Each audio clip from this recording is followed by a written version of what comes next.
Magic can change the world, but who you are when no one's watching, that changes everything.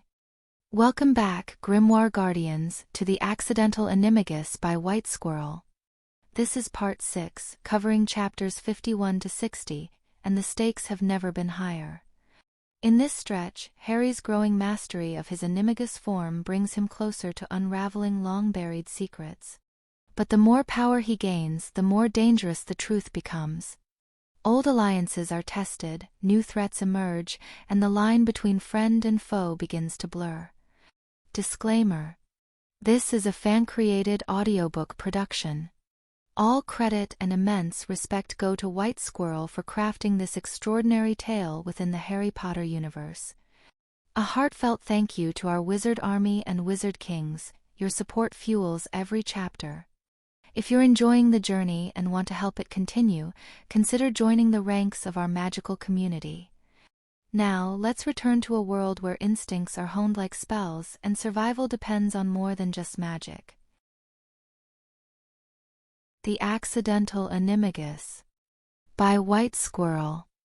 Chapter 51. Most of the time, Hermione and Harry were content to write letters home like normal people.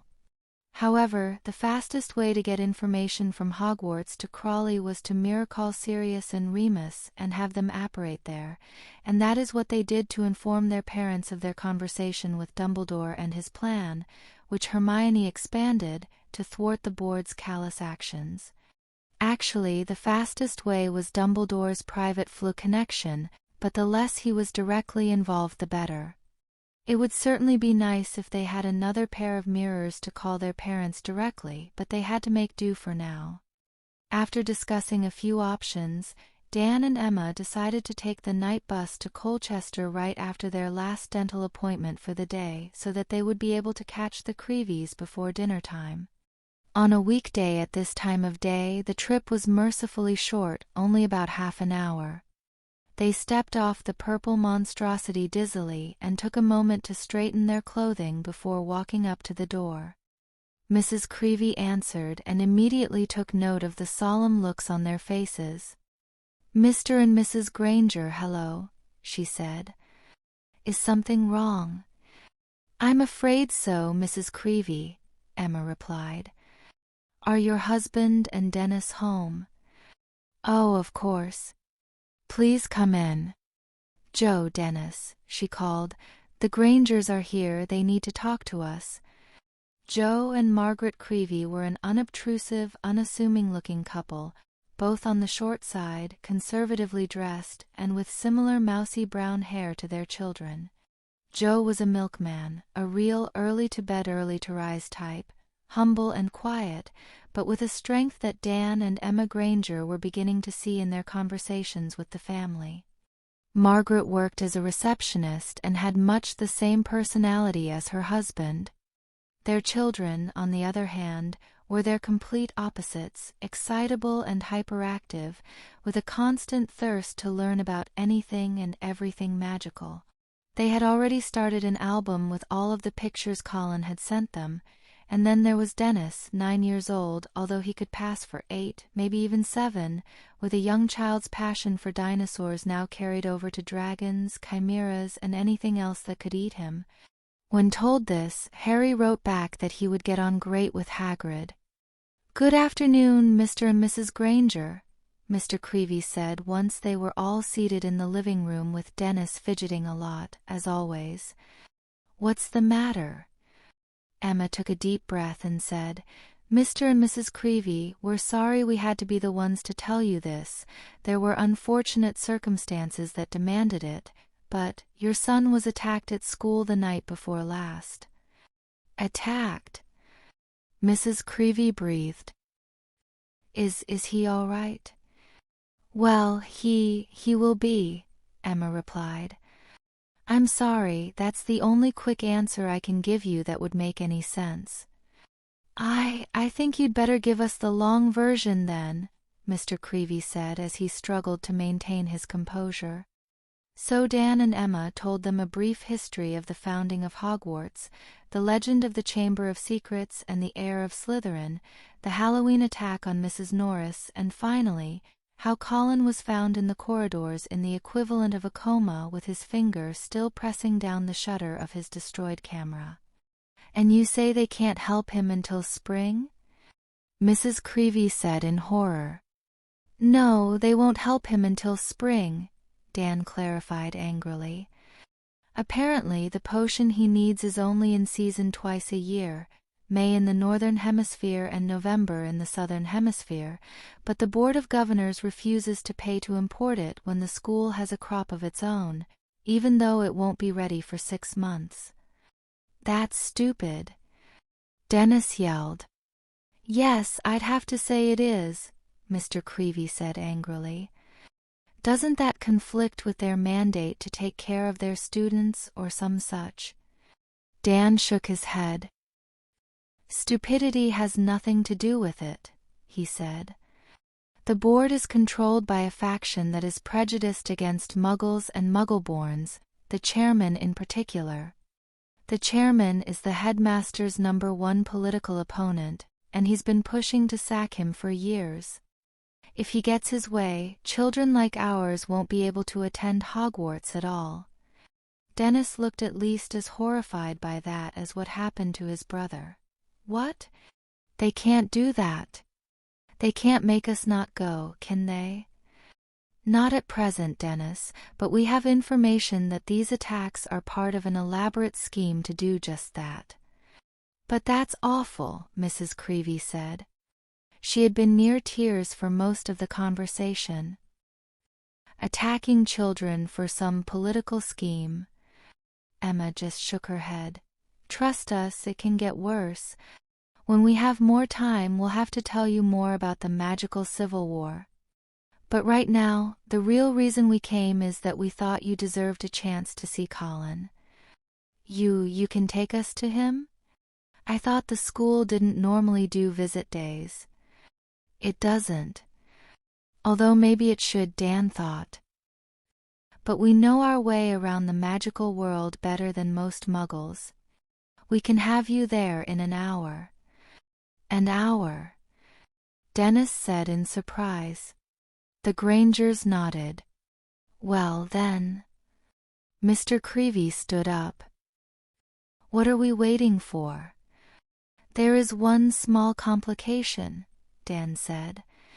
There are 2 different ways we could take you. One is the way people would normally go. The other is a little faster and safer, and it would definitely less unwanted attention, but we would need to take you to our house, and we would have to ask you to keep our location a secret. It could cause a lot of trouble for us, and especially Harry if it got out. You won't have any trouble from my wife or me, Mr. Creevy said firmly. It's the least we could do for your coming here to help us. Dennis, will you keep Mr. and Mrs. Granger's secrets for them? Sure thing. Your secret's safe with me, Mr. Granger, sir, the little boy said eagerly. Dan smiled a little at the boy and said, All right then, let's go. Oh, and you'll need your anti-Muggle necklaces. The Creevies quickly retrieved their charms and followed the Grangers out to the curb. Once there, Emma took off her necklace and held it out to the street. There was an almighty bang. The Creevies jumped back as a purple triple-decker bus appeared out of nowhere, and Stan Shunpike jumped out of it in his gaudy purple uniform, saying, Welcome to the night bus, emergency transport for the stranded, oi, chew doin' back already? We're going home, Mr. Shunpike, Emma sniffed as she handed over the appropriate change. These 3 are coming with us. Right then. Hey, we're going back you know where. AR, the driver said. The Grangers quickly pulled the Creevies into the nearest seats as the bus started up again. Hold on tight, they warned. They started. Bang. The Creevies' first experience on the night bus was similar to the Grangers. It took them a while to stop screaming. Sorry about this, Dan said over the noise. Wizards haven't really figured out convenient transport. Not surprisingly, they were all pretty shaken up by the time they got back to Crawley and stepped off the bus. Startin' to brink over more ooze guests, are we? Stan asked as they left. That's our business, Mr. Shunpike. Just remember your agreement with Madame Tonks, Emma said darkly. Stan shuddered. He remembered that agreement all too well. It was the summer before last. His very first month on the job, and Harry Potter comes on the bus. It would have been a big day for him, but then Andromeda Tonks offered him the same agreement she'd made with Ernie Prang. All of the night bus staff would agree to keep Harry Potter's location a secret, or else. Stan might not have been the brightest bulb in the shop, but he wasn't about to cross a daughter of the House of Black. In fact, the Crevies would have been hard-pressed to reveal the Grangers' address anyway, since the bus stopped right outside their house, and their address was never spoken aloud in their presence.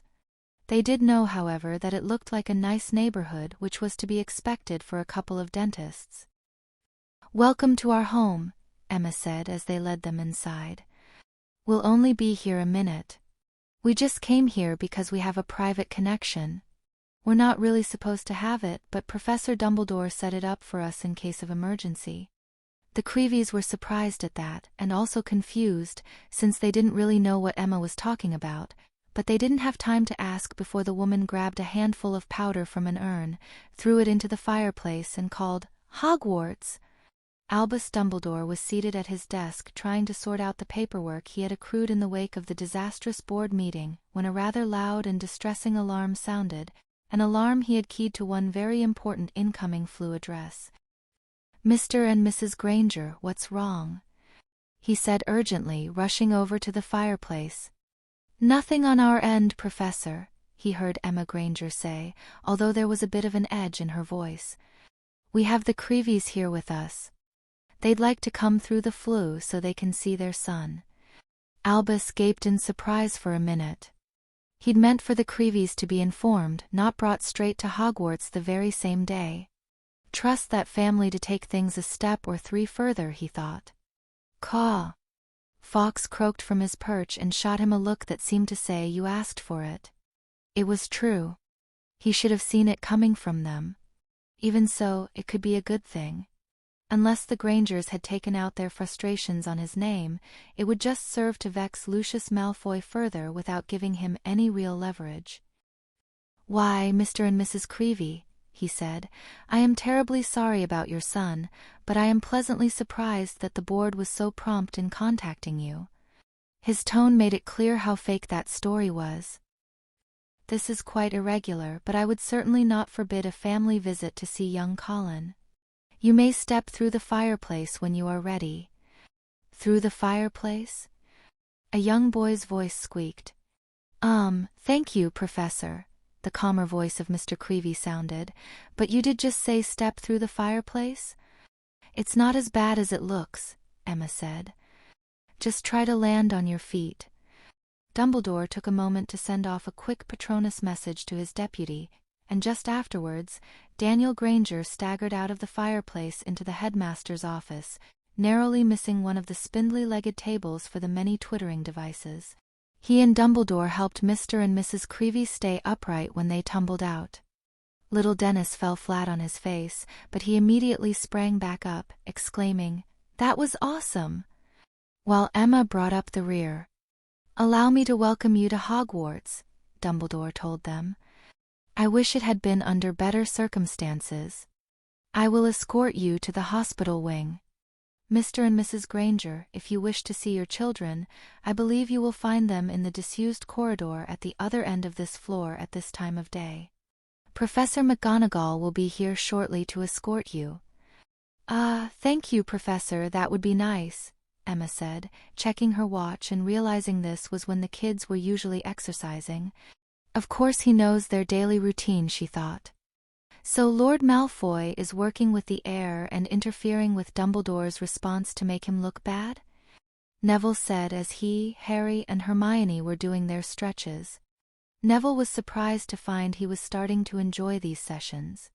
In addition to the fact that he was starting to feel the improvement in strength and coordination, it was usually a good way to forget about the disasters going on around him for a half hour.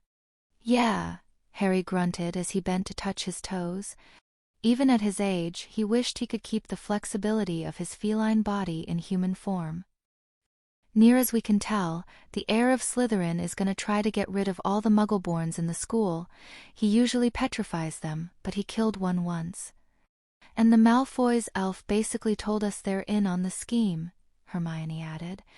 They finished their stretches and started jogging in place. And Lord Malfoy's trying to get rid of Dumbledore? Neville said. That's what our sources say, Harry said. Those sources being Dumbledore and Draco Malfoy himself, but it would be best not to spread that around. Besides, no one would question Harry Potter having sources. Lord Malfoy controls the Board of Governors, Neville observed. He was starting to pant. He could still only just keep up with the other two at this. If he gets rid of Dumbledore, he'll be able to appoint whoever he wants to replace him. That makes sense, Hermione said. There's no way they'll keep the school open if that many Muggleborns are attacked one by one, but then the new head could finish the heir's job if Mr. Malfoy picks him out. It's lucky for the Crevies that we could make sure the school's still acting halfway responsible. Yeah, lucky, Neville said. Lord Malfoy can already make the profit, print what he wants them to, try to blame Dumbledore for everything. We really don't want that, Harry said.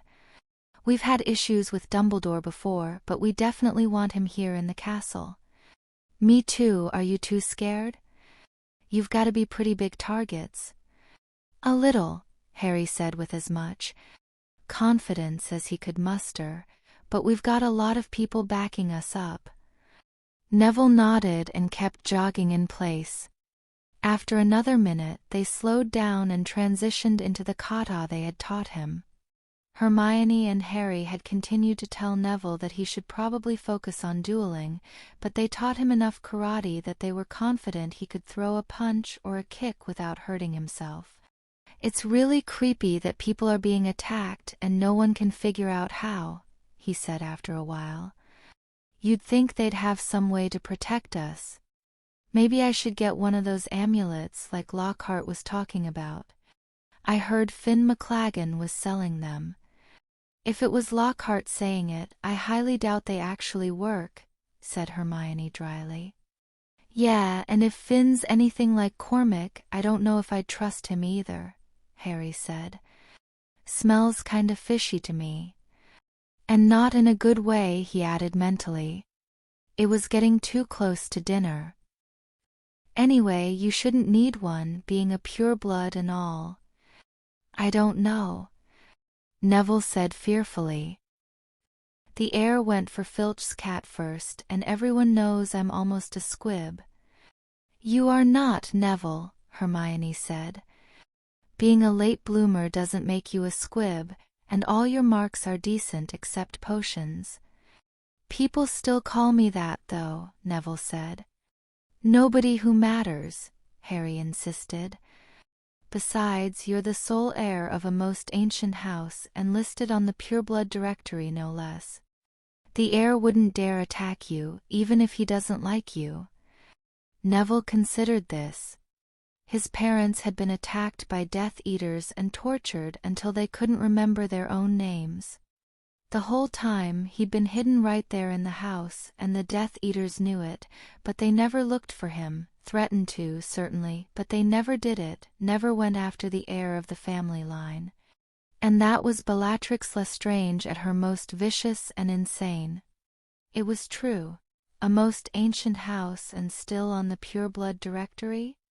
There were only 4 of those families left, none of them healthy. He saw no reason to care about such things. To tell the truth, he still harbored a little bit of resentment towards his relatives for pushing him so hard to show magic. But just the same, a lot of people would think his blood was too pure to spill. I never thought about it that way, he admitted. It feels weird. It doesn't really feel right that I'm safe just because of who my family is and you're not. Yeah, the magical world is pretty messed up, Harry said. But at least you're safe. A few minutes later, a voice came wafting up the corridor. Yes, they're up here every day. They drew quite a crowd at first, but now it's usually just Mr. Longbottom. You do have to admire their dedication." An even more familiar voice replied, "Well, we're glad we've succeeded in teaching them to take their health so seriously." Hermione and Harry looked up just in time to see their parents and Professor McGonagall coming around the corner. "Mom! Dad!"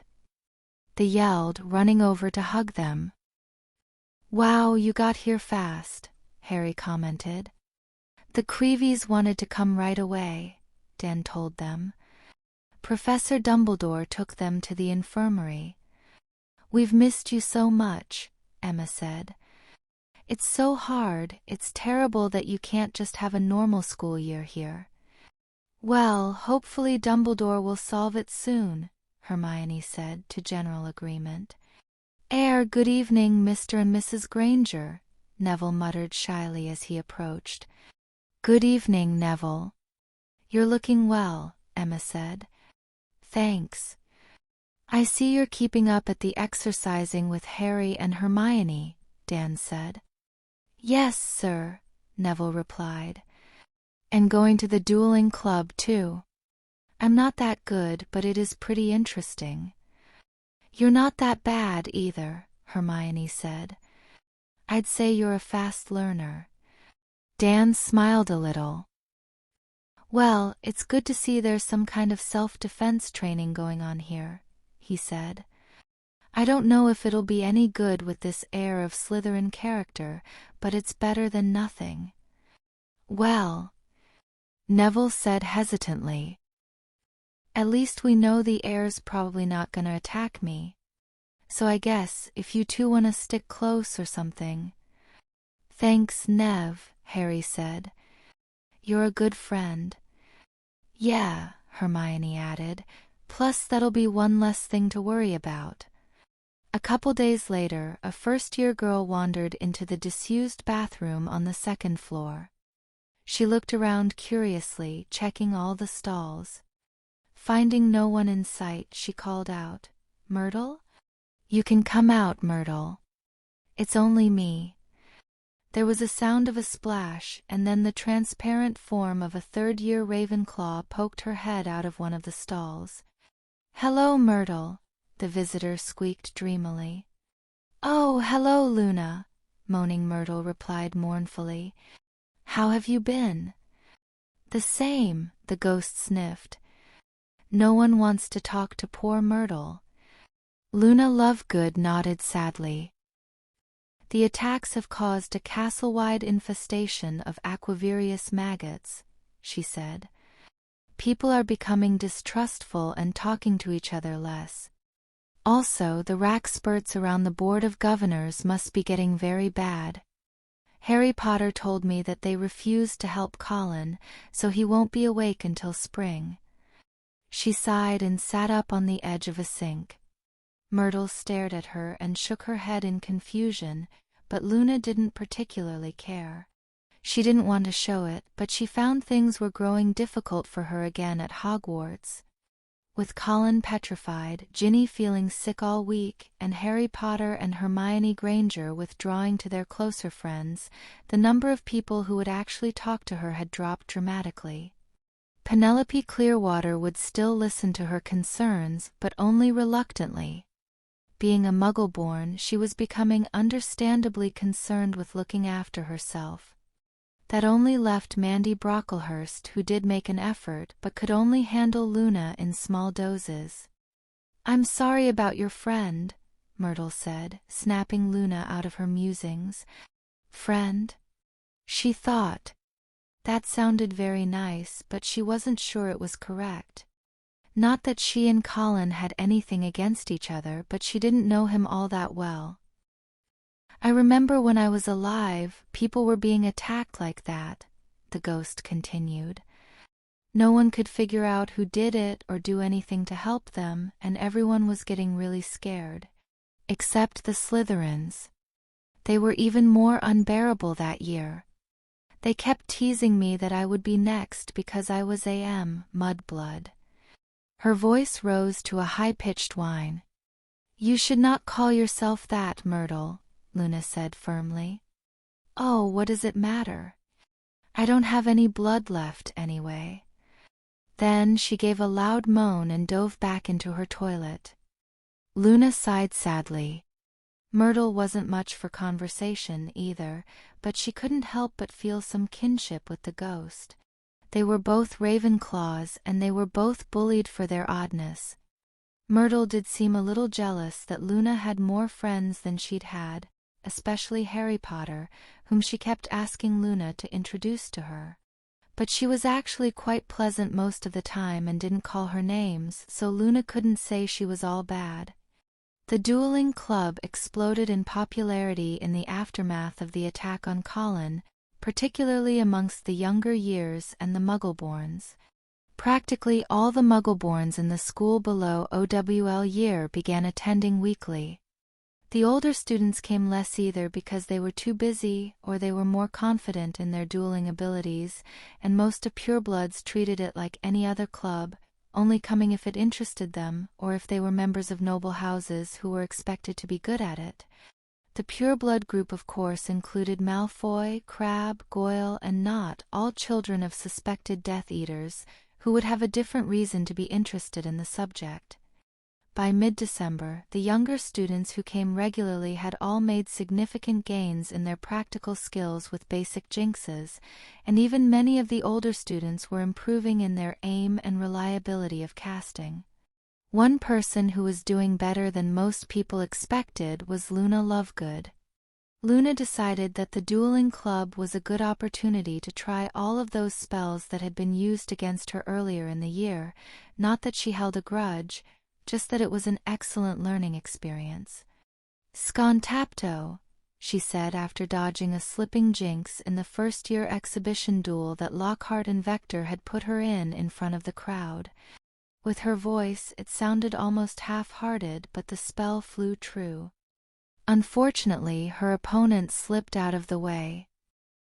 "Mordeo Digiti," she tried again. The toe-biting jinx struck home, and her opponent began hopping around uncomfortably. "Expelliarmus." Her opponent yelled back.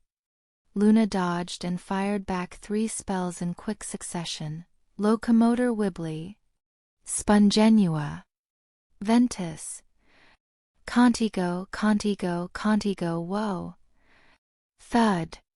Luna's last spell sent a gust of wind at her opponent, making her block charm a liability as it pushed against Iz and knocked her over. Luna immediately stopped laughing and went over to check on her with concern. "Oh dear, are you okay, Ginny?" she asked. Fine, Luna," Ginny mumbled as she staggered to her feet. Ginny hadn't even been sure about coming back to the Dueling Club.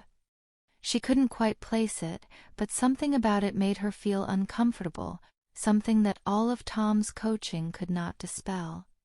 "You really do need to learn to defend yourself properly, Ginny," Tom had written to her. "Lockhart is worse than useless in class, but in the Dueling Club you can make it up somewhat." "I don't know, Tom," Ginny replied. "It's just that," she held her quill in place, trying to put her thoughts into words. "I don't know what's come over me this year. I haven't been feeling well, and I always feel funny after the club meetings." "You haven't been sleeping well," Tom wrote quickly. He'd been trying to help her discreetly in her duels to strengthen his link to her, but he would have to be more careful if she was starting to get suspicious. "I know it can be difficult to sleep in times like these. Probably that combined with tiring yourself at the meetings is what's doing it.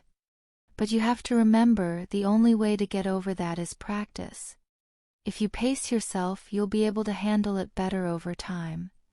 Ginny thought about this. It made sense. Tom's advice usually did, but something still felt off. "I know Mum doesn't like me going to it," she wrote, to her own surprise. "Come to think of it, neither do Percy or Ron," she wrote. "But none of them can stop you, Ginny. You're old enough, make your own decisions on this. This is a vital piece of your education, and your family should recognize that." "Besides, Ron's just being jealous," he replied. He was bending the truth a bit. but was true that Ron sounded a bit annoyed to Ginny's ears whenever she tagged along with him, Potter and Granger. Anyway, it sounds like Harry really enjoys dueling. If you work hard at it and let me help you along to move ahead of your yearmates, that's definitely something that would catch his attention. Well, I guess I can keep trying it. And I would like to learn some more hexes I can use against Fred and George. That's the spirit. Tom, what's that spell Harry uses a lot? Hamasu? There was a small ink splatter of laughter, and Tom wrote back that would be Mahasu, the Sumerian strike hex. It's a very old and very simple spell. It merely strikes one's opponent like a punch to the nose, but it is still in use because it is particularly fast and easy to cast, and hard to mispronounce. Hey, we're still dueling, aren't we? Ginny said as she faced Luna again. Mahasu. Luna dodged and then spun around as the spell hit her in the shoulder. She responded with a shoe-sticking jinx and a disarming charm. Ginny blocked the latter, and as for the former, she was hit. She pulled her feet out of her shoes in the blink of an eye. Luna blocked Ginny's next volley and then incanted, Keratoglossa. Ginny failed to block that one, and it hit her in the face. Her blocking charms were far from perfect. Immediately, her tongue felt numb, thick, and scaly. She wasn't sure, but there was some kind of hard coating on it or something. What was that spell, and where had Luna found it? And yet, it didn't seem that debilitating, that is, until she cast her next spell and found she was no longer able to pronounce the letter L. Expelliarmus. She cried, but her wand fizzled. Expelliarmus, Luna said, and Ginny's wand went flying. Professor Vector approached to call the duel. Excellent job, Miss Lovegood, she said. Creative use of the Tempest Jinx and the Horntongue Hex. That's a good thing to note. Anything that makes it difficult for your opponent to speak clearly can be useful. In fact, I want everyone to break off into pairs again and try that. Focus on spells that can impair speech. Ginny looked around to see the surprised looks that Luna had actually won a duel. Her heart sank when she saw Harry flash Luna a thumbs up. This wasn't going very well for her at all. Meanwhile, the rest of the club paired up. Harry and Hermione stuck to their fellow second-years for this one, so Harry faced off against Daphne Greengrass and Hermione with Mandy Brocklehurst. So are you coming to the Christmas play this year? Mandy asked the others as they took their positions. Of course, Mandy, Hermione said. It sounds really interesting. Thanks. I know the Voyages of Odo, the hero, isn't exactly a big political statement like last year, but... Miss Brocklehurst, I don't think this country could take another big political statement like last year, Daphne interrupted. I don't know, I thought it worked out pretty well, Miss Greengrass, Harry said with a mischievous grin. Well, of course you would, Mr. Potter, but some of us actually have to live in the magical world, she said. Harry narrowed his eyes at her suspiciously. It's okay, though, Hermione told Mandy. I'm looking forward to seeing what it's like. I haven't been able to find any translations of early manuscripts about Odo the hero in the library. Didn't you say there was an original manuscript in my vault? Harry asked idly. Mandy tripped and almost fell flat on her face. You have an original Odo the hero manuscript? She gasped in awe. Harry sighed softly. Mandy was just getting over her hero worship complex around Harry. Fortunately, Hermione was able to clear it up. I doubt it's an original. It looks like it dates to the time of the founders, but I haven't had time to try to translate it. Anyway, I'd like to see how much the play resembles Beowulf. Who? A Muggle poem about a hero who fought monsters. It dates from around the same time. I have to wonder if they're linked at all. I suppose it wouldn't be that surprising, Daphne said offhandedly. The lines were pretty blurred that far back. Anyway, we should get to the dueling. Are you ready, Mr. Potter? Of course, Miss Greengrass. They took their stances. Cantus. Harry was fast, but Daphne had the experience that was expected of her as the daughter of a most ancient house. She blocked the jinx and retaliated with a babbling curse which Harry dodged. They went back and forth for a while. Then, Harry landed a Cantus on her, and the singing jinx caused her next spell to come out with completely the wrong inflection. Thus advantaged, Harry pressed on and soon disarmed her. The upper-year students were quickly silencing each other, although many of them were also good at nonverbal casting, so that didn't stop them. However, the younger students had to resort to jinxes and hexes like Luna's. Soon, Hermione cried, "Epoximize," and by a lucky shot nailed Mandy in the face, causing her mouth to stick closed. Harry thought the difficulty of aiming would make that one impractical in a real fight, but it was fun to watch. Very good, Professor Vector said once all the jinxes had been undone.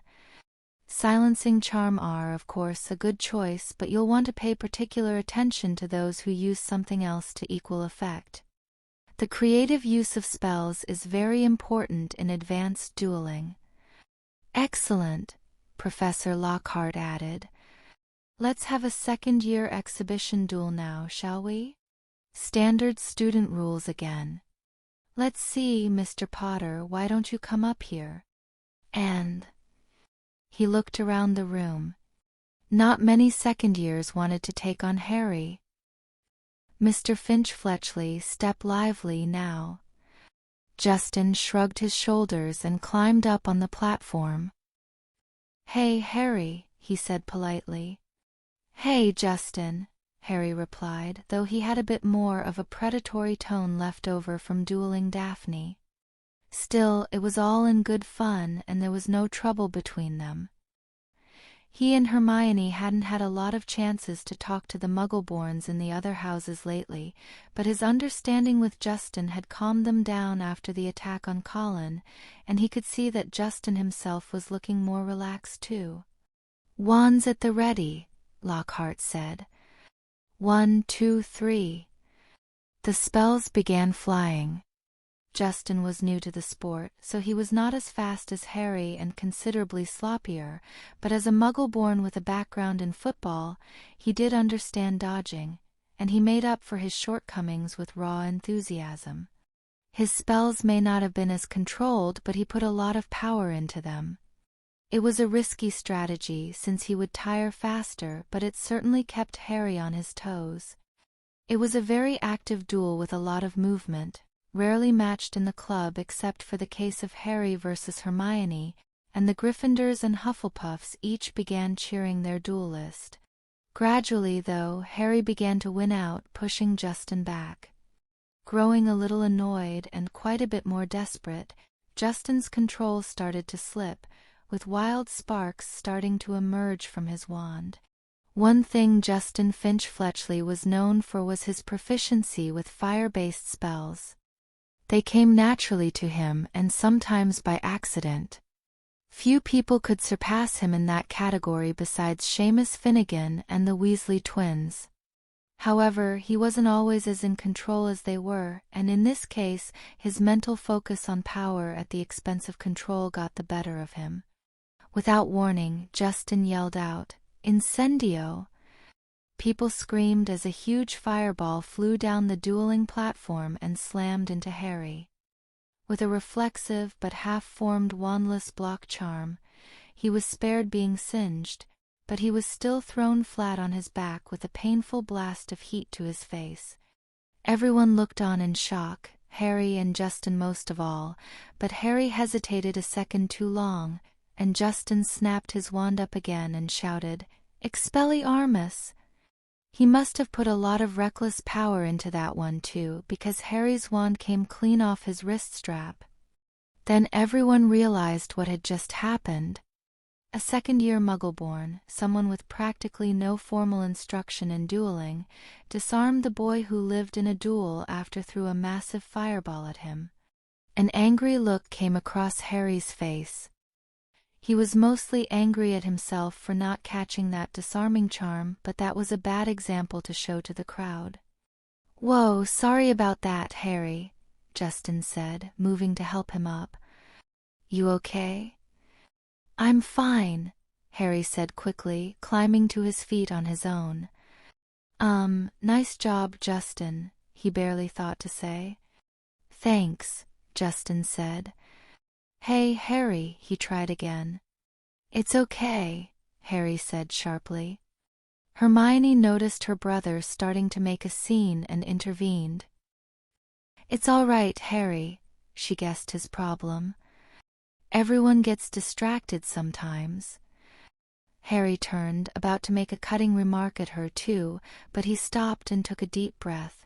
"Yeah, I know." He turned back around and said, "It's cool, Justin, really," and he quickly shook the Hufflepuff's hand before rejoining the crowd. Chapter 52. Tom's next move was a tricky one. He had been able to push Ginny enough to lower her guard to him if she was afraid or even curious, but for this one he might have to take over by sheer force of will. It was bad enough that she was growing suspicious of him. If he was going to make a move soon, it would have to be today, so she could chalk it up to not feeling well after the dueling club meeting. It was even harder that he didn't have much choice for a target who she was emotionally invested in pursuing. He might have been able to persuade her that the Lovegood girl was a rival for Potter's affections, even though Potter clearly had little to no interest in girls yet, but Lovegood was a pureblood and thus someone he did not want to hurt if he could help it. And anyway, he wanted to try to frame Potter for the attack, which meant the best bet was to try to take revenge on the Finch-Fletchley boy who had defeated him last night. "But Harry's not like that," Ginny insisted. "He doesn't do things like that." Ron said he didn't even want revenge on his horrible relatives. "That may be true," Tom replied, though he suspected Potter would go for revenge pretty quickly for someone he cared about, but they're just Muggles. They can't hurt him anymore. But a defeat like that at the hands of another wizard will be seen by some as a sign of weakness. With his political influence, he should not let it go unanswered. "I don't think he cares about that, Tom. Justin's his friend. I heard they met at the Muggle-born orientation. And he doesn't like causing trouble either. I don't think he wants to get him back at all. What Harry wants is not the issue. He can't help being raised by Muggles. We both know how politics work in the magical world. Someone like Draco Malfoy could easily seize upon his actions for his own gain. It would help Harry greatly to have someone on his side who is willing to help him like this." "I don't think so, Tom. I don't think Harry would like it. I'm sure if you just explain it, he'll understand."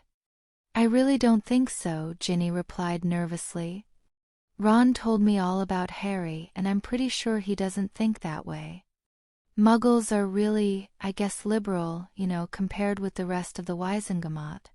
They don't do revenge and stuff like that. I just know Harry would get mad if I went after Justin because of him." Ginny really didn't seem like she would be persuaded this time. It seemed she was smarter than Tom had thought. But then again, Tom knew the argument was a real stretch compared with what he'd tried before. Still, he had other tricks up his sleeve. Ginny didn't even notice she was wandering again until she reached the second-floor girls' bathroom. "Tom, no, please. I don't want to go back in there again," she thought. She wasn't even sure why she thought it, but her fear was growing stronger by the minute. "I'm afraid I really must insist, Ginny." "No, please. I'm scared, Tom. I don't understand what's going on," she said in her half-delirious thoughts. "Why do people keep getting hurt? Why are we doing this? What's happening to me? Please make it stop." "It will stop when the school is cleansed," Tom said.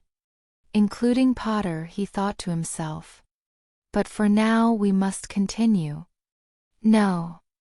Ginny thought timidly, but suddenly pushing back harder. No, I won't. You will. I won't. You will. You will obey me. Tom pressed upon her hypnotically. You will obey me. Her biology class was cancelled that morning, and the castle was quiet after the snowstorm, so Harry thought it might be a good time to stretch his legs, all four of them. With his scar thoroughly covered up, he headed out and wandered around with no real destination in mind, just to get a better feel for the lay of the castle from a cat's point of view, and to see who was out and about. He rounded the corner by the library and passed Hagrid carrying a dead rooster through the corridor. He considered stopping to ask why, but he decided he didn't want to know. He was a good ways farther down the corridor when he heard it. Come to me, yes, come to me, time to kill, time to kill. Harry froze with indecision. Run towards the voice or run away from the voice? Towards or away? Well, he was a Gryffindor after all. Plus, he had stealth on his side. He bolted down the corridor and up the stairs faster than any human in Hogwarts could run, except perhaps Hagrid. Down another corridor. He came to the source of the sound, but it seemed that the action was already over, which was probably for the best for him. He took one look at the scene and bolted back the other direction, towards the Transfiguration classroom. Justin Finch Fletchley was lying on the floor, frozen and stiff as a board with a look of shock on his face. But far more terrifying than that was the person next to him, also lying frozen with a look of shock on his face, because that person was already dead, nearly headless Nick. Harry looked both ways and untransformed in the nearest alcove to the Transfiguration classroom. He quickly cleaned the ink off his forehead with his Wandless ink cleaning charm, then rounded the corner and poked his head around the classroom door. "Professor," he whispered. Professor McGonagall looked over to him in surprise. "Mr. Potter? What's wrong?" she asked. "Professor, I need to talk to you. Now." "One moment," she said to her sixth-year class. "What is it?" McGonagall asked when she approached him. "I just found Justin," Harry started. But then he cringed as the screeching voice of Peeves the poltergeist echoed through the castle. "Attack! Attack! Another attack! No mortal or ghost is safe. Run for your lives. Attack!" "That," Harry finished with a groan, hanging his head. "Quickly, Mr. Potter, show me," she said with alarm, and Harry took off running down the hall with McGonagall following. "There was someone else, ma'am," Harry told her. It was. They rounded the last corner, and McGonagall froze in shock with an exclamation of, "Sweet Morgana!" Nearly headless Nick. By now the corridor was rapidly filling with people crowding their way around the two victims, but McGonagall pushed her way to the front, dragging Harry with her, her hand on his shoulder to inspect the pair. With a loud bang from her wand she began to disperse the crowd, but it was a difficult prospect, as more students kept arriving from farther away in the castle.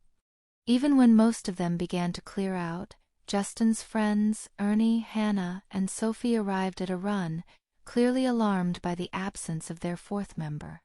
Ernie Macmillan took one look at the scene and pointed dramatically at Harry. "Potter! I knew it!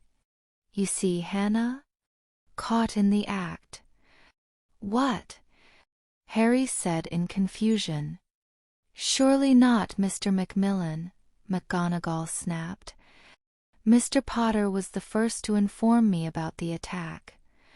"Yeah, because he wants you to think he's so innocent. He's a bloody parselmouth, Professor." "That will do, Macmillan. And 5 points from Hufflepuff for that language. If you want to make yourself useful, help us with your friend." But even so, Ernie and Hannah stared at Harry, white with fear, and he saw Sophie cringe and hide behind them away from him. That hurt him even more than the ludicrous accusations.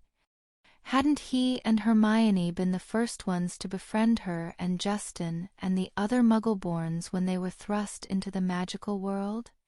In the end, Ernie and Sophie carried Justin up to the hospital wing under teacher supervision to rest beside Colin and Mrs. Norris, and after a few minutes' discussion, Professor McGonagall conjured a fan for Hannah to waft nearly headless Nick up the stairs after them. Then she took Harry by the arm and led him in a different direction. "The headmaster will want to speak with you, Mr. Potter," she said. "Professor," Harry said worriedly, "you don't think I did it?" "No, I do not, Mr. Potter, but you will need to tell us everything you saw." By the time they reached Dumbledore's office, Professor Snape was there to meet them, presumably as part of the investigation. "Potter," he said coldly. "Professor," Harry replied. "Sherbet lemon," McGonagall said, and the stone gargoyle stepped aside to allow them entry. Harry once again found himself amongst the many twittering devices in Dumbledore's office. Snape looked a bit put off by the noise.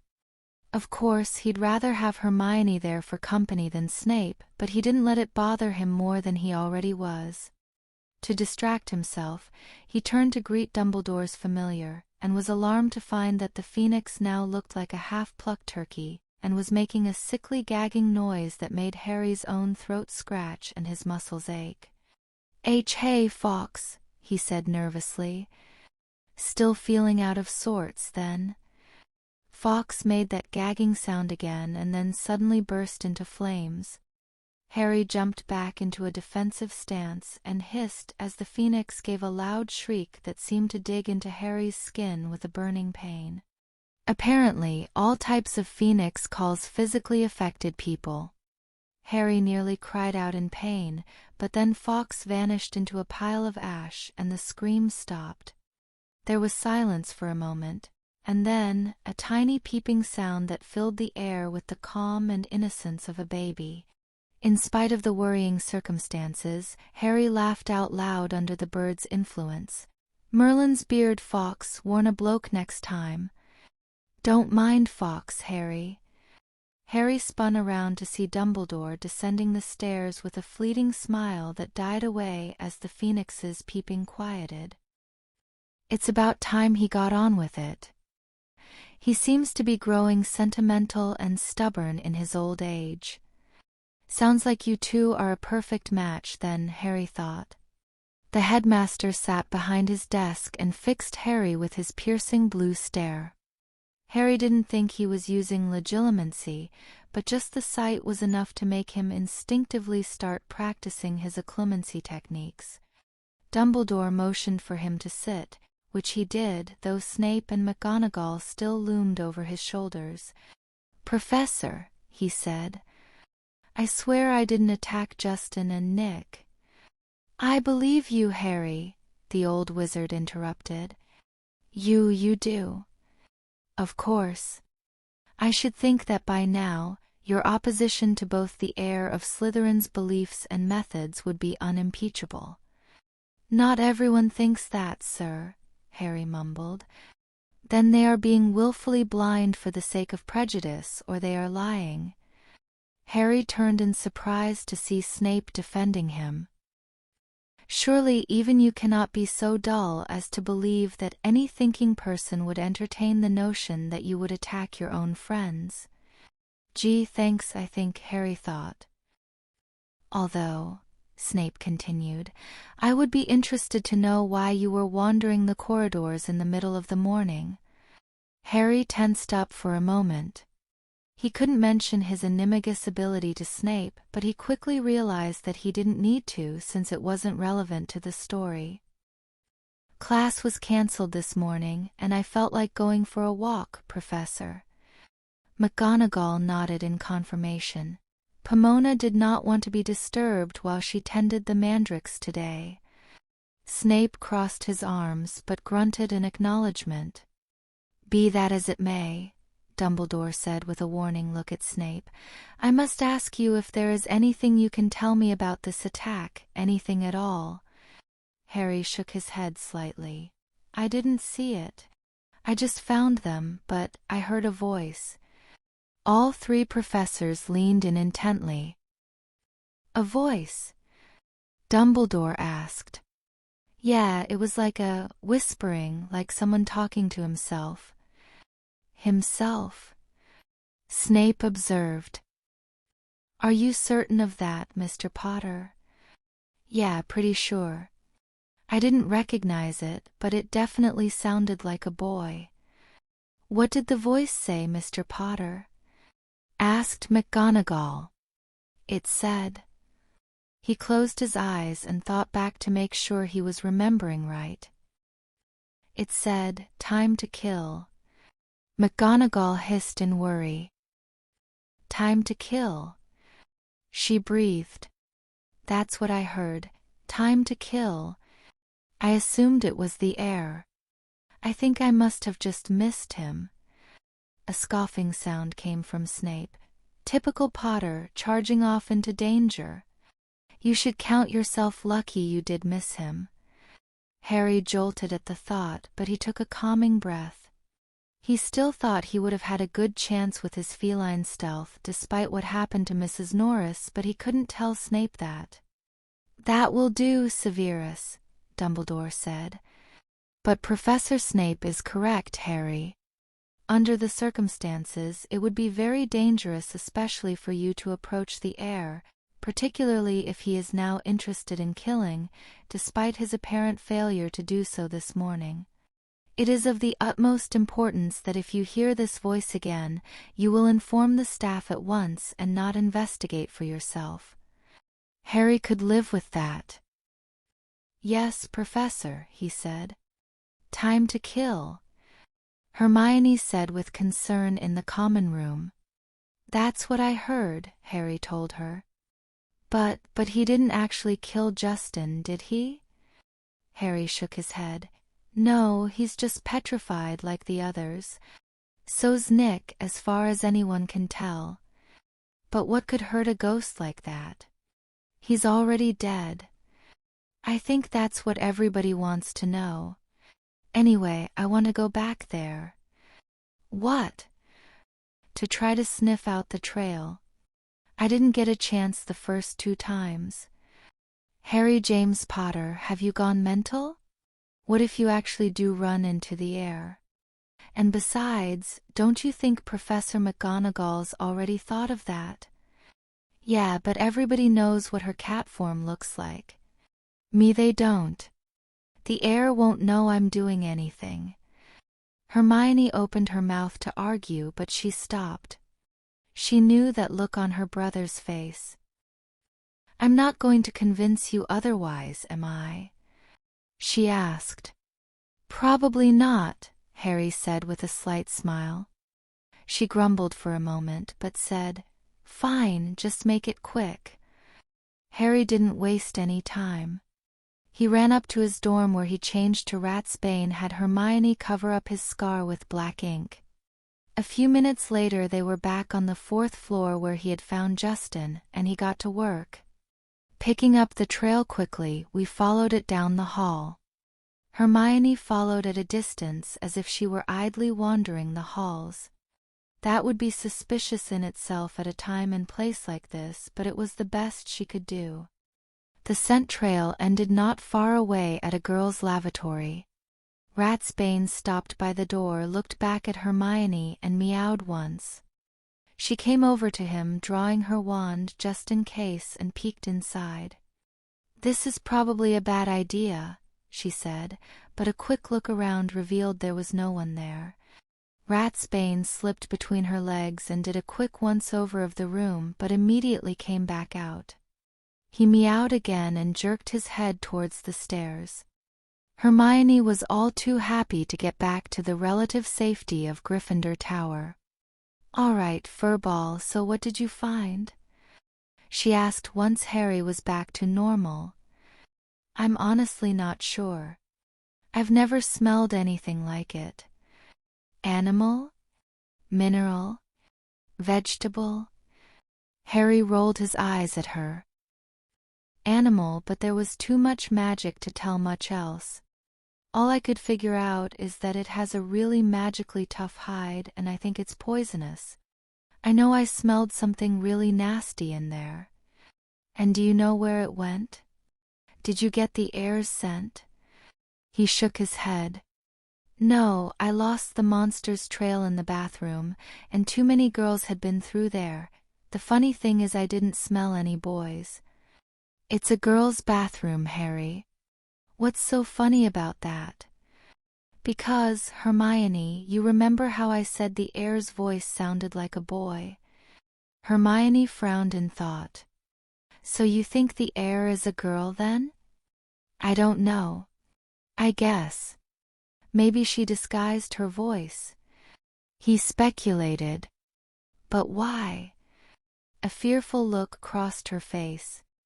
Do you think there's more than one of them? I doubt it. Malfoy didn't seem to this so, although that could be a cover. He shook himself out of it. That way lay madness. Okay, better question. Why a bathroom? How come I couldn't follow the monster's trail any further? Hermione thought, biting her lip. Maybe the air needed a secluded place to summon the monster. Maybe she brought it in through the window or found a way to portkey it up from the chamber. No, that would never work. Only Dumbledore can make portkeys in the school. What about how the elves get around? Mione. What Mr. Malfoy is forcing Dobby to help the heir. Harry said triumphantly. Dobby. She gasped. Did you smell him in there?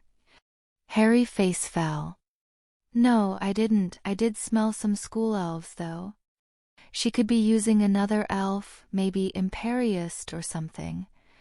Use an elf to apparate the monster close to the victim, Hermione mused. That could work. I wonder why a bathroom, though. There would be less risk of someone walking in if she did it in an unused classroom. Yeah, I guess, Harry said. I don't see how else it could have been done, though. Well, hopefully the teachers will have better luck, Hermione encouraged him. Yeah, hopefully. This is getting out of hand, Malfoy, said Amos Diggory. 3 attacks now, 2 students and one of the castle ghosts, to say nothing of the cat. Something must be done. I quite agree, Diggory, Lucius Malfoy drawled. Something must be done. The atmosphere was contentious as the emergency board meeting began, and most contentious of all for Lucius Malfoy. Outwardly, the chairman maintained an air of calm, but internally Lucius's mind was racing. Why was his master stringing him along like this? Why didn't he just kill one of the mudbloods so he would have enough leverage to replace Dumbledore outright? Could he have some other goal? Of course, Potter. But again, why not go straight for the kill? Potter couldn't possibly have a defense against the monster of Slytherin, could he? Lucius could drive himself in circles all day with that thought. After all, Potter had already defeated his master once. And yet he had shown no truly extraordinary ability since then. All Hallows' Eve of 1981 was surely just a fluke, wasn't it? Perhaps his master was being cautious and testing Potter's abilities. Perhaps he was trying to frame Potter for the attacks. That would be a good trick, but Lucius wasn't sure if it would stick. And damn it, the plan had been to get rid of Dumbledore. That had always been the plan, put the school back under pureblood control. That promised far greater long-term gains than dealing with Potter, valuable as that would be. Yes, Lucius would stick to the plan, but his master certainly wasn't making it easy for him. Broad daylight this time, Dumbledore, Malfoy said, playing up his new angle. It seems things have escalated. Any number of students could have been caught by the air. I shudder to think what would have happened if my son had been nearby, or Amos's or Josephina's. I must disagree with you on that, Lucius, the old wizard replied. The attack occurred during the middle of a class period. Only a handful of students were wandering the halls on account of herbology classes being cancelled. The heir's attacks have remained carefully targeted. In that respect, we are lucky.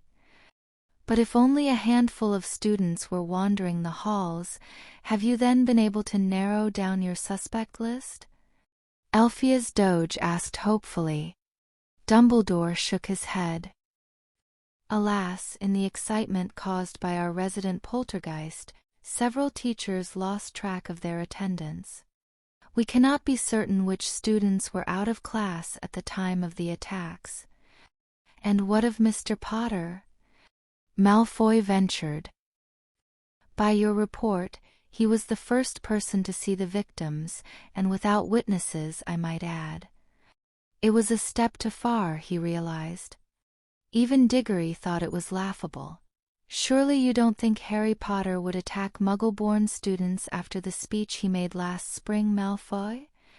I am merely pointing out that the circumstances are suspicious, he saved himself. Dumbledore, what do we know about the attacks? What do they have in common? Very little beyond the obvious. Mr. Filch's cat was found on the 2nd floor, Mr. Creevey on the 6th, and Mr. Finch Fletchley and Sir Nicholas on the 4th. All three were found in the West Wing, but otherwise there were no other connections between the locations. Mr. Potter reported hearing a male voice saying, "Time to kill," shortly before the most recent attack, but beyond that we have no leads as to who may be involved. And the chamber? The monster? Madame Zabini asked. Do you have any leads on those? Dumbledore seemed to sink an inch or so where he stood. I have been searching the castle for signs of either, but I have as yet found no clues. Nor has my research turned up any clear leads as to what may be responsible. Come now, Dumbledore, Diggory pressed. There can't be that many things that cause petrification. In the world, Amos? The headmaster replied, raising an eyebrow. How many species of magical creature are there, not to mention illegal hybrids? Add the possibility of cursed artifacts and obscure potions and curses.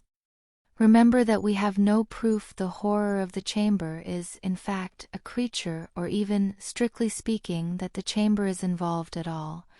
Who knows what might lie in lost troves of lore of past Dark Lords and arcane scholars, such as those Lord Voldemort scoured the continent for in the travelling days of his youth, or what new methods the heir himself may have designed. You must see, then, that there is much ground to cover to find the answer. Diggory's face darkened, but he was forced to concede the point. Then what can we do? He asked. I say we go through with the headmaster's original idea of reviving the attacked students, said Elphias Doge. According to my contacts, Mandrake is still in season in the Falkland Islands and Tierra del Fuego. If we act quickly, we can still acquire a supply, and hopefully they can tell us something. And the price will be even greater than before, Blishwick countered. The late-season supply is extremely limited, and there remains little hope of success, as Lucius pointed out last month. We can't just leave 2 students to lie there until spring, Diggory insisted. I feel for the children, Mr. Diggory, but the cost-benefit is simply not in the cards, replied Madame Zabini. We need to act now. We won't have another chance, Doge roared. And if there are more attacks, the victims will be forced to wait until spring regardless, Malfoy said calmly in a subtle change of subject. The most important issue is stopping these events from repeating, isn't it, Dumbledore? Tell us, how do you intend to do that if you have no leads and no suspects? I will continue my search, he answered stiffly. Additionally, teachers will be instructed to be more rigorous about keeping attendance, signing out, and in all students who leave class. Curfew will be strictly enforced, and staff will patrol the corridors during free periods on a rotation. It will mean more work, but it is a small price to pay for the safety of the students. That may be well and good for now, Mr. Llewellyn spoke up, but it's still not getting rid of the threat. The smart thing to do would be to close the school entirely for the Christmas holidays. Send all the students home and have the Aurors scour the castle from top to bottom. Not just yet, Malfoy thought. With his most blatant sarcasm, he said, "Why should we need Aurors when we have the defeater of Grindelwald on the case? Surely you can handle this yourself, Dumbledore, can't you?" He smiled knowingly. He'd been waiting for years to put the old meddler in a double bind like that. And Dumbledore knew it. With the heir evading him and Malfoy putting the pressure on him, he was being rapidly outmaneuvered, and he did not like it. If he were anything less than confident, it would give Malfoy ammunition against him. But the truth was that he was pretty sure Tom Riddle had only been scared out of continuing his attacks in 1943. Now, with Malfoy on his side on the outside, the heir might not be scared off so easily. "I am putting in my utmost effort," he said cagily but truthfully. "I should hope so," Malfoy continued with the same sarcastic tone. "Because if you cannot remove the threat, perhaps we should find someone who can. It is my sincere hope that that will not need to happen." "Preposterous!" Doge exclaimed. "Who could do it if not you, Albus?" "I suggest you start looking, Elphias," Malfoy interrupted. "Because if the current headmaster cannot resolve the situation and no replacement is available, the entire castle would have to be declared unsafe, wouldn't it?" The board shuddered as he let the ultimatum hang in the air. It was hard to see how the school's charter, old as it was, could survive a disaster like that. "Have you noticed that whenever I get detention, it's usually because I'm trying to help?" Harry said. "You know, now that you mention it, I have," Sirius replied in the mirror. "I'm not sure whether to be proud or disappointed." After Dumbledore got back from the board meeting, Harry and Hermione met with him to learn about the results and to inform him of Harry's latest findings. The old wizard was distressed to learn that Harry's description of the heir was now, "Sounds like a boy, but smells like a girl," but he was far more interested in the fact that Harry was pretty sure the heir was using an animal for her attacks. "Thank you, Harry," he had said, "that will narrow down my research." Professor McGonagall, on the other hand, was more concerned with the fact that Harry took such risks to learn that information. She took 10 points from Gryffindor and gave him a detention for reckless behavior. However, she also gave him 10 points for his ingenuity and dedication to his fellow students. Harry had an inkling that she was embarrassed that she hadn't thought to smell for the trail first. "Well, it's no less than you deserved," Hermione huffed. "I probably deserved one myself for going along with it." "Fine, whatever," Harry said in annoyance. "I still say it's worth it.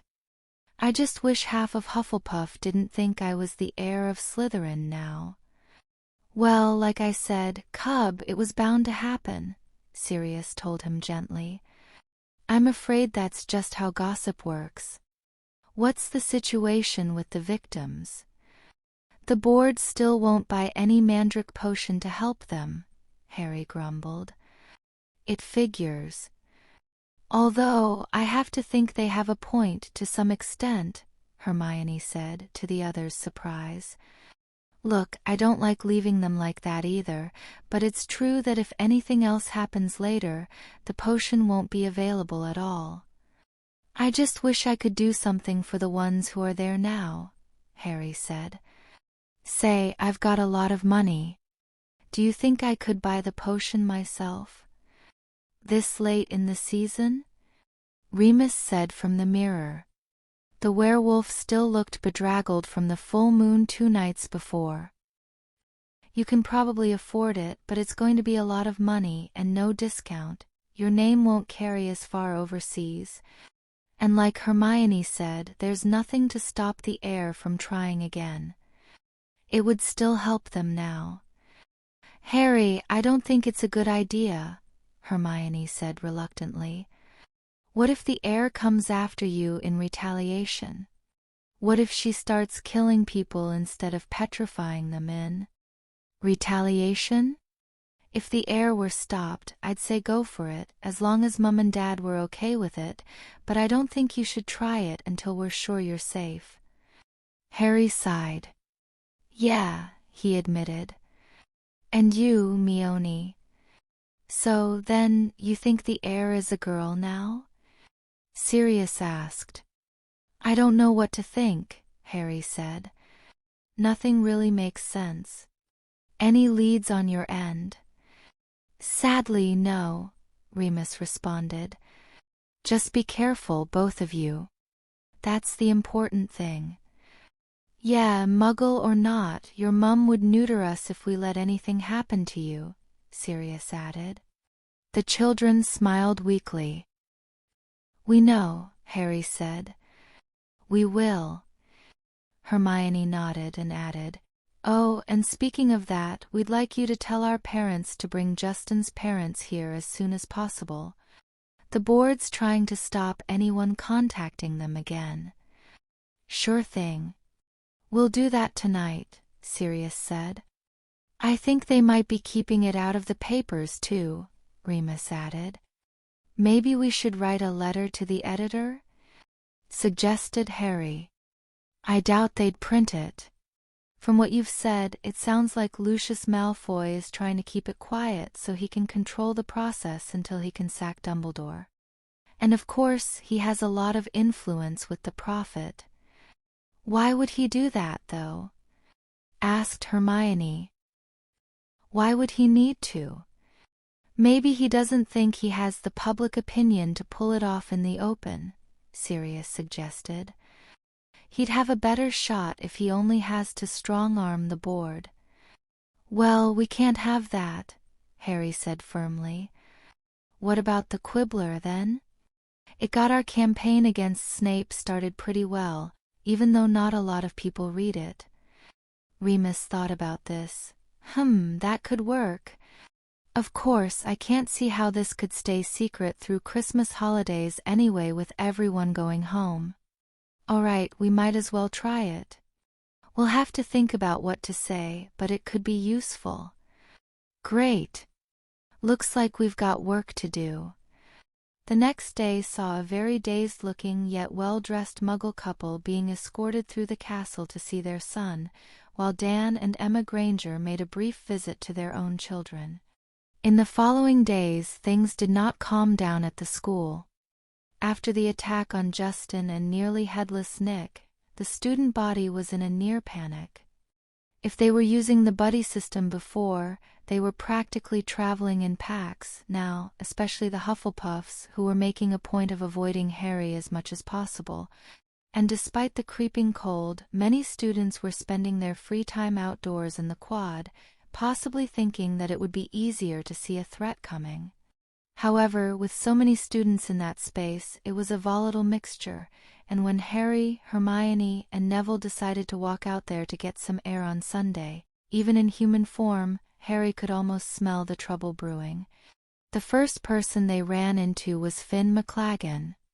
The 7th-year Gryffindor was plying his wares to the Muggle-born students around the castle, and he soon made the mistake of coming after Harry and Hermione.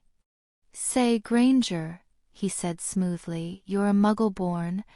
Nasty business going on, isn't it? If you're worried about the heir, I could hook you up with a protective amulet for a good price. He held up a strange-looking necklace for the trio to see. Hey, don't be showing Potter our protections. A voice called. They turned to see a familiar group of Hufflepuffs coming over to confront McLaggen. Ernie Macmillan and Hannah Abbott seemed to be acting as bodyguards for Sophie Roper, while Susan Bones stood off to the side uncomfortably. "He is the heir of Slytherin, don't you know?" Ernie said.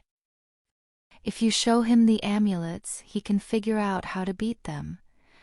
"I'm not the heir of Slytherin, Macmillan," Harry said. "You're not?" Harry, Hermione, and Neville spun around to see Fred and George Weasley had snuck up behind them. They caught a glimpse of Ginny behind them, trying ineffectually to pull them away. "I guess that explains why you haven't attacked this idiot yet," Fred said, pointing at McLaggen. "We just figured you were waiting for your next tea time in the Chamber of Secrets with Slytherin's monster," George added. "Oh, will you two stop it?" Ginny said hysterically. "Hey, it's all in good fun, Gin," Fred told her. "You'd better watch yourself, though, McLaggen," said George. "I bet the heir won't like you helping the Muggleborns." "If that's what you're really doing," Fred continued suspiciously. "I can take care of myself, Weasley," McLaggen said smugly, "and I'll have you know these are perfectly good protective amulets." "Then you'd better keep them away from Potter." Ernie lunged forward and tried to grab the amulet, but Hermione's reflexes were faster. She snatched the necklace out of McLaggen's hand and stepped back from both of them. Ernie then lunged at her, but Harry stepped in front of her, drawing his wand with a snap of his fingers. "Just try it, Macmillan," he said. "Yeah, you need to cut it out," Neville said nervously as he also stepped in front of Hermione. As Ernie considered his options, Hermione carefully inspected the protective amulet she'd grabbed. "This is a spinster wicket," she concluded. "It won't protect you from anything stronger than a tripping jinx." Sophie Roper, who was wearing a similar necklace, gasped, and her friends closed ranks around her. Harry whirled on McLaggen. "Were you trying to scam my sister?" he said threateningly. "Well, he replied as he started to sweat. "Honestly, did you not know that half our family and friends come from old pureblood lines, and Hermione's got a near photographic memory?" "Ha! So you admit it?" Ernie cut in. "I admit that we know our artifacts and we know how to spot a scam," Harry shot back. "And aren't you supposed to be from an old pureblood family too?" "That's right. You can trace my family back through 9 generations of witches and warlocks and you're on the pureblood directory, I know.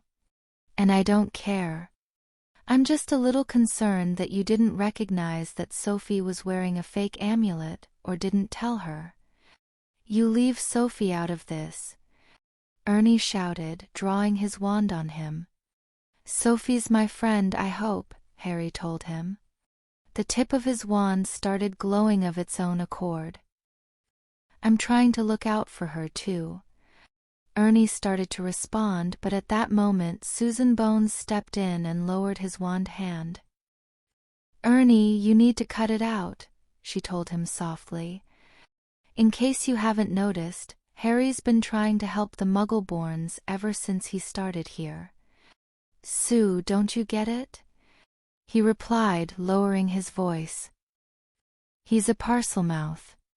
Everyone knows that's the mark of a dark wizard. It's an act. He probably just pretended to make friends with all the Muggleborns last year to find out who they were. He already got Justin for beating him in that duel. I'm not gonna let him get Sophie too. Oh, for the love of, just because I'm a Parselmouth doesn't make me the heir of Slytherin." Harry yelled loud enough for the entire quad to hear. His wand started sparking, causing Ernie to back up a step. Hermione could feel his magic flaring. "I'm not attacking Muggleborns. I like Muggleborns. My sister's a Muggleborn, and I know all the others because I went to the orientation with her, remember, Sophie? And I'm not so petty that I'm going to attack someone just for beating me in a duel, Macmillan. The snow started swirling around him, and Neville took a large step back worriedly. With Harry in imminent danger of losing control of his wandless magic, Hermione did something she hadn't done in a long time. She put one hand on the back of his neck and grasped it firmly. His limbs immediately went limp, and he stood unsteadily on his feet. His flaring magic subsided almost instantly, and he took a deep breath and collected himself before she let go. "That's enough, Harry," she hissed as Neville gave them a confused look. "Trouble, Mr. Potter?" A new voice called out, and Harry groaned softly when he saw Draco Malfoy leading a group of Slytherins to join the crowd. "Nothing that concerns you, Mr. Malfoy," Harry said evenly. "Oh, I don't know about that, Mr. Potter. There are an awful lot of strange things going on around here, and you always seem to be in the thick of them. Don't you think you're exaggerating a little?" "Oh, come off it, Potter," Theodore Nott interrupted. "What do you think you're doing bringing muggles around the castle? We were thinking that parents have a right to visit their children when they've been seriously injured, Mr. Nott. I'm sure no one would think twice if it had been the parents of any pureblood in this circle, Merlin forbid." "Oh, so you're trying to play both sides now?" Ernie interrupted. "Will you cut it out, Macmillan? Can't you just accept that I'm not the one doing this?" "Tut-tut, manners, Potter," Malfoy drawled. "That's actually a clever idea, playing both sides to keep people guessing. Of course, you know what they say, blood will out in the end." "And what's that supposed to mean?" Harry bristled. "Is my adoptive family somehow not good enough now? And besides, my blood is from an old Lightside family and a Muggle-born, not exactly heir of Slytherin material. Obviously, the Slytherin blood is stronger if you're a Parselmouth. There are other Parselmouths out there, you know, Malfoy," Hermione jumped in. "Oh yeah." Nott sneered at her. "You'd better hope your alleged brother is the heir, Granger. Otherwise, he's going to be coming after you, too. Nott, I'm warning you." Harry leveled his wand at him. "What?" "If you really aren't the heir, you already know he will." "Or maybe he really is the heir," Malfoy prompted. "Yeah, that's right. Are you making an exception for your poor, scared, Muggle-born sister, Potter?" Nott added, "I said that's enough." Harry started, but Hermione pushed his wand hand down. "I can take care of myself, Nott," she said. "We'll see." But Malfoy kept going. "Then again, maybe Potter's not the heir," he told the growing crowd offhandedly. "After all, it would make more sense for the heir to actually be in Slytherin, unless that's what he wants everyone to think." Suddenly, Neville joined the fray. "Hey, how do we know you're not the heir, Malfoy?" Malfoy froze, but he quickly recovered. "Well, what if I am?" he sneered. "And maybe you need to watch your back too, Longbottom." Suddenly, Harry started laughing loudly. The sound was so incongruous that everyone stopped and stared. "Ha! Looks like Potter's finally going mental," Malfoy said. "Oh, please, Malfoy," Harry told him. "Do you realize that you are the least likely person in this school to be related to Salazar Slytherin?" "Excuse me? Are you saying my blood isn't pure enough to be the heir of Slytherin?" he said with an air of offense. "No, too pure. You're Draco Malfoy, heir to the noble and most ancient house of Malfoy. Your mother was a Black, her mother was a Rosier, and so on, all members of the Sacred 28, the purest of the purebloods. Your family is probably the best documented in the country, and if there were even a hint of Slytherin blood in it, the Ravenclaws would be all over it by now. There were murmurs of agreement from some Ravenclaw bystanders. But in the Muggle world, things were different.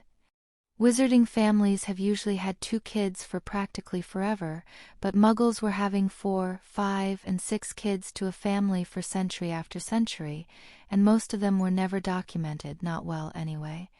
They were all too busy staying alive. So? We all know how pathetic Muggles are, Malfoy said, but he sounded nervous, as if he already had an inkling where the logic was going. His compatriots all looked clueless, however. Don't you see? Harry continued. All those unknown generations? All it would take is one squib great-great-grandson, and Salazar Slytherin could be the ancestor of every Muggle in Europe. And all it would take is one Muggle-born great-great-grandparent today, and he could be the ancestor of every Muggle-born half-blood or pure-blood in Britain, except you, Malfoy. Your blood is too pure to be related to him, unless you do have some Muggle-borns on your family tree that you're not telling us about. Ooh-hoo, some of the bystanders said. Realizing that Potter had just run circles around him, Malfoy had little recourse but to back out. That's it, you have gone mental, Potter. I kind of hope you're not the heir now, he said ineffectually. You're such a nutter, I'm not sure you could tell the Muggle-borns from the rest of us. He spun on his heel and stalked away. Yeah, well, maybe that's a good thing. Harry called after him. He turned and glared at Ernie. So, Macmillan, are you really gonna believe Malfoy on this? He asked. Ernie glared back. Maybe not, he admitted, but I've still got my eye on you, Potter. Come on, Sophie. Sophie was still staring at Harry fearfully, and when Ernie turned to leave, she spun around and hurried after him, sticking close to him and Hannah. Harry growled softly. I hate seeing Sophie afraid of me like that. I'm sorry, Harry, Hermione started. Ernie's being bigoted. I was going to say paranoid. He couldn't help Justin, and he's worried about Sophie. A lot of people are scared. They shouldn't be scared of me, he grumbled. They don't have any other idea who the heir could be. I'm really worried not knowing who it is, and I know you are too. She reached up and grasped the back of his neck again, albeit more lightly, the same pressure as a mother cat picking up a kitten by the scruff of its neck. Are you doing okay now? I'm not 5 anymore, Mione, he murmured in her ear. Doesn't matter. It works on all cats, she whispered back, but she let him go, and they headed back inside. Wow, Neville said as he went with him. I can't believe you outsmarted Malfoy like that. I never thought about blood that way, but it's right, isn't it? There's got to be a lot of mixing we don't know about. Harry and Hermione both nodded. That was a very clever point, Harry. The trio did a double take when they saw that Luna Lovegood had skipped up alongside them. Where had she come from? She did seem to have a tendency to fade into the background. Do you think you might be interested in writing about it for the Quibbler?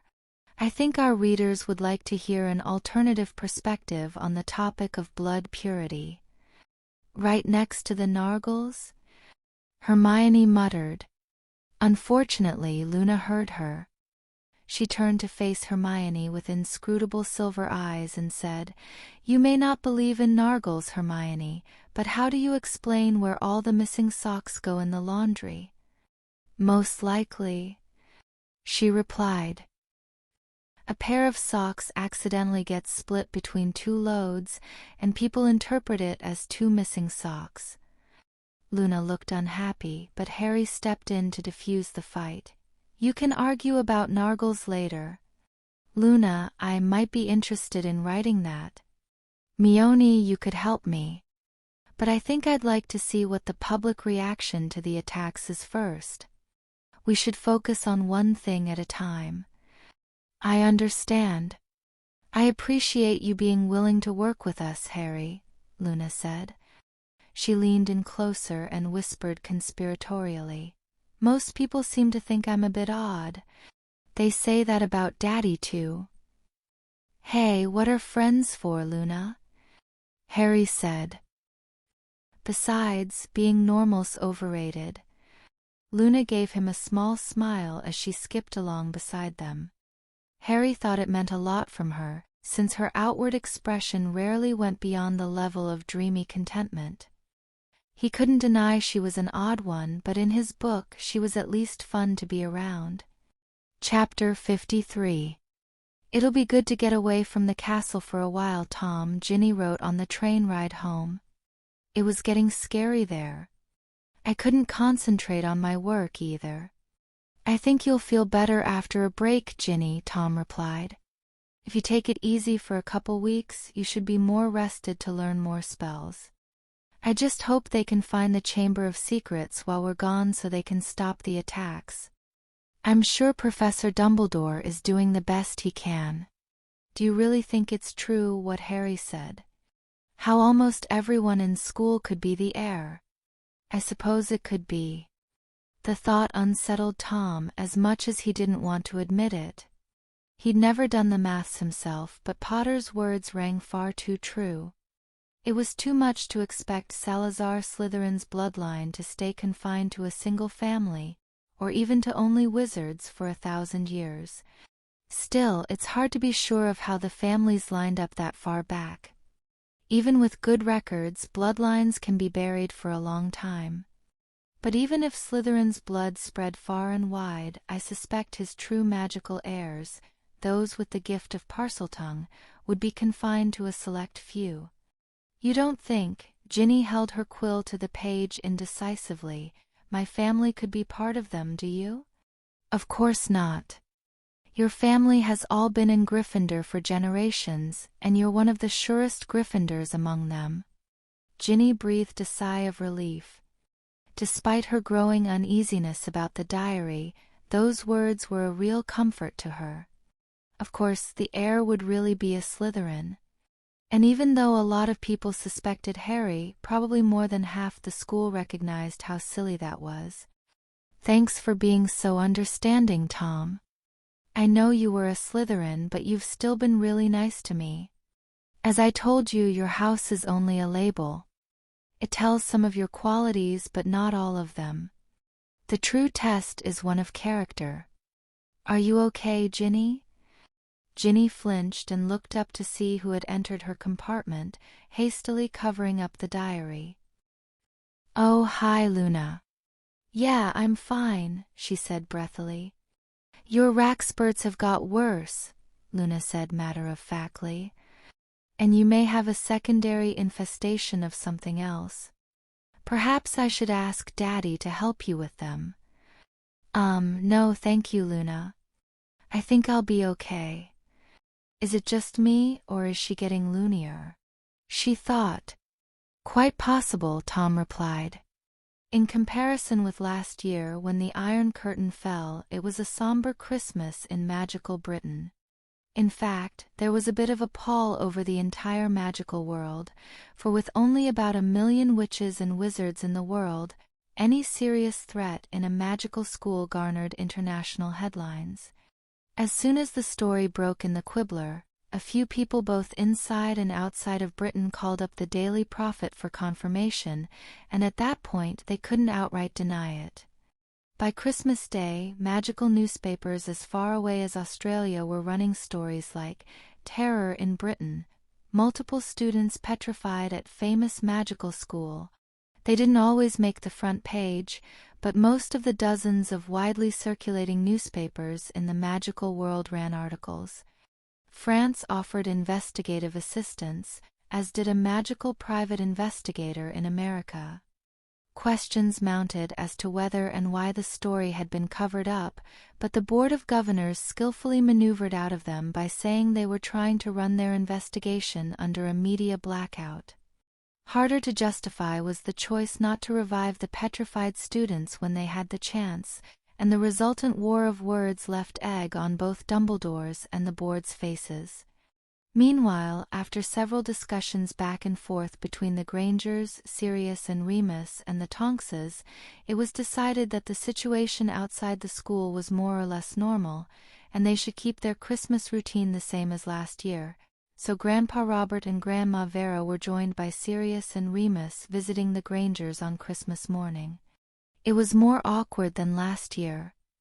Although they had been uncomfortable about it, Dan and Emma had agreed to tell Dan's parents a fairly whitewashed version of what had happened to Harry and Hermione last spring, and they were having to do it again with the Chamber of Secrets mess, but there was only so far you could bend a story about evil wizards in the children's school. "Don't worry though, I'm sure Dumbledore's on top of it," Sirius said, even though it was getting harder to say that with each new attack. "Go on, Cubs, let's get to the presents." The stack of gifts that had come by owl was a little higher this year, with Christmas cards from the Weasleys, the Follies, Neville and Luna, and another one that arrived with Cousin Andy's owl. "What's that one, Harry?" Hermione asked. "I don't know. Cousin Andy must have forwarded it." He opened the envelope. "It's from Gabby Delacour?" "Oh, that's right, we were supposed to write her sometime," Hermione said. "Yeah," Harry remembered. "I guess with so much else going on we forgot." "Well, go ahead and read it." Okay, Harry started reading. "Dear Harry Potter and your family. Fleur is helping me write this because my English is still not good. I heard about what is going on at Hogwarts. I am very sorry that people are getting hurt. It sounds scary. I hope you are okay and that you get lots of presents. Please write back to me so we know you are okay. Joyeux Noël. Gabby Delacour." "Ah, that was nice of her," Emma said. "You need to be sure to write her back." "Yes, Mum," Harry said. "Who's this Gabby now?" Grandpa asked. "Oh, she's this adorable little witch, probably about 6 or so. We met her family in France last summer. Her mother's half Vila, so we hit it off over the whole mixed family thing. And they were some of the few people we've met who were sensible about Harry's fame," Dan added. "Aha," Harry said. "They were kinda stuck up at first, but they were pretty nice after we talked to them for a while." They set the cards aside and started opening presents. Besides the usual disproportionate numbers of books, Harry received some top-of-the-line Quidditch gear from Sirius that he was sure would help his game, and then Sirius handed 2 familiar-looking rectangular presents to Hermione and Emma. "I got something special for you and your parents, kitten," he said. They each unwrapped their present, revealing twin handheld mirrors. "Communication mirrors?" Hermione asked. "Yep, go ahead and test them out." "Hermione," Emma said tentatively. Suddenly, her face appeared in Hermione's mirror and Hermione's in hers. It was a little disorienting, since each mirror gave an alternate and somewhat jittery point of view of the same room, but they were more than happy with it. "Sirius, this is wonderful," Hermione said. "Thank you so much. It'll be so much better to be able to call home instead of writing a letter. Faster, too," Harry added, thinking about all the crises they seemed to get into. "Don't I know it?" Sirius replied. "Those things are hard to find, but they're worth it." The old house cat, Rowena, slowly padded over to investigate the strange object and sniffed around it in confusion before apparently accepting it and shifting gears to lie down across Hermione's lap. "Well, it looks like Rowena likes it," Hermione said, and she began scratching the cat behind her ears. She let out a sigh and said, "You know, it would be nice to have a cat to take to Hogwarts, one that would actually do what I tell it," she muttered under her breath, too quietly for Grandma and Grandpa to hear. Harry glared at her. "A cat did as it pleased." "You've never taken Rowena," Grandpa observed. She's too old, Hermione said sadly. She's got to be close to 15 by now. Looks like she's even going gray on her face. Hey now, Sirius said, there's nothing wrong with a little gray hair. He ran his hand self-consciously through his own hair, which had wisps of gray around the edges. I know it's perfectly normal. I'm just saying she's too old to travel so much. She let out another wistful sigh. Harry frowned. It was sad to see his only real feline friend hitting her twilight years. He reclined to get close to her and said encouragingly, "Don't listen to her, Rowena. You're not getting older, the mice are just getting faster." Hermione rolled her eyes but giggled in spite of herself. After a fun day of gifts, laughs, and Grandma's Christmas dinner, it was time for most of the group to head out to the Diagonal Theatre for the Christmas play. While it would have been nice to take Grandma and Grandpa along, they didn't officially know about magic, and truth be told, they didn't mind having an evening alone after all the excitement. "We'll be just fine here," Grandma said. "Have fun, all of you." "What's the show again?" asked Grandpa. "The Voyages of Odo the Hero," Hermione replied. "It's sort of like the wizard version of Beowulf." "Sounds like a good show." "See you later," Grandpa said. "Bye, Grandma, bye, Grandpa," Harry and Hermione said. "You know what show I'd really like to see?" Harry mused as they walked out to the car. "What's that?" Hermione asked. "Doctor Who." "Oh, I know. It's been 3 years now. I can't believe it never started up again. Is it cancelled now?" Dan shook his head. "That's the funny thing. As far as I know, they never officially cancelled it. Once in a while I'll hear a rumor about it starting again. Next year is the 30th anniversary, you know. Maybe they'll do something for that." "I hope so," Hermione said. They did the 3 Doctors and the 5 Doctors for the 10th and 20th anniversaries. It'd be great to have the 7 Doctors. Dan agreed. "Oh, but there's something else that'll interest you, Harry." "What's that?" "The Jurassic Park movie is being releasing in June." "Awesome." Hundreds of miles away, a very paltry Christmas dinner was being taken in a substandard magical tent. Both the tent and its occupants had been somewhat damaged by their frequent fights.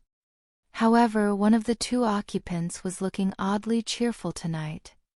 "Happy Christmas, Amicus," the squat, stubby witch said with a wheezing grin. "What's so happy about it, Alecto?" Amicus Caro grunted to his sister. "We've been combing Scandinavia for months with no sign of the Dark Lord, there's no decent food, and I'm freezing my arse off here." "Can it?" Alecto snapped. "It'll all be worth it when we do find the Dark Lord. But it's happy because look what I nicked out of the rubbish." She held up a newspaper called Nordiska Nyheter, across which the headline blared. "Muglerstudentur attackerade pie Hogwarts. Renblodig Arvtiger Richtes misstankt." "Hang on a minute," Amicus grumbled in annoyance as he started searching for his Swedish dictionary. "Don't bother, I already translated it. It says, Muggle-born students attacked at Hogwarts.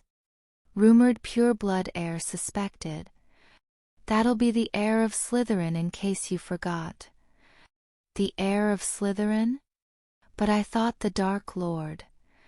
"Obviously, another Death Eater's doing it," Alecto told him. "Probably Malfoy, the slippery devil." "Then how's that good for us?" "It ain't, except this could finally be the last straw that gets rid of Dumbledore, maybe St. Potter too. I'll let Malfoy gloat on that one for a few minutes." "Ha!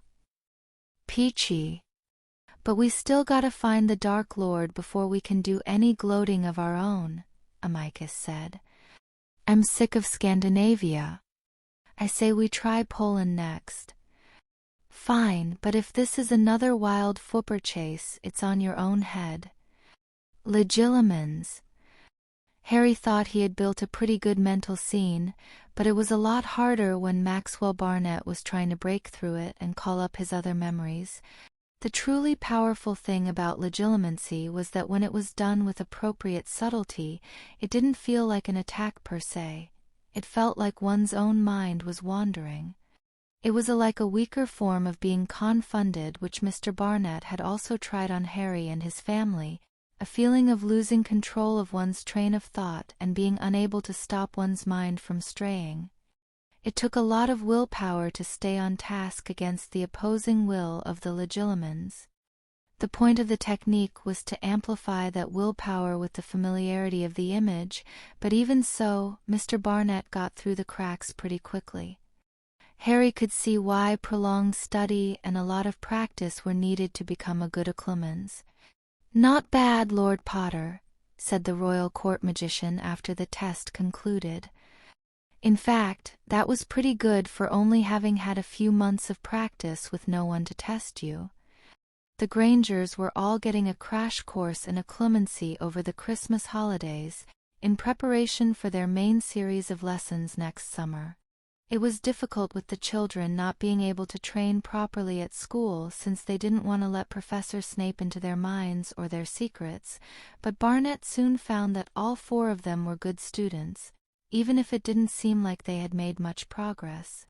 "That's harder than it sounds," Harry grumbled, nursing a headache.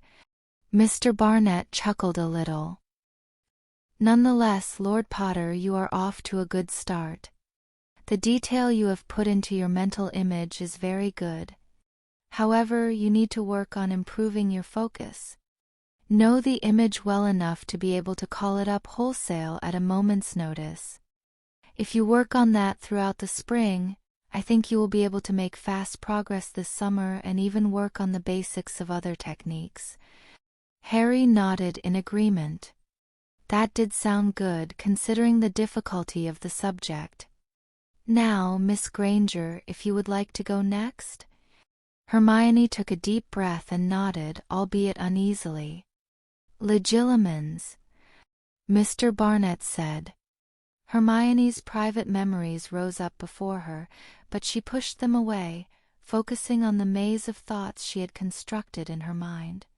Each time Mr. Barnett tried to call up something she didn't want him to see, she bounced him to a different memory that was more strongly associated with what she was thinking about, some of them highly incongruous and confusing. This kept up for quite a bit longer than it had with Harry, until she made a misstep in the dance, and Mr. Barnett dropped down into the sea of her memories before withdrawing. "Very good, Miss Granger. If I weren't so accustomed to training muggles, I would have got pretty lost for a minute there." "You still got through," she said unhappily. "Yes, but you have a remarkable mind to build a mental maze that complex. I don't think I've ever seen someone else who could do it at your age. Focus on exerting better control of the movement through the maze, and I think you'll progress quickly." "Yes, sir." Dan and Emma also went through their tests and were a little surprised to find they were behind Hermione's level. Of course, who could keep up with their daughter's powers of raw memorization? But they were still making good progress. Barnett had several longer individual sessions with all four of them over the holidays, which left each of them with a pretty good idea of what they needed to work on, so that aspect of their plans, at least, was going well. With the dueling club active at school, there wasn't a pressing need for tutoring with Remus, although they did spend some time at Grimmauld Place for a spell review and would be going back for Sirius's second annual New Year's party.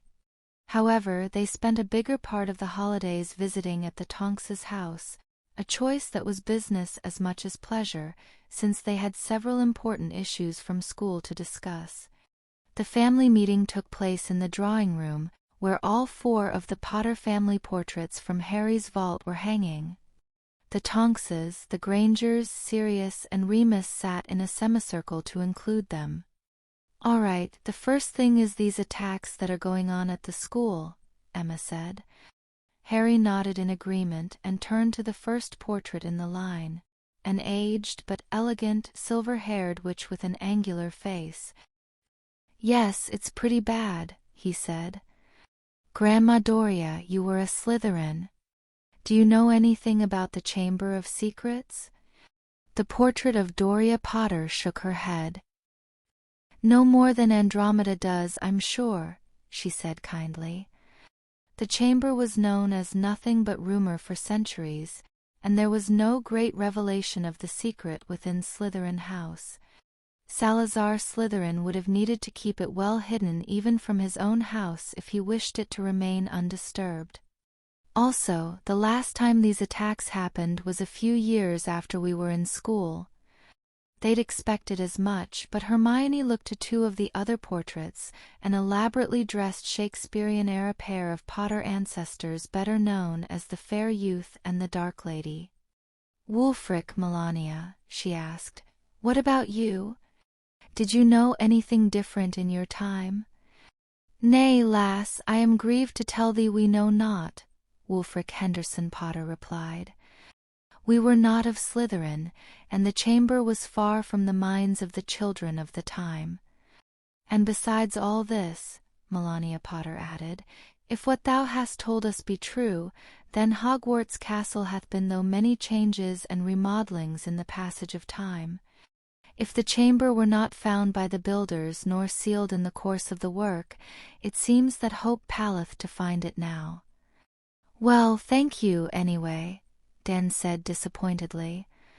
"I think the more important question is, do we really want you two to go back to Hogwarts or somewhere else?" Hermione and Harry both paled a little at the prospect. "I think we both would rather not have to leave our friends and go somewhere else, especially in the middle of the year," Hermione said timidly. "But if it's really too dangerous—" "That's what we need to decide," their father replied.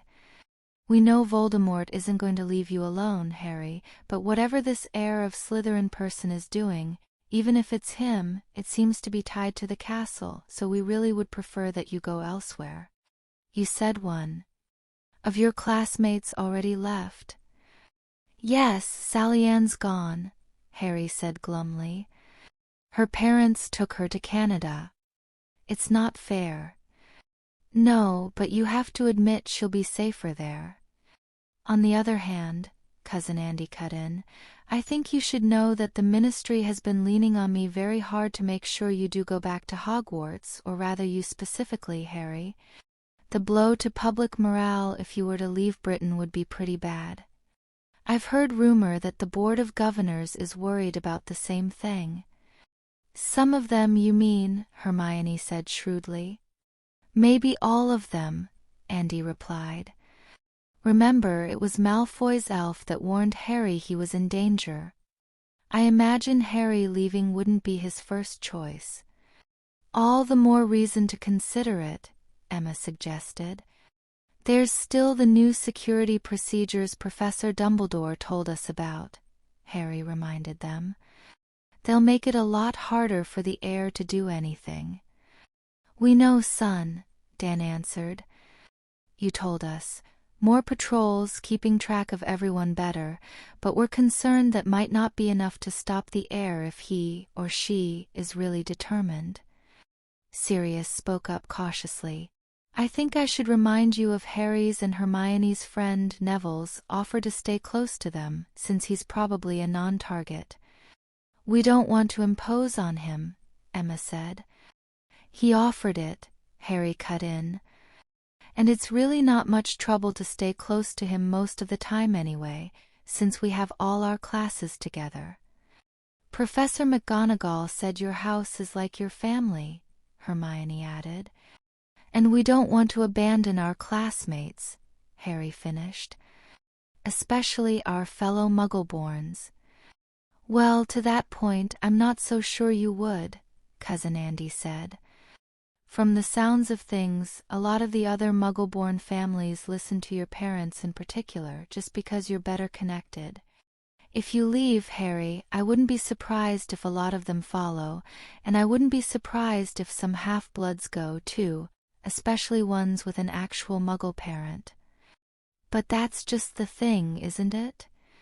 Hermione said. Most of the other Muggle-borns are going back right now. I know some of them have a choice, but some don't, like Terry Boot can't afford to go anywhere else. Don't you think it would be good for us to stay at Hogwarts as a show of solidarity? Dan and Emma stared at their daughter, feeling a wave of déjà vu back to 7 years ago. Let's adopt a boy who's a known target for dark wizards.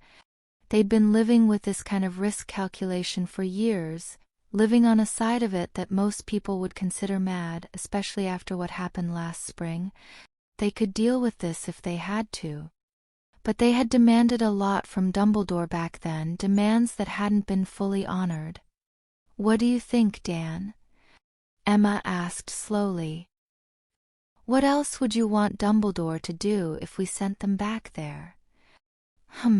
Pass attendance lists from class to class like they do in Muggle school to make sure no one's skiving, Dan said. If they do that, they should have a pretty tight handle on where everyone is during class hours. I'm more worried about free periods and weekends, though.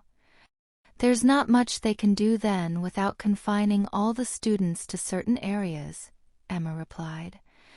It would be nice if they had something they could do for those times. Harry snapped his fingers on his non-dominant hand to avoid drawing his wand. What about closing non-essential parts of the dungeons? Everyone turned and looked at him. Most of the dungeons aren't used outside class hours except the entrances to the Hufflepuff and Slytherin dorms. Of course, Hermione said. We don't know for sure if the entrance to the chamber is in the dungeons, but it would make sense since it's supposed to be under the school. That's good thinking, their mother said. All right, I suppose that if we get Dumbledore to do those things between that and his other efforts, and if you try to stay close to friends you trust, it wouldn't be too bad for you to go back there. Dan didn't look thrilled with the arrangement. But we're served the right to call you back by flu, he added. Emma nodded. We understand, Hermione said with a look at Harry. Her brother nodded.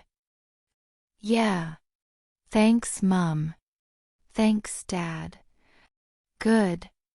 Now that's settled, the next issue is that elf, Cousin Andy said. Dobby, Hermione clarified. Right. Well, I suppose the question is, what do you want with him? We want him to tell us what he knows about the plot against Harry, Dan replied. We want him to stop being abused, Hermione said immediately after him. They each gave the other an awkward look that said you need to sort out your priorities. Cousin Andy's face was grim.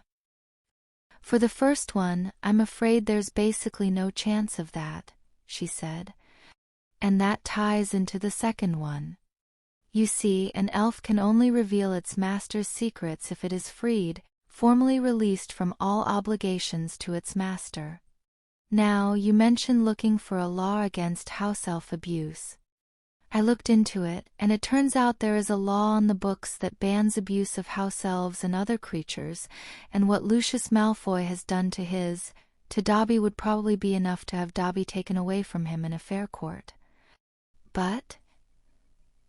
Hermione asked, even though the answer was obvious. But in the Wisengamot, even if you managed to get a conviction, they'd only give him a modest fine. They'd never take Dobby away from him because of the precedent it would set. Maybe if you could prove attempted murder, but even then. So that's out, Harry grumbled. He hesitated to ask his next question, but after a prodding look from Hermione, he went ahead with it. Sirius, I know it's probably a lot of money, but is there any way we could just buy him and free him? Sirius shook his head. Buy him? Yes. Free him? No. You see, Cub, house elf trading is more complicated than you think. The main thing is that if you sell an elf, you don't want him to be able to tell his new master your secrets. So all sales are really more like permanent leases. Elves are bound to the family they're born into, and they're usually only sold once when they're old enough to start working. Anyway, the problem is that if you free an elf after buying him, ownership reverts to the previous owner, and his obligation to keep your secrets ends. If you want your secrets kept, you have to sell him back. Hermione put the pieces together. So if we bought Dobby, he still couldn't reveal the Malfoys' secrets, and if we freed him, the Malfoys would get him back, and he could tell our secrets? Exactly. So there's no way to get the secret of the chamber out of Dobby. Lucius Malfoy would have to willingly give it up. Sorry, no leads there. It's all right, Sirius. We tried, Dan told him. I've just thought of something. Harry exclaimed. What is it? Sirius asked. Hagrid. Ha. When we talked to Professor McGonagall about Hagrid last year, she said he'd been expelled 49 years earlier. Hermione gasped. That's right. And that's 1943. The same year as the last set of attacks, Sirius said in awe. But then, you don't think he could be involved in the attacks, do you? Emma said worriedly. No way. Harry said. Hagrid would never hurt anyone, and Dumbledore would never keep him on if he suspected him, even he's not that stupid. But I gotta wonder if maybe Hagrid knows something. Maybe he knows a clue that we missed. It wouldn't hurt to ask when we get back, Hermione agreed. But Sirius, about Dobby, what about just getting him away from them so he's not abused anymore? In principle, yes. It wouldn't be cheap, but I could afford it, so could Harry if you get down to it. The price of an elf can run as high as 1,000 galleons, and there's a heavy transfer tax on top of that. It's a class thing. They don't want a poor family to be able to get an elf they don't deserve on the cheap. Anyway, the money's not the problem as long as you're not planning on opening an abused elf shelter or something. The hard part would be convincing Malfoy to sell. Wouldn't it make him suspicious just asking? Dan said. At this, Remus spoke up. Not necessarily, he said. We've been putting our marauder heads together and we've come up with an idea. We're just not sure if you'll like it. Well, what is it? We actually have two problems. The first is that we could make Malfoy suspicious if we do this wrong.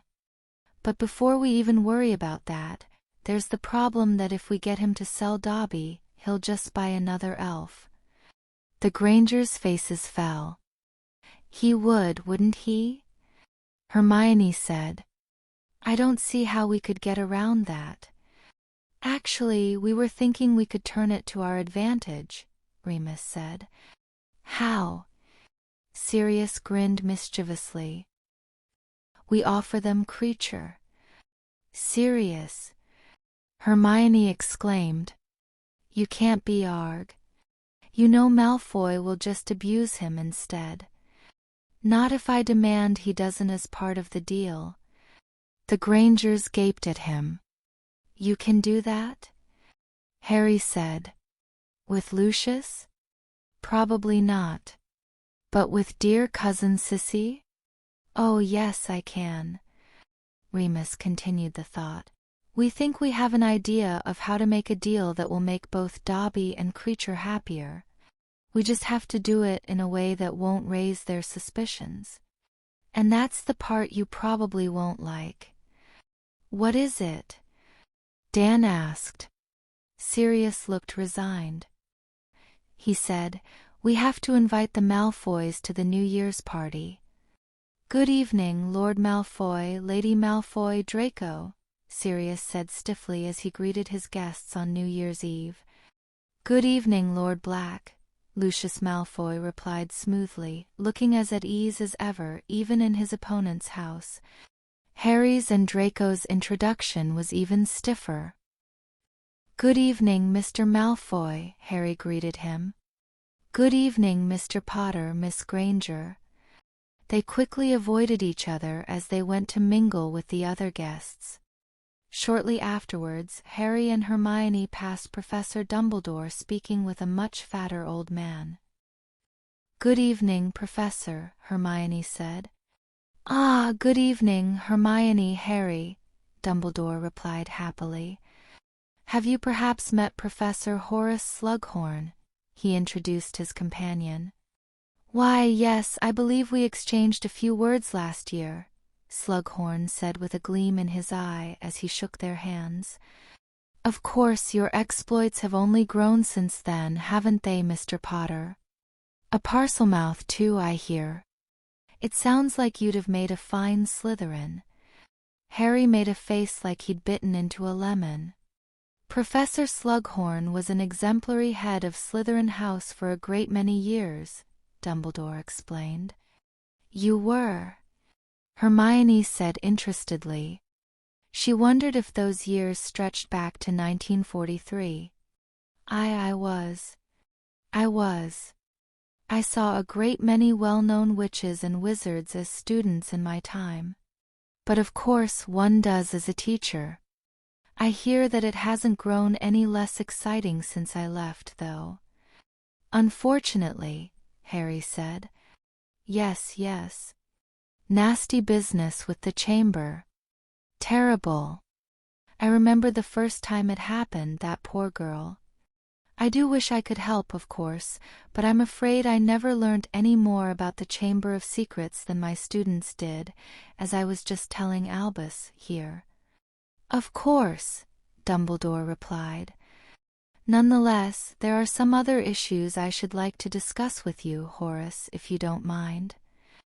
Harry thought Slughorn turned a shade paler at that, but he ignored it and turned to stop Dumbledore for another moment.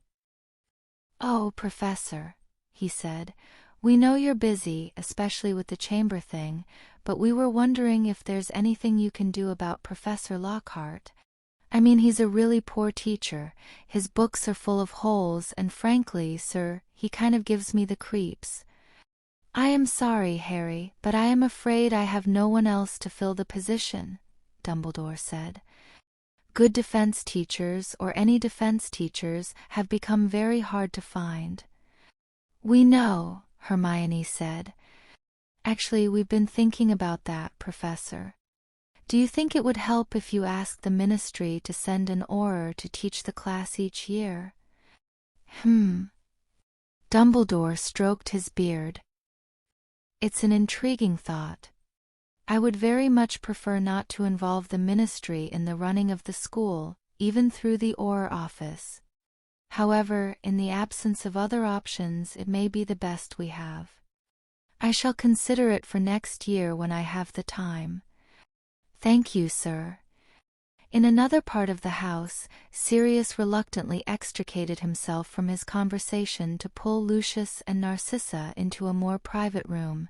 "It's really good to see you, Vicky," he said. "I'll be right back. I just need to speak with my cousin for a few minutes." He led the Malfoys into one of the many bedrooms, for lack of anything better, and they both fixed him with a piercing stare. "It's very gracious of you to invite us to your home, cousin," Narcissa said. "Now why are we really here?" "Well, for one, I was hoping you might have a chance to admire the housework," Sirius replied. "Creature's been managing it. You remember Creature, don't you, cousin?" "Creature?" The elf popped into the room and grumbled, "Yes, master." Then he saw Narcissa and immediately livened up. "Oh, Mistress Sissy," he said, bowing deeply. "Creature is very happy to see you, mistress." "It's good to see you too, Creature," she replied before turning back to Sirius. "So the elf?" she questioned. "Yes, you see, Creature is still loyal to the old family ideals." He never liked me. I never liked him. He's got better over the past year, but I doubt he'll ever do more than just tolerate me, and I doubt I'll ever do more than just tolerate him. I was thinking I might just give him clothes and have done with it, but the fact is, I do need an elf around here to take care of the house. He was embarrassed to think how true that was. Even as a hit wizard, he wasn't the wizard he used to be, and he couldn't keep up with taking care of a big manor house like this one, even with Remus's help. Merlin's beard, he was starting to feel old. Then I thought, you must have an elf, Narcissa. And you and Creature always seemed to like each other when we were younger. So I thought, if I'm going to shell out the transfer tax for a trade, I might as well ask you first and see if I could put the two of you back together. Creature gasped in shock and staggered. Creature go to live with Mistress Sissy, the old elf croaked hopefully. That's enough, Creature, Sirius said.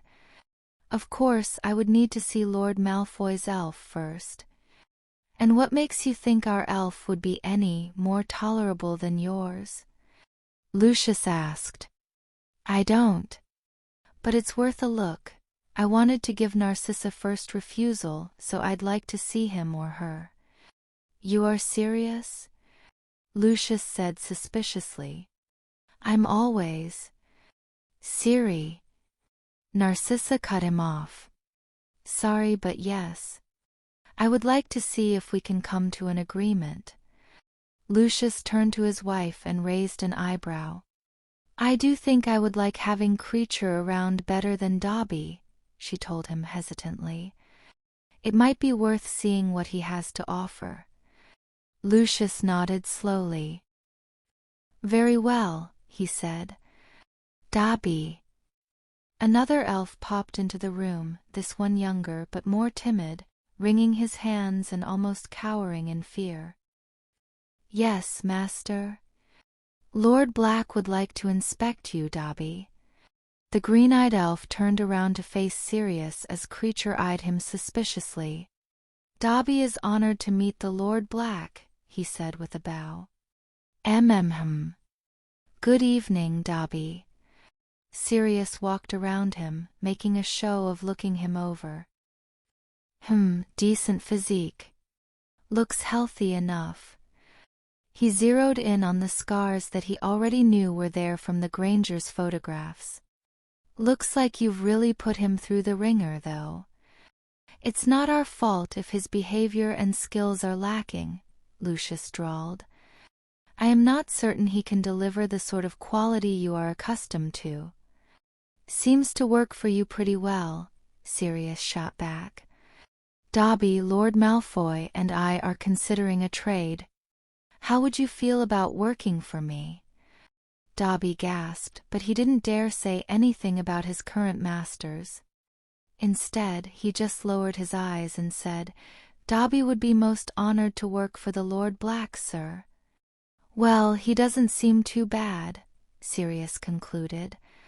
I believe someone like yourself could find some leeway in when the trade must be filed with the Ministry, Lucius. Perhaps we could arrange a short trial period to ensure the trade is good.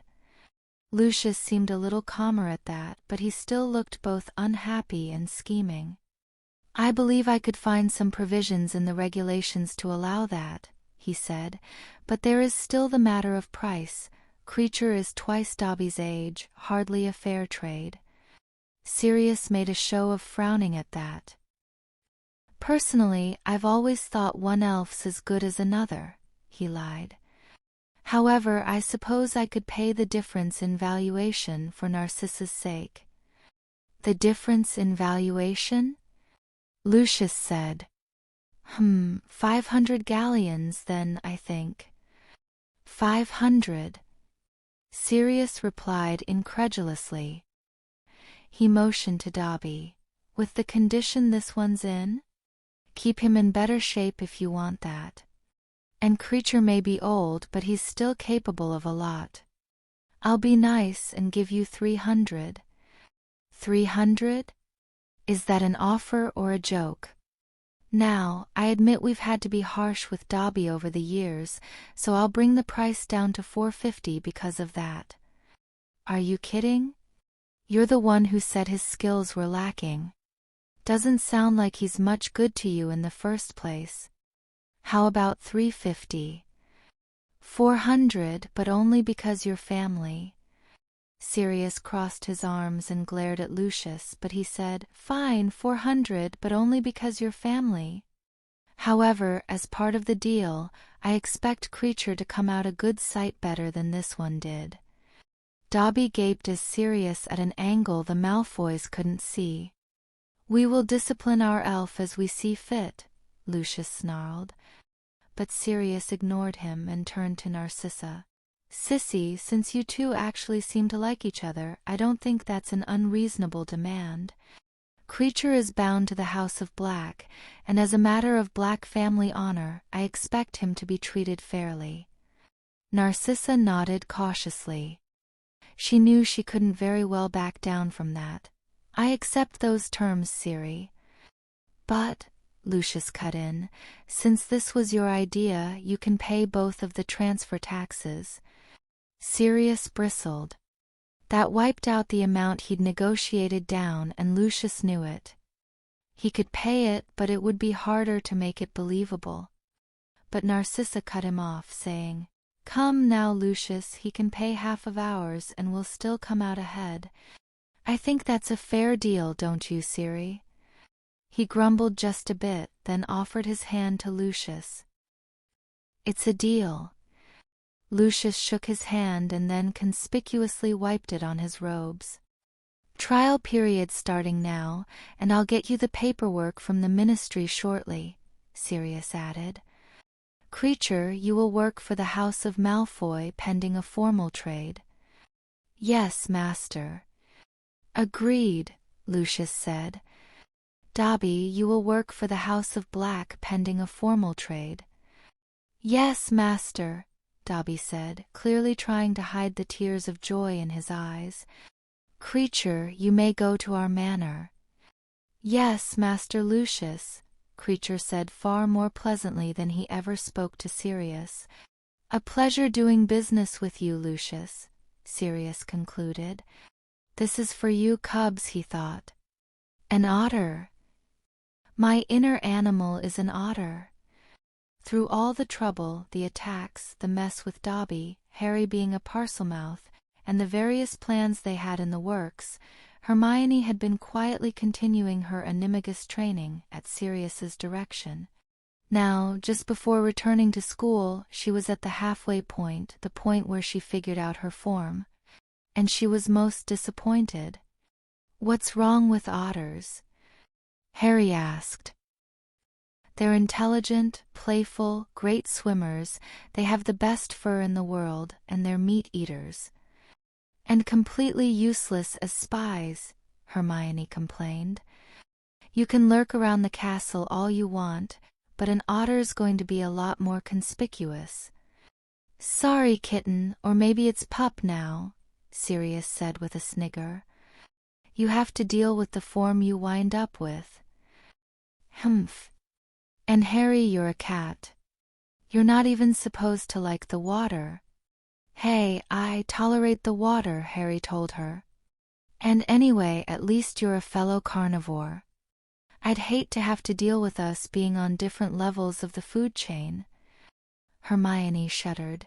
"Never mention that again, Harry." "Come on, sis, who knows? Maybe someday being an otter animagus will come in handy." "Yeah, that'll be the day." Chapter 54. By the time Harry and Hermione got back on the Hogwarts Express, Hermione had managed to track down a book, not a chapter or an academic paper, but a whole book about otters. It still disturbed Harry a little how easily she could work the library. "Is all that for your you-know-what training?" he asked when she started reading it on the train before their compartment filled up. "Yes," she replied primly. "Sirius says I need to learn about otter anatomy and behavior so I can more clearly visualize the change. It's really very interesting." "Wow. I'm glad I could just do it naturally. Hermione rolled her eyes at him. Maybe you should read up on cats. A fuller understanding couldn't hurt. I lived as one for 2 months and... He cut himself off as the compartment door opened. Oh, hi, Neville. Hi, Harry. Hi, Hermione. Neville gave Hermione a strange look at her book, but he shook his head and dismissed it. She read strange things sometimes. How was your holiday? It was good, Hermione said. It was nice to get away for a while. I just hope this term is less exciting than the last one. Don't we all? Harry said. The term did indeed get off to a smooth start. Dumbledore announced the new class attendance policy and the dungeon closure at dinner the first night. No one made any suspicious overt reaction, but after a couple weeks there were no new attacks, so people started to calm down. It was only the Slytherins who kept trying to stir up trouble. So, Mr. Potter, it looks like my father managed to rip off your godfather on an elf trade, Draco Malfoy said one day when he cornered Harry in the entrance hall. I'd hardly call it a rip-off, Mr. Malfoy, Harry said. Sirius wanted an elf that got along with him better, and he got that. He's well aware of how the prices work. Must have wanted it pretty bad with what he paid. We're all fine with how the deal turned out for him, Harry said. I don't see any reason for you to complain about it. I just thought you'd like to know what a bad deal it was, Mr. Potter. Well, obviously you can't expect this lot to have good business sense, Draco, Nott said. I don't think that's fair, Mr. Nott, Hermione said. Nobody asked you, Granger, Nott snapped. Excuse me. Harry jumped back in. I'll thank you not to talk to her like that. And I'll have you know our business sense is just fine. Sirius just chose to make that deal for his own reasons. And Malfoy, if you and your family are happy with Creature, why are you trying to make an issue out of it? Malfoy didn't have a response for that, but Hermione decided to press the issue further. Incidentally, Mr. Malfoy, she said sweetly, I looked Dobby over after he moved into Sirius's place. He looked pretty beat up, and he really seemed to appreciate the change of scenery. What are you saying, Granger? Malfoy said threateningly. She didn't back down. I'm saying he doesn't look like he was treated very well. Do you have anything to say about that? He hesitated, then said stiffly, Only that we have a right to treat our elf any way we want. Even beating him? Hermione pressed. That's none of your business. Nott said before Malfoy waved him back. It's common decency, she snapped back. Hermione, is this really the best time? Harry asked softly, trying to call her off too, since he saw that a crowd had started to gather around them. Why not? She replied. It's gotta be said sometime. It's common decency, Nott. In the Muggle world, we stopped beating our servants over 100 years ago. And why should we care about the Muggle world, Granger? Nott sneered, ignoring Malfoy. Just goes to show you how dumb Muggles are. Hey. Our parents happen to be 2 of those dumb Muggles. You ought to show some more respect.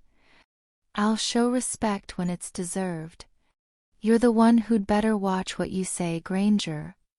The heir of Slytherin's still around here, you know. It'd be a shame if he decided to come after you next. What's that supposed to mean, Nott? Harry demanded, hissing involuntarily and moving in front of Hermione. Exactly what I said, Potter. If Granger wants to make an arse of herself, it's not gonna win her any points with the heir. Is that a threat? Harry said. It's a fact, Potter. You remember what the message said. Enemies of the heir beware. Everyone knows the mudbloods are enemies of the heir. There were gasps at his language as he zeroed in on Hermione again. Especially nosy, obnoxious, know-it-all mudbloods like you. There was a loud snap and a crackling sound, and suddenly Harry had his wand in Nott's face. "Take that back," he yelled. Quicker than Harry expected, Nott drew his own wand. "Why should I, Potter? That's exactly what Granger is. I will not have my sister spoken to in that manner." "Ha! Sister. I don't believe I hear a Potter in her name," Nott said with a grin. "That doesn't matter, you little troll. She's still my sister by law." He started to wave his wand. Suddenly, Malfoy stepped in. He couldn't let this continue as much as he'd like to. Not successful. Baiting of Potter was entertaining, but his father had given him strict instructions to keep up pressure on the heir of Slytherin line unless it became untenable. With the school being split on the issue, he didn't need to give more fodder to the image of Potter as the defender of mudbloods. "You do know the honor code, don't you, Mr. Potter?" he said. Harry froze. The honor code wasn't legally binding, but reputation was everything in the Wisengamot, and it wouldn't be good for him to break it. His mind raced as he tried to remember the various arcane customs. "What about it?" he said guardedly. Hermione tugged on his sleeve and lowered his wand arm. "Family honor only applies to blood relatives and spouses, Harry," she said softly. "It's all about bloodlines." "What? But that's not fair," he whispered back. "She's right, Harry," Neville said, coming up on his other side. "You need to back off." Harry bared his teeth and hissed menacingly, but he sheathed his wand. "This isn't over, Nott," he said. "We'll see about that, Potter. I don't appreciate you drawing your wand on me without cause, but I guess I can't blame you for being rusty on the honor code, what with being raised by muggles and all. Although, I would have expected better from the heir of Slytherin." Many of the Slytherins sniggered at that while Harry glared at him and stomped away. "This is ridiculous," Harry growled once they were out of earshot.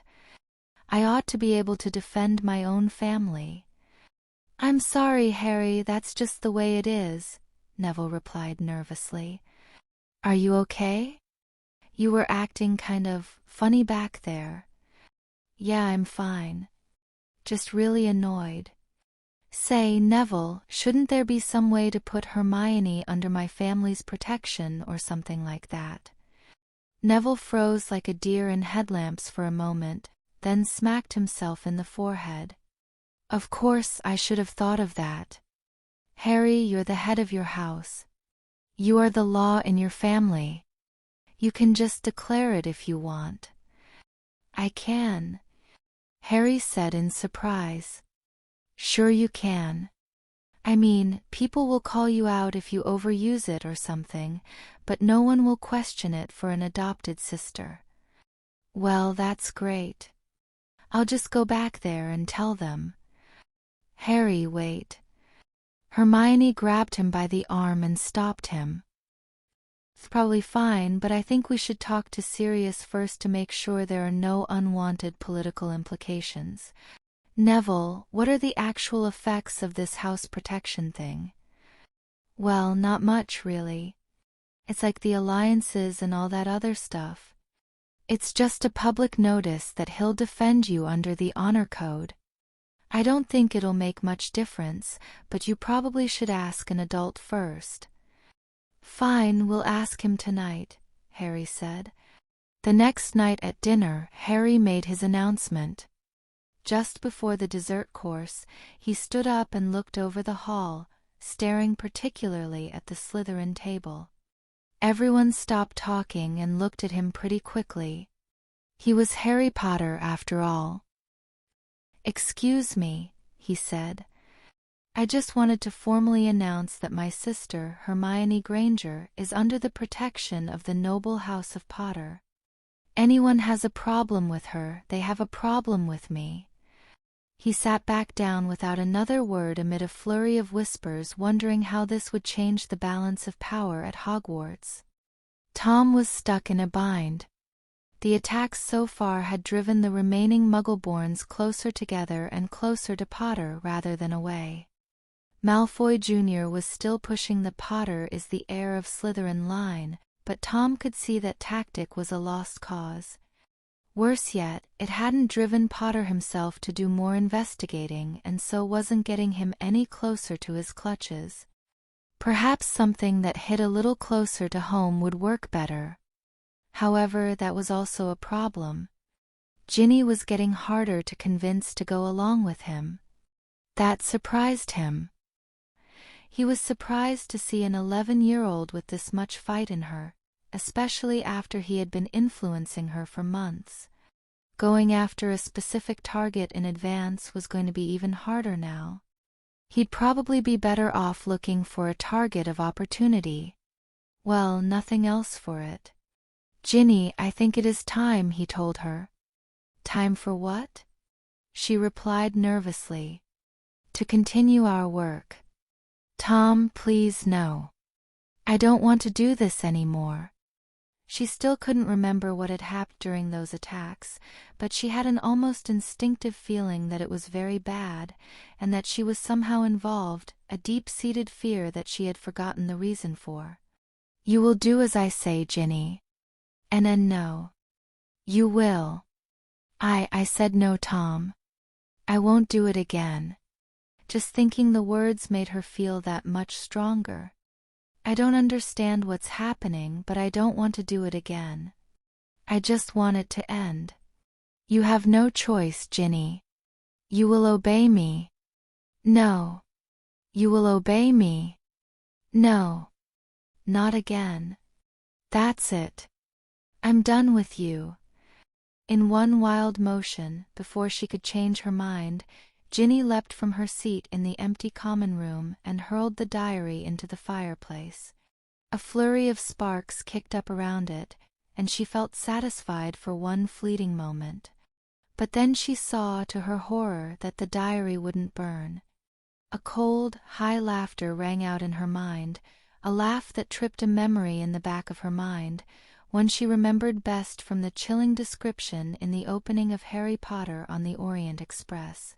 Her heart began racing in terror as Tom's voice rose up, from the heart of the flames, from inside her head, she wasn't sure, and said, "Foolish Ginny. Did you think I recorded my memories in something as fragile as paper and ink? You cannot escape me." "And no, Tom, please stop it," Ginny begged, sinking to the floor in tears. "Pick up the fire tongs. Please go away. Take the diary. Just leave me alone." But it was no use. Tom had broken through with shock and awe, and she could not resist. He began guiding her back to the entrance to the chamber. It wasn't until she reached the door of the out-of-service bathroom that she began to snap out of it. "No. I won't.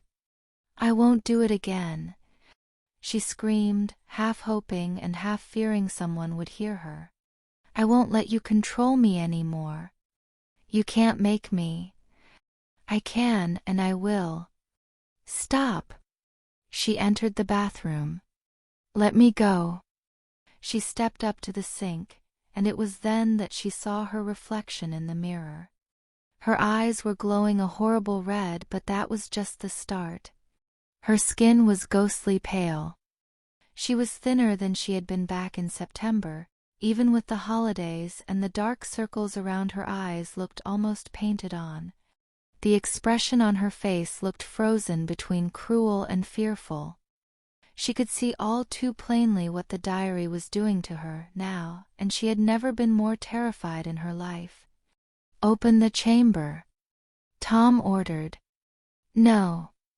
With everything in her, she took a step back, then another, and she tore eyes away from the sight of that cursed sink.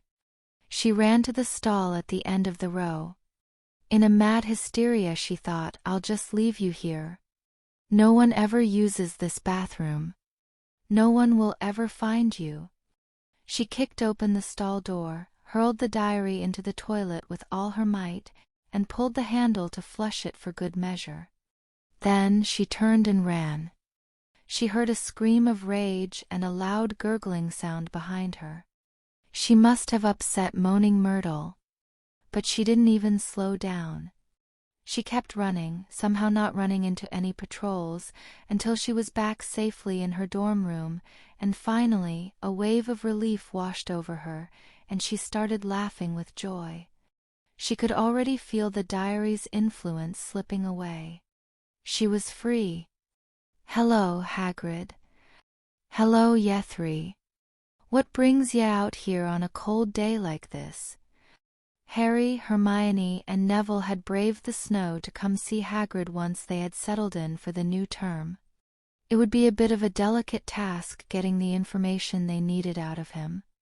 Hagrid could be a bit touchy about his personal life, but they needed to follow all of their leads. They'd try to ease him into it gently.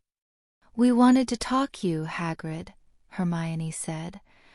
We don't get to see you much in the castle this time of year, and it's hard to get out of the castle ourselves much with, well, you know. Oh, right. I'm sorry to see ya lot mixed up in that. Hagrid hesitated, as if he were considering adding something else, but he just said, Well, come on in. I'll make ya a cuppa. They went inside and sat down. Harry and Hermione still fit together in one of the jumbo chairs. Maybe they always would, considering they were built for Hagrid. Neville cautiously scratched Fong under the chin as he sat in another chair. Even after a year and a half, Harry watched the large dog warily, hoping he wasn't being too conspicuous. He'd noticed Neville looking at him funny sometimes lately. So, Hagrid said as he set the tea set and a plate of rock cakes down on the table. New term goin' well for ya? Yeah, Harry replied. Pretty smooth so far. Let's just hope it stays that way, Hermione muttered. They made idle small talk for a while, but the conversation could never stray far from the situation at hand. Eventually, Harry felt that the moment was right to bring up what he wanted to ask. Hagrid, he said softly, we understand if you're not comfortable talking about this, but we think it could really help us. Professor McGonagall mentioned a while back that you were expelled from school in 1943. Hagrid immediately stiffened in his seat. And Dumbledore said the last time these attacks happened with the Chamber of Secrets was also in 1943. And we were just wondering if that was connected, if you know anything about it? Well, Harry, there's really no need to go into that, Hagrid replied uncomfortably. Dumbledore already knows everything I do. Yes, we're sure you've told him everything, Hagrid, Hermione said gently. But just the same, we'd like to hear it from you if you're okay with that. Professor Dumbledore is a good man, but we've had difficulties with him in the past, and so have you, to be honest. She remembered how Dumbledore had manipulated the man to leak information last year. We have other contacts, people like our godfather and Neville's gran and Amelia Bones, who we'd like to be able to inform fully. When you put it that way. Hagrid started, but he trailed off, again clamming up. I didn't want to push you, Hagrid. I'm just worried about Hermione here, Harry said, wrapping an arm around his sister's shoulders. We agreed it was safe enough to come back here, but just the same, I want to make sure. And what about you, Harry? Hermione countered. I'm your big sister. I'm supposed to be the one keeping you safe. Harry could tell Hagrid's resolve was weakening. He knew the large man was a sucker for ties of family and friendship, not that that was a bad thing. Okay, Hagrid muttered. He leaned in closer to the table, and the three children automatically did the same. "All right," the huge man said quietly. "I'd appreciate it if ya kept this under your hats. Just your families, that's it. Could cause a lot o' trouble for me if it got out. Might be a lot o' trouble anyway, but I'd still like to keep it quiet." "We understand, Hagrid," Harry said, speaking for the three of them. "We'll keep it quiet." "Good. You're a good lad, Harry. All right, so my third year here I got in some trouble. I'd got in trouble before, but it weren't nothin' big. Third year, though, it happened I got hold of something bigger. I got hold of an acromantula egg." Hermione gasped. "Hagrid," she scolded. "A giant, man-eating, intelligent spider in the school, really, ouch." Harry elbowed her to cut her off. "Hey, now, they're seriously misunderstood creatures, acromantulas," Hagrid said. "And Aragog was so cute when he hatched. No bigger than a Pekingese he was." Aragog. The children all thought. Of course Hagrid would name him. And a Pekingese? Considering this was a spider, that was pretty big. "So what happened?" Harry asked. "Well, I was talking Caro Aragog in the dungeons. In secret, you know? Most people wouldn't appreciate him too much. Things would have been fine that year, 'cept students started getting attacked and petrified." "Muggle-born students," Hermione said. "That's right, but everybody was scared.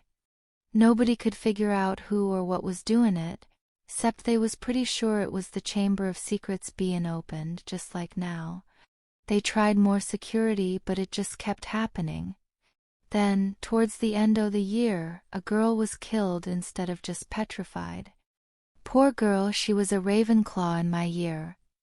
Myrtle Warren, I think it was. Nice girl. Not much of a looker, though, and got teased a lot for it. Course, so was I, but they was scared to say it to my face. And the thing is, they still didn't know what did it.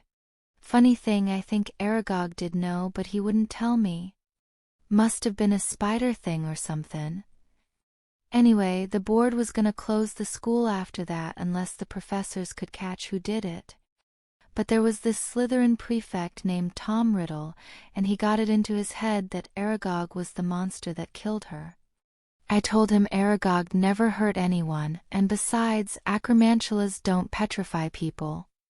They suck out the juices, just like normal spiders." The three children all turned green. "But he wouldn't listen, and he attacked me and Aragog. Aragog barely got out of the castle alive. He had hid in the Forbidden Forest after that." A look of horror crossed Hermione's face as Hagrid choked up over a Class 5X creature. "Hagrid, is Aragog still out there?" she asked. "Sure he is. He's made a pretty good life for himself out there. Even found a mate, somehow, probably from the same bloke what sold me his egg, I figure. But don't worry. They won come out. I tell 'em if they want to live in the forest, they gotta stick to their own territory." Hermione and Harry exchanged a nervous look. That didn't sound very encouraging. "So after Riddle chased Aragog away, he turned me into Headmaster Dippet and told him I'd been the one to open the chamber. Professor Dumbledore was on my side, said he was wrong, but Dippet only listened to Riddle, so they snapped my wand and expelled me, but I wasn't the one. They didn't even have enough evidence to go to trial, so there weren't nothing else they could do. But still, I couldn't do magic anymore, not officially anyway, and you can't get far in this world like that, so I was in a real bind. Luckily, Dumbledore convinced Dippet to let me be the apprentice groundskeeper. See, he told him I never meant to hurt anyone, and I'd just made a mistake, and I'd learnt my lesson, which was all true, come to think of it. I sure never tried to raise an acromantula in the castle again. No, you just tried to hatch a dragon egg in your hut, the children thought. Anyway, there weren't any more attacks, so everybody was pretty sure Riddle had got rid of the monster, and I just let him think that, since Aragog never did hurt no one, so they thought there was no more danger. Except they never did catch the real monster, Harry observed. It was still in the chamber all these years, and now someone's opened it again. Hagrid's face darkened. I know. Dumbledore warned them, but no one would listen. But why would the attacks stop after you were expelled? Asked Hermione. Surely the heir was after more than just framing you. Why would he even bother, unless the heir was Riddle himself and wanted to deflect attention? Wait a minute, we already know who the heir was back then, Harry cut in. We do, Hermione said in surprise. We do? Neville repeated. Yes, Hagrid, Dumbledore told us that he thought the only living heir of Slytherin was Voldemort. Hagrid gasped. Don't say that name. Harry and Hermione both sighed heavily.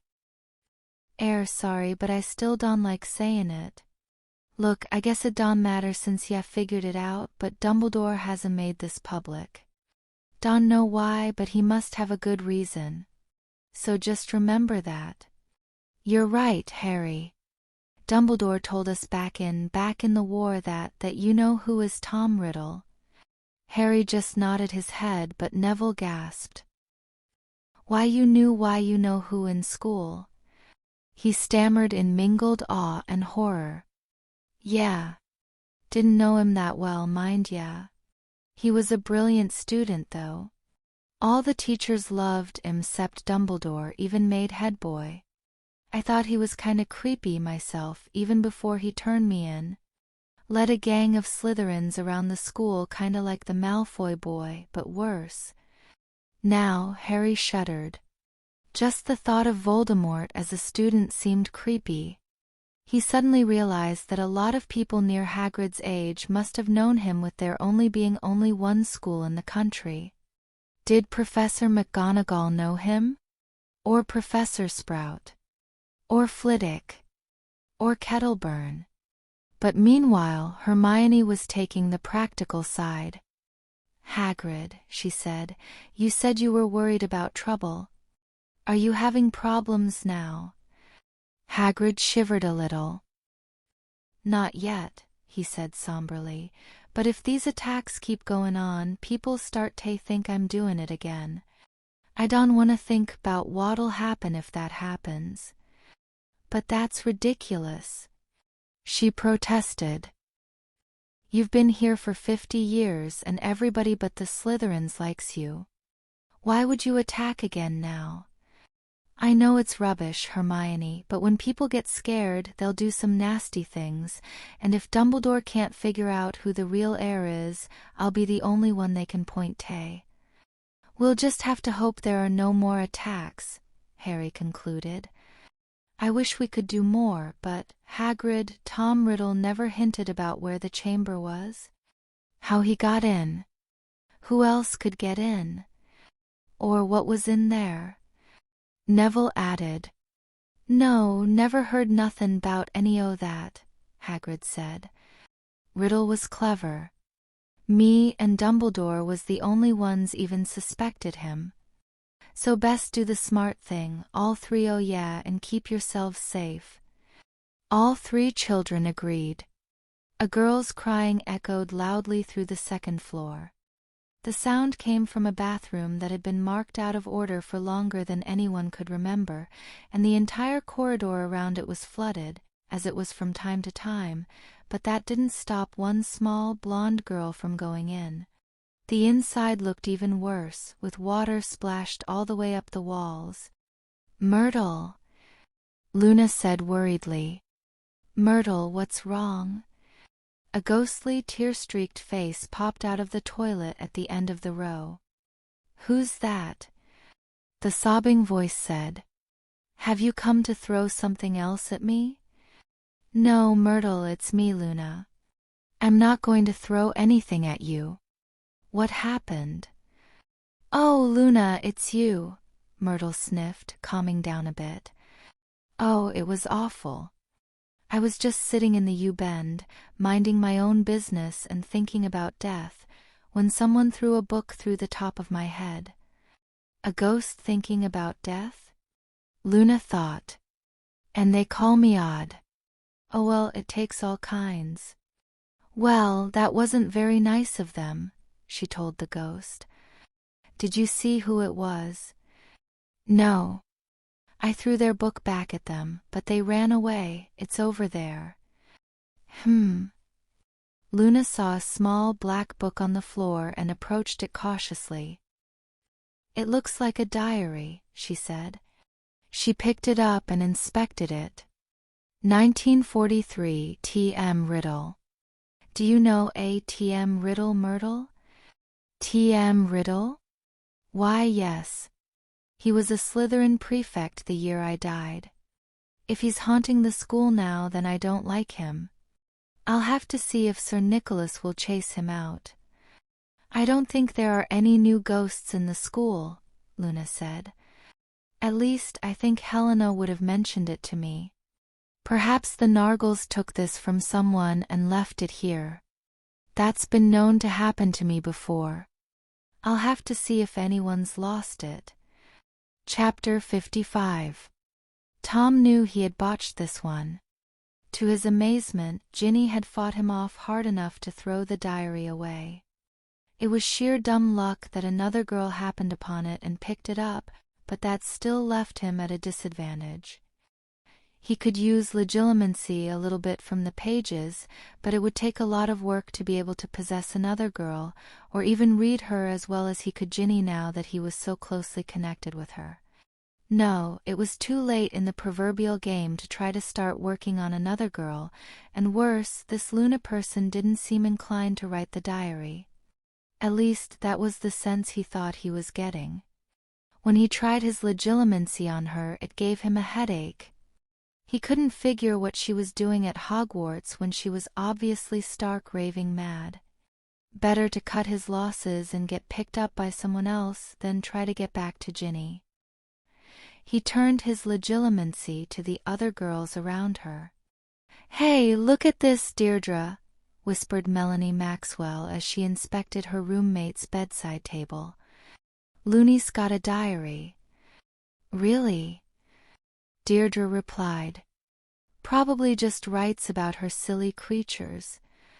One way to find out, it's blank." "Figures. Lemme check."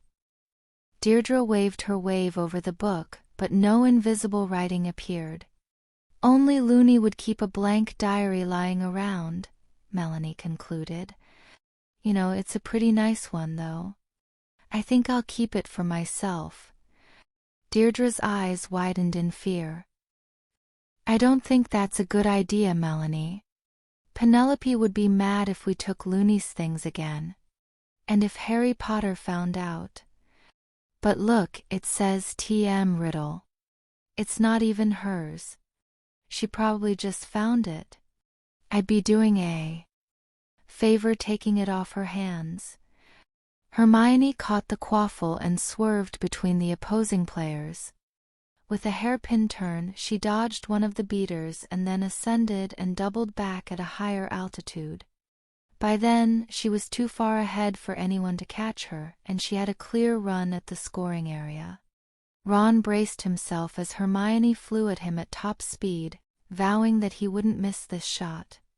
Unfortunately, his broomstick was his biggest weakness.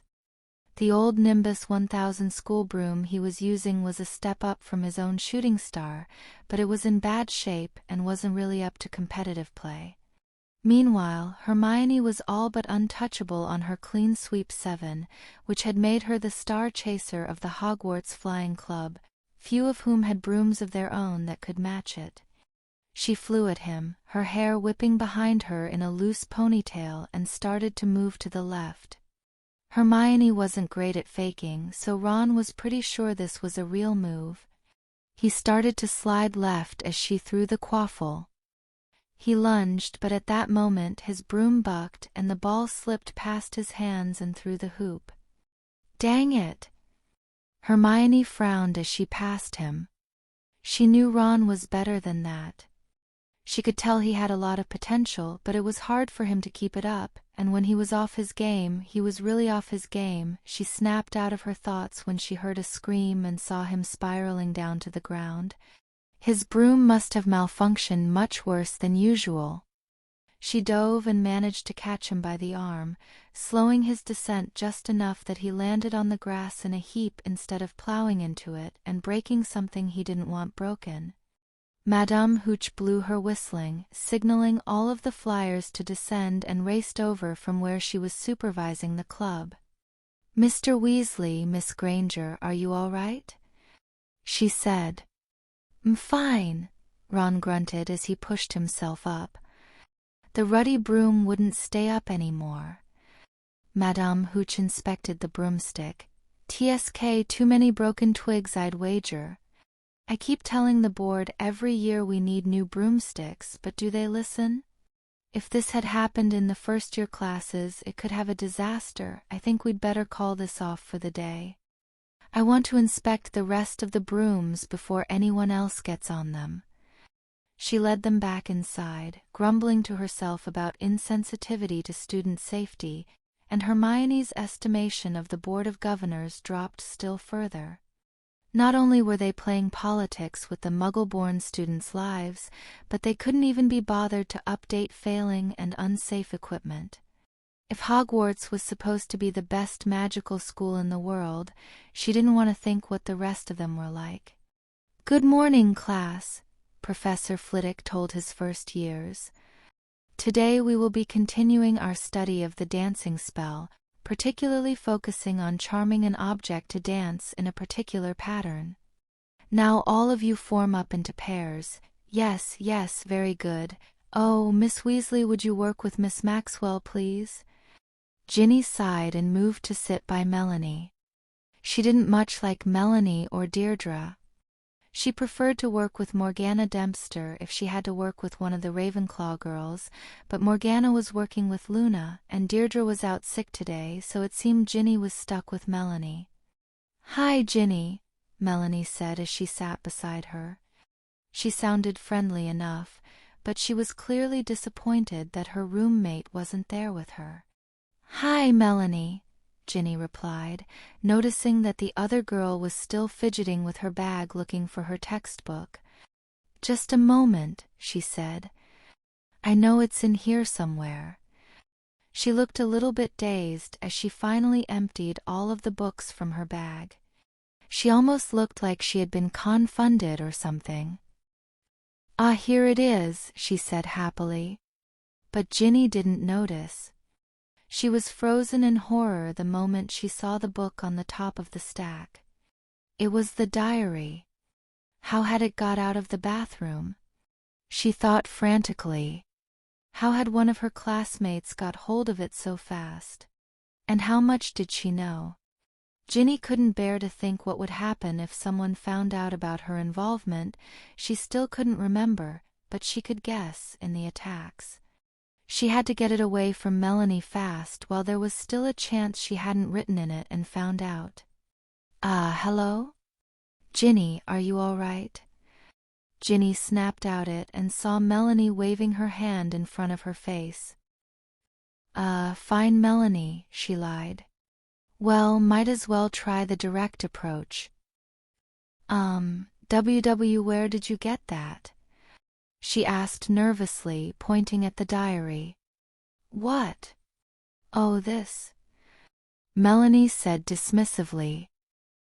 "I found it lying around." "Why?" It's mine," she stammered. Melanie opened the cover skeptically. "TM Riddle?" she asked. "Yeah, I got it from my cousin. You know how many cousins I have.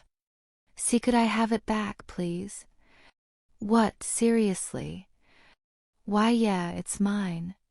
Give it back," she snapped, swiping the book from Melanie's hand. Okay. Don't get your knickers in a twist." Ginny stared down at the small black book in her hands.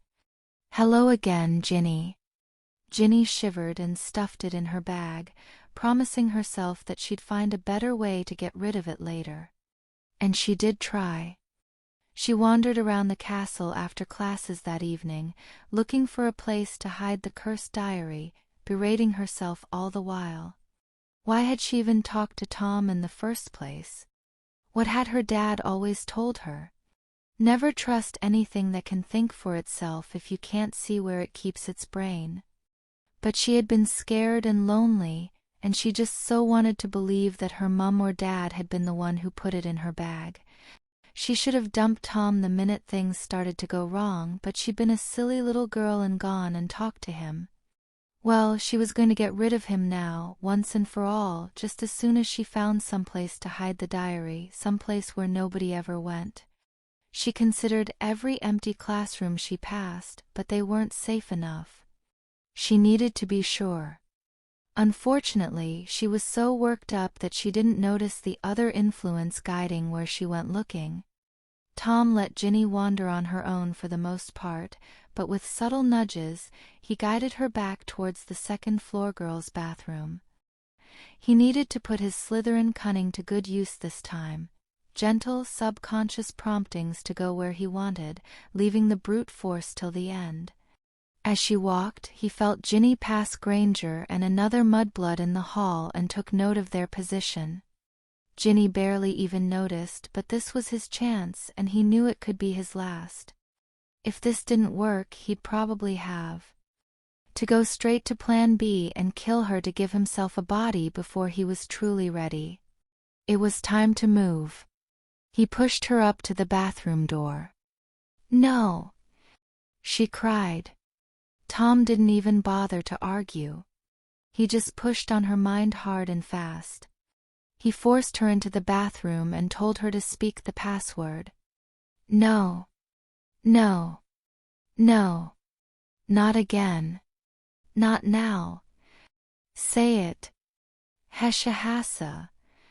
Ginny continued crying and pleading and generally being very annoying, but he'd broken her will for the moment, and he was pretty sure he could hold on long enough to finish his task. His pet rose up out of the chamber, and he began directing it through the castle with whispered commands in Parseltongue. Together they moved back to the place he had noted, but his prey was gone. However, his pet could smell where she went, and he followed and soon caught sight of his quarry. "Tom, please no. Not her.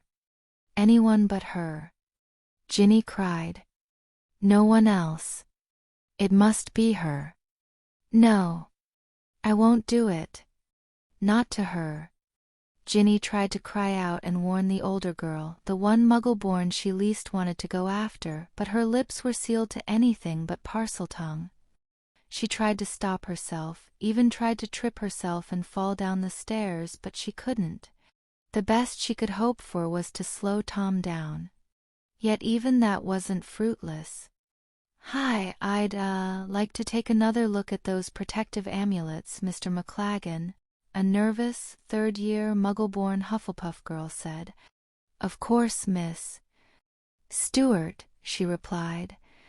"Lydia Stewart." "All right, Lydia, I think I can find something for you." In point of fact, Finn McLaggen had collected quite a selection of protective amulets and other questionable wares for resale from his source. It was a good way to get plenty of spending money for Hogsmeade. As for the fact that many of his wares were, what was the professional way to put it? Mislabeled. Well, so long as nobody else had any better protection, and they didn't, it wasn't hurting anybody for him to sell these. He rummaged through his selection, determined to pick one especially suited to the little third-year girl. After all, there was no reason not to show his customers the fullest measure of considerateness. It kept them coming back for more. "Here," he said, pulling an amulet out of his bag. "This one matches your eyes, and the stones are highly prized for warding off dark creatures of all types. And for you, my dear, I think I could be convinced to part with it for 10 sickles." Sophie blanched. 10 sickles was a lot of spending money, about 30 pounds of her more familiar muggle money if she was calculating right. But still it was for her protection and she couldn't afford to skimp on that. Well, all right, she said uncomfortably. She counted out 10 silver coins from her pocket and handed them over. McLaggen smiled and clasped the amulet around her neck. It's a pleasure doing business with you, Lydia, and may I say it also looks very nice on you. Thanks, she said, blushing. McLaggen. Both of them spun around to see an irate Gryffindor prefect striding towards them, being led by a pair of second-year girls. What did I tell you about selling fake protective charms? Percy Weasley demanded. McLaggen stood his ground. I'm running a legitimate business, Weasley. I just sold Miss Stewart this very nice decorative necklace. Decorative? Is that what he told you, Lydia? Said Sophie Roper. Everybody knows all the protective charms he's been selling are fake.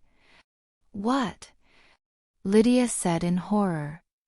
We don't appreciate you going around scamming our fellow Muggleborns, Mr. McLaggen, added Hermione Granger. I suggest you give Lydia a refund before Percy has to write you up for false advertising. McLaggen said smugly. I believe Miss Stewart can testify that I never actually said the necklace did protect anything. What? Lydia said even louder. And it does look nice on her. I wouldn't lie about that. Percy fumed, but he wasn't about to give up. Well, I'll just search that bag anyway, if you don't mind. He snatched the bag of merchandise out of Finn McLaggen's hands. He started to protest, but it was too late. Aha! Percy exclaimed. Just as I suspected. You've got quite a few banned items in here. I'll have to report this to Professor McGonagall. We can't go around not knowing what's coming into the school, especially these days. And we'll discuss your sale to Miss Stewart as well. McLaggen grumbled at Percy and stomped away, while Percy turned to the 3 girls before following him. I'm sorry about that, ladies, he said. Honestly, he's even worse than my brothers. I don't understand where he even gets all of this stuff. He turned and walked away to escort McLaggen to McGonagall. Thanks for the help, Hermione, Sophie said. I really can't stand that boy. No problem. I don't like him much either, Hermione replied. Honestly, trying to take advantage of a situation like this. Anyway, I'd better go track down Harry before he gets in trouble. Yeah. Let's go, Lydia. Ernie and Hannah will be worried about me. They went their separate ways while Lydia grumbled, I can't believe I just paid 10 sickles for this piece of junk. Sophie looked at her sympathetically. Well, it is a pretty necklace, she said. Really? Yes, definitely. Here, take a look. She pulled out a compact mirror and held it up for Lydia to see. Hermione barely got away around the corner when she heard a strange hissing sound, almost like running water, and then a scream behind her. Fearing the worst, she turned around, drew her wand and ran towards the source of the sound. Dumb Gryffindor move, she knew, and she arrived where she had just left the pair to find Ernie and Hannah standing over Sophie and Lydia in horror. Both girls were lying on the floor, petrified. Sophie had a mirror in her hand, and Lydia's hand was still raised to her neck, frozen as she was admiring her pretty but utterly useless necklace. When Hermione saw the sight, it was finally too much for her. Showers of sparks exploded out of all of the nearby torches as she lost control of her magic. The air had missed her by less than a minute, and there was a good chance she was still nearby. With a panicked scream, Hermione ran all the way back to Gryffindor Tower with a flurry of sparks trailing after her, leaving a stunned Ernie and Hannah behind. No. Not again. How could I let this happen again? I've gotta get rid of this thing. I gotta. It's no use resisting, Ginny. You're mine now. Tom was most displeased that he had missed Granger, even if he did nail those 2 other mudblood girls. It was no good. He'd just have to take Ginny and have done with it. The trouble was that being trapped in a book without the full power of one's magic made it more difficult to control someone than otherwise. It was the problem that had plagued him from the start of this plan. No. I told you I'm done. I'm not gonna let you hurt anyone else.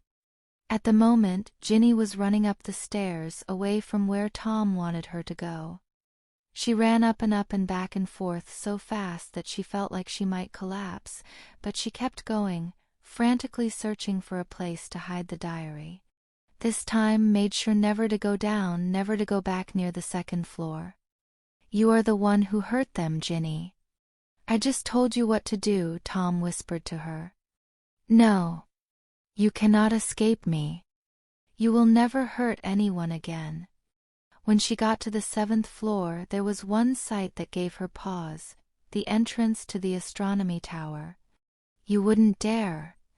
After all the awful things she had done, for a few brief, terrible moments, the open air of the astronomy tower with its 200-foot drop felt incredibly inviting, but no, she couldn't.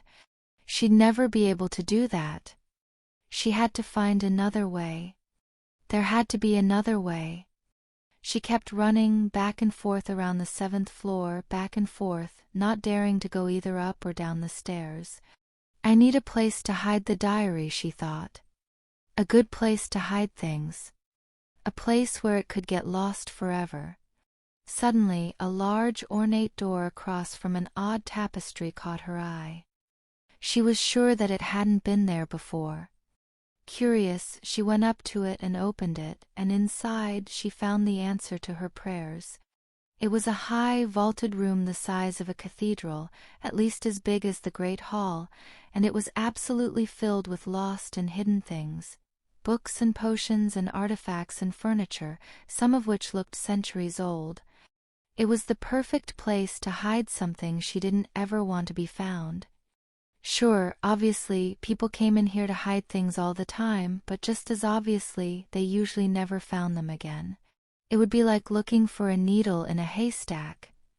She had no idea where this room had come from, but she wasn't about to look a gift hippogriff in the beak. Tom recognized the room too. He was pretty sure he was one of very few people to ever discover how it really worked. And he knew how hard the diary would be to find in this mess. He fought with all his might to force Ginny to back away, but it was no use. Her manic elation at finding the place was too strong for him. No more Tom. She wound up her arm and hurled the diary like a fanged frisbee as far as she could into the mess. It landed with a faint but satisfying flopping sound about halfway through the room. There, she thought. Now even I won't be able to find it again. She turned around and ran from the room. The door vanished behind her. So much the better. Now, she just needed to get back to Gryffindor Tower before anyone suspected, and she could lie down and cry for a while. "Shouldn't we wait for Dumbledore for this meeting, Lucius?" asked Amos Diggory at the emergency board meeting the next morning. "It would seem that he has his hands full at the moment," Lucius Malfoy told the assembled board members. "And besides, Dumbledore is one of the reasons I've called you here. I thought the new attack was why you called us here. 2 more students petrified, that makes 3 from my son's house now. And no way to get Mandrake Draft for them this time. It's out of season unless they're growing this stuff in Antarctica now. This has got to stop." "I quite agree, Amos. But it would appear that Albus Dumbledore is not sufficiently competent to stop it." Several board members gasped. "Malfoy, you can't be thinking of removing Albus from his position as headmaster," said Elphia's Doge in horror. Why was this so hard? Lucius thought. Why didn't his master just kill them? That would get rid of the old meddler in 5 minutes flat. But Lucius Malfoy was not one to give up. He was finally ready to enact his backup plan. I am suggesting, Elphias, he said, that the situation calls for more drastic action than Dumbledore is willing to take. The security measures he has implemented so far proved most inadequate to stop our children from being attacked. And you think anyone else would be better? This is Albus Dumbledore we're talking about, here, the defeater of bloody Grindelwald and the only one you know who ever feared. Who could possibly be better for this job than him? And now Lucius made his move. Spreading his hands in a friendly manner, he said, at risk of sounding pretentious, perhaps the best people for this job are here in this room. What? They all said in shock and began talking over each other. That would be highly irregular. What about McGonagall? And I suppose you want to place yourself in his seat? Lucius raised his hands for quiet. Ladies, gentlemen, surely we can be civilized about this. Of course, Josefina, Professor McGonagall would continue in her position as deputy headmistress and handle the day-to-day operations of the school. However, I know that I, for one, as a parent of a child at Hogwarts, would feel better about the situation if we were in control of the response directly. Surely you feel the same way, Josefina? Amos? And then perhaps 12 could succeed where one has failed. Dumbledore is no ordinary one, Lucius, Doge replied icily. Dumbledore is also 111 years old and has no family of his own aside from an estranged brother, not to mention he has political obligations drawing on his time. None of those are encouraging traits for a protector of children. I have been saying for years that it is past time for him to retire, but he has hung on in response to some perceived threat of he who must not be named returning. These latest incidents show clearly that it is time for him to step aside and allow the younger generation to take over. That is perhaps not unreasonable, Malfoy, said Thaddeus Blishwick. I can see the merit in it, Madame Zabini agreed.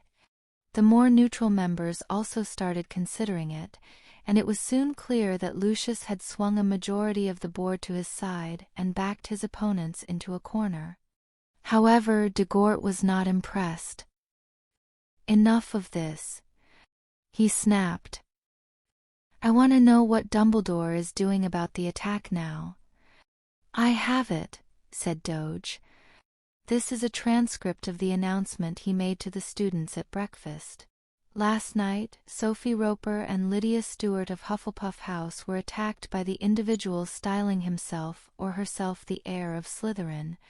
They are petrified in the same manner as the other victims. They will be fine once we are able to revive them with the Mandrake draft this spring. However, in light of this, the following safety measures have now been implemented.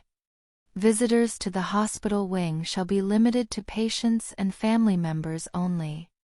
Quidditch matches and training are postponed until further notice. All evening activities are cancelled until further notice. Curfew will be in force immediately after dinner each night. All weekend activities will be supervised by a teacher. Weekend activities will be limited as needed to accommodate this. Finally, all non-essential areas of the castle will be closed until further notice. I will not lie to you. Hogwarts School cannot withstand many more attacks like this. If anyone believes they have any information about them, however trivial, I urge you to come forward to any of the teachers, and we will hear it, no questions asked. Quidditch cancelled, shame, Diggory muttered. Even so, it sounds like Dumbledore is on top of things. I don't see how we could do much better. Of course we could. Isn't it obvious? Said Llywelyn. Close the school at once and have the Aurors scour the place from top to bottom, like I said last time. Typical Llewellyn, Malfoy thought. Works a desk job in the DMLE, and he suddenly thinks Aurors are the answer to everything. You know that we have been very reticent to close the school, Culhwch, he answered, and you also know why there are just so few alternatives available. That's why the school was not closed the last time this happened. Yes, and we know how that turned out, grumbled Doge. Yes, most tragic, but we've learnt from that incident. We are tightening the security further, taking a more active role and, I should hope, removing the ineffective staff members. In any case, there are better uses for the Aurors. Such as? Llewellyn asked. Such as contacting Minister Fudge to take Mr. Hagrid into custody.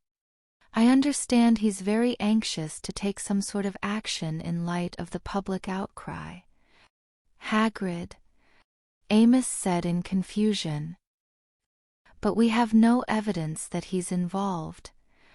None besides his initial expulsion record, you mean? Which is not sufficient for a criminal matter. Merely a precautionary measure, I assure you, Malfoy lied. He'd already leaned on Fudge to have Hagrid sent straight to Azkaban pending charges instead of a ministry holding cell. If Hagrid proves to be uninvolved, then that will be the end of it, but given his record, you have to agree it's a fair precaution. The fact remains that having Aurors on the grounds is starting to sound pretty good right about now, Llewellyn insisted. I'm afraid the consequences to that would be far more wide-ranging than you think, Malfoy replied smoothly. What confidence would the people have in the educational system if we couldn't secure the school on our own? Of course, this was mostly spin. Aurors had been involved with the school during the war, though that was to protect against an external threat.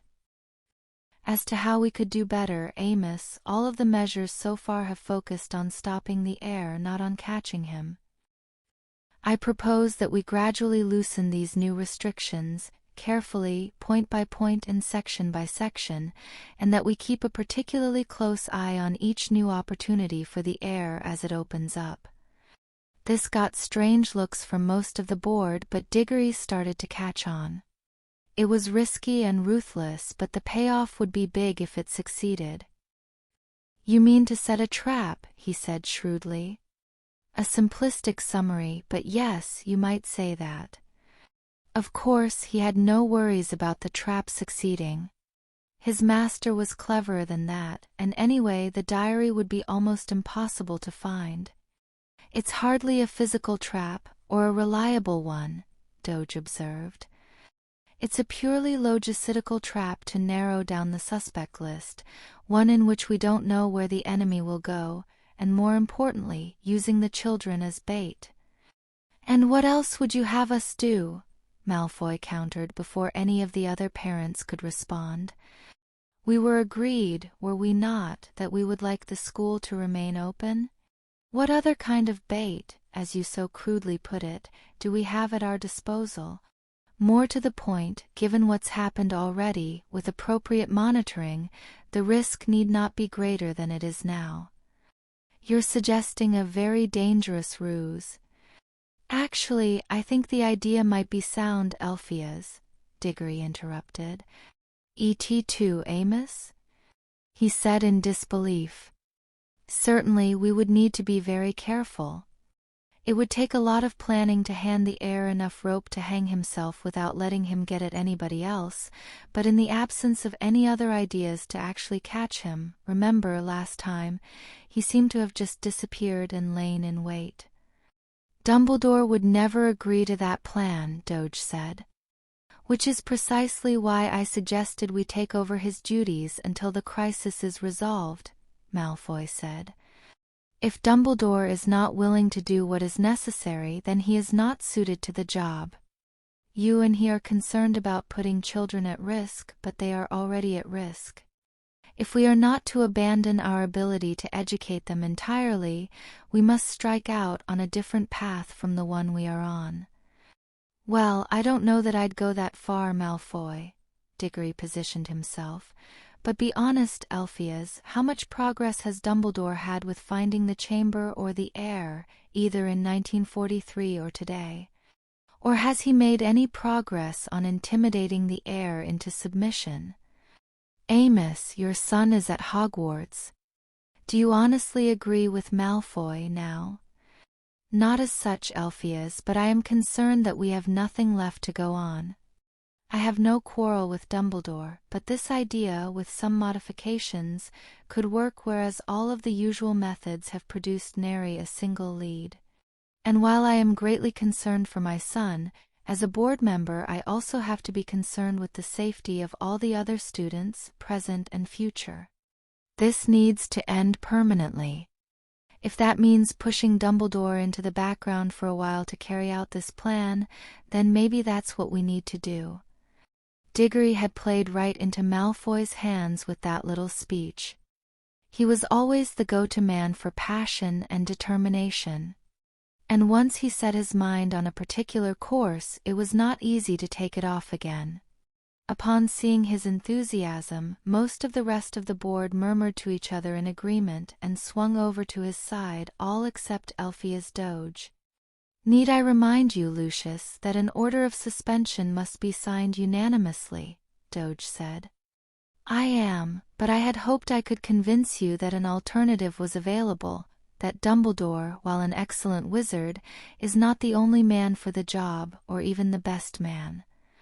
Well, forgive me if I don't agree. And why shouldn't you? Said Madame Zabini. Lucius is a perfectly capable wizard, and so is Amos. If there's one thing I've learnt in my time, it's that no man is indispensable. Several board members laughed nervously at her joke. Now 6 times widowed, she had learnt that well. Alpheus was livid. He could feel the eyes of all of the 11 other board members on him now.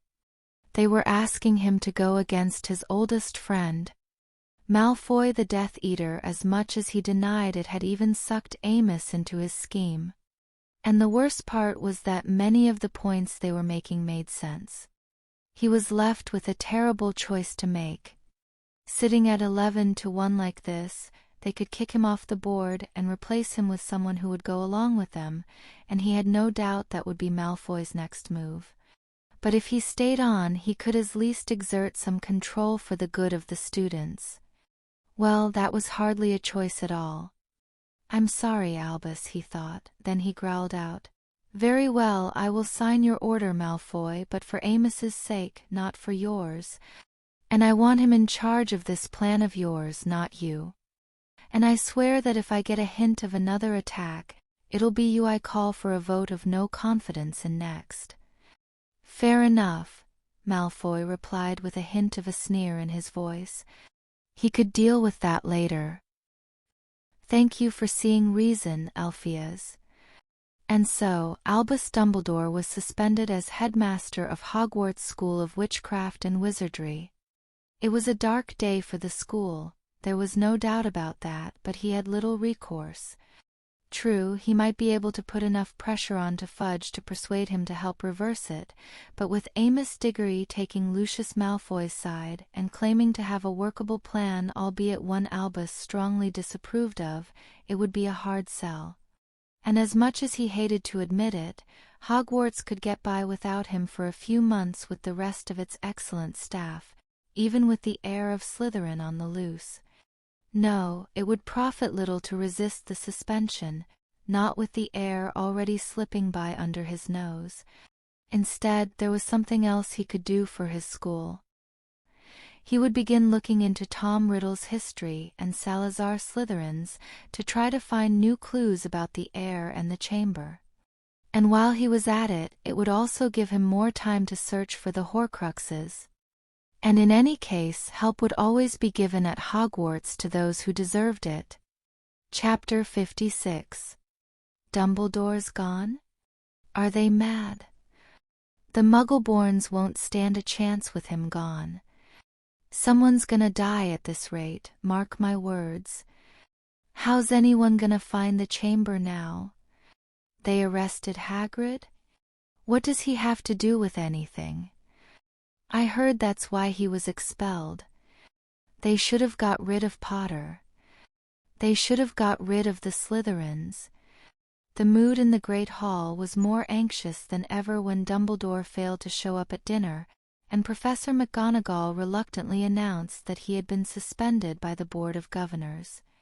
Not even 24 hours after the last attack, and things seemed even worse than before. Cedric Diggory was the only voice of reassurance in the Great Hall. With 3 of the victims being Hufflepuffs, many of the half-bloods and even purebloods who were friends of the victims were starting to worry that they might be next. "Listen, guys," he said, "you don't need to panic. My dad's on the Board of Governors. He just owed me a note saying they're still supporting Dumbledore's safety measures, and he's leading a new committee to try to catch the heir. They do have a plan." The mood at the Gryffindor table was little better. As Dumbledore's house, they had particularly believed in him to save the day, and with him gone, everyone was looking around nervously, wondering who would be next. Hermione and Harry were both very concerned that Hermione had probably been the real target last night. They sat huddled together beside Neville and picked at their food. Hermione's hands were still shaking from time to time, and her magic was shaking with them. Finally, with one particularly bad tremor, her knife and fork flew out of her hands, flipped through the air, and embedded themselves points first in the table. "Whoa!" Neville said. Hey," Harry said, awkwardly grabbing his sister's trembling hands. "Center yourself, remember? Take a deep breath." Hermione remembered her years of mental discipline with karate and later with occlumency and animagus training and calmed herself down. "Sorry," she muttered. "What was that?" asked Parvati Patil. "Just, lost control there for a minute," she said. "Harry, I'm really not hungry tonight." She leaned against him and started scratching him behind the ears, mostly for her own comfort, which indicated she was really shaken up this time. "Me either," Harry replied. He nudged her to stop when the people around them gave them a funny look. "But McGonagall says we've got to stick with our house. Just wait. We'll call home when we get back to the tower." Harry was angry and scared, a dangerous combination. It had been a long time since he'd seen his sister this scared. He felt like he had last year when Quarrelmort kidnapped her, but this time there was no evil wizard for him to fight to save her. The thought made his own magical control slip. He heard his plate rattling on the table but soon got it back under control. This couldn't go on much longer. People were already starting to point and whisper at them. Both children went back to the common room having eaten very little, and after some discussion, Hermione retrieved her own communication mirror from her room, and the pair proceeded up to Harry's room. Ron and Neville graciously herded Dean and Seamus out of the dorm for them so that they could speak with their family in private. This was a little bit awkward, since there was really no way to set up the mirrors so that they could see them and each other, but they got by. "Hey, Cubs, what's new?" Sirius asked once they were all in on the conversation. "It's not pretty," Harry said at once. "The board suspended Dumbledore." Dan, Emma, Sirius, and Remus all gasped. "Are they mad?" Remus said. "How is that supposed to help? Dumbledore's the only person keeping Hogwarts together." "I guess they think he hasn't done a good job of that," Harry said. "And they're kinda right, aren't they? 4 attacks in 4 months and 0 leads. We have nothing to work with and no way to protect ourselves." The sheets and bed curtains started flapping around them. "Harry, calm down, please," Emma said. "You know all of us are doing everything we can." "Sorry," he muttered. Now that she could do it openly, Hermione scratched Harry behind the ears and ran her fingers through his hair until he settled down. "We know, Mum," she said. "We're scared. Though, both of us. And we've both been losing control of our magic, too. I know I keep wanting to throw a wandless flipendo at every little sound. Honestly, I don't know how much longer we can keep this up."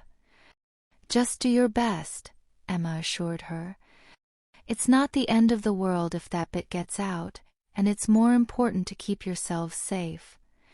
"You said Dumbledore was out," Dan chimed in. "I hope they're still beefing up security."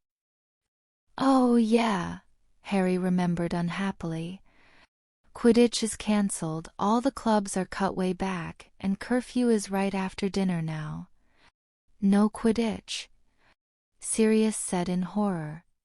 "Well, at least they're closing off the most dangerous hours," Remus said, rolling his eyes. "There's something else," Hermione said. "Apparently, Amos Diggory is working on a new plan to try to catch the heir." "What do we know about him?" "Amos Diggory?" Remus said. "I know him. He's high up in the magical creatures department at the ministry. Decent enough bloke, honorable anyway, but tough, short-tempered, not a big fan of werewolves either. But he's always going on about how great his son is, so I'm sure he'll fight as hard as any parent." Dan and Emma nodded. "That's good to hear at least," Dan said. "The most pressing thing for us, though, is can we still use the flue in Dumbledore's office?" "Yes, we asked Professor McGonagall after dinner," Hermione confirmed. "She has it covered." "Good," Emma replied. "Do the two of you want to come home? We know it's got to be hard staying there." Harry and Hermione looked at each other questioningly. "I don't think so," Harry said. "Not yet. It's getting to be a close thing, though." "That's fine. We understand. We tracked down Malcolm Roper today. We can bring him in tomorrow if it's okay." "What do you know about the other girl's family?" "Not much," Harry grumbled. "Most of the Hufflepuffs are scared of us again." Hermione sighed as she tried to keep her brother calm. "We'll let you know as soon as we can." They talked for a while longer. Sirius started growling when they mentioned that Hagrid had been arrested and why. "Fudge," he said. "One of these days."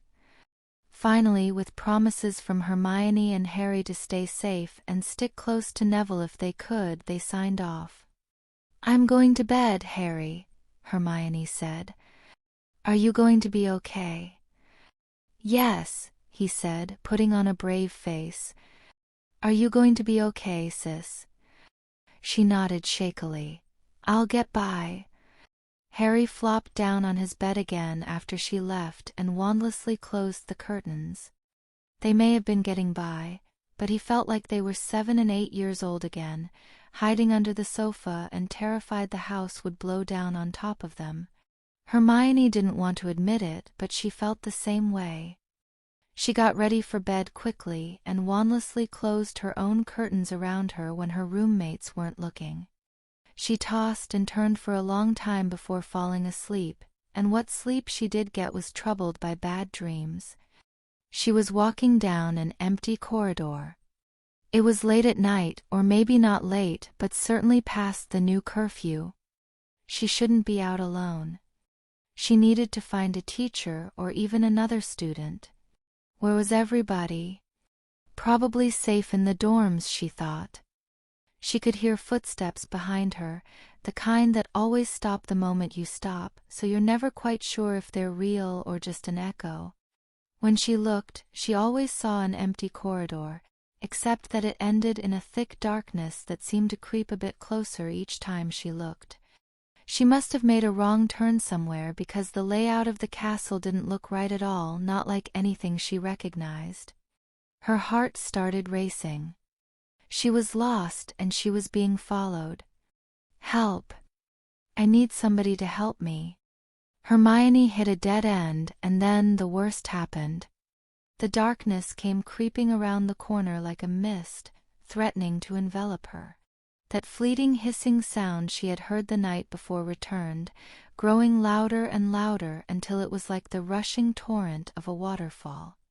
She could sense, more than see, a dark shape rushing toward her through the darkness, and she knew it was the monster of Slytherin. No! Stop! Make it go away! It was nearly on her.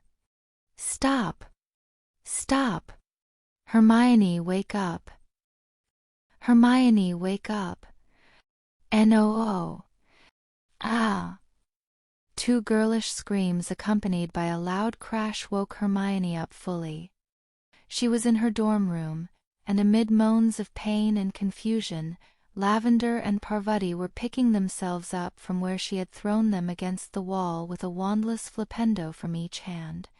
She remembered Harry saying he'd done this to Ron and Neville once last year. This probably wasn't a good sign. Hee, Hermione, Lavender said in a daze. What happened? Sweet Merlin, what was that? Parvati asked, rubbing her head. Nightmare, accidental magic, sorry, Hermione said sheepishly. That was accidental magic, Lavender said. What happens when it's on purpose? I'm scared, okay? Hermione snapped. The air almost got me last night. Hey, it's okay, Hermione, Parvati said gently. We understand. We're purebloods and we're scared. Hey, girls? Are you all right? Lily Moon said blearily, poking her head out from behind her bed curtains. Lily had been particularly sad since the new term started. Sally Ann had been her best friend and she'd seemed kind of lost without her. Yeah, we're fine, Lily. Hermione just had a nightmare, Parvati said. Oh, I'm sorry, Hermione. Did you want to talk about it? Well, there's not much to tell. She started, but she told them anyway. With their support, she was feeling better by the end and to her surprise was able to get back to sleep. The full story of Dumbledore's sacking, or at least what people were meant to see, hit the Daily Prophet the next day, along with the news that the Board of Governors had taken the unusual step of taking over the security of the school directly. Minister Fudge made a milquetoast statement of disapproval, but Amos Diggory seemed to have a strong enough personality to reassure people. But who's the chairman of the Board of Governors? The Gryffindors reminded each other.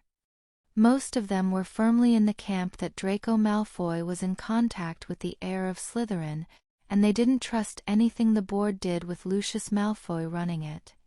Draco himself was strutting around the school like he owned the place.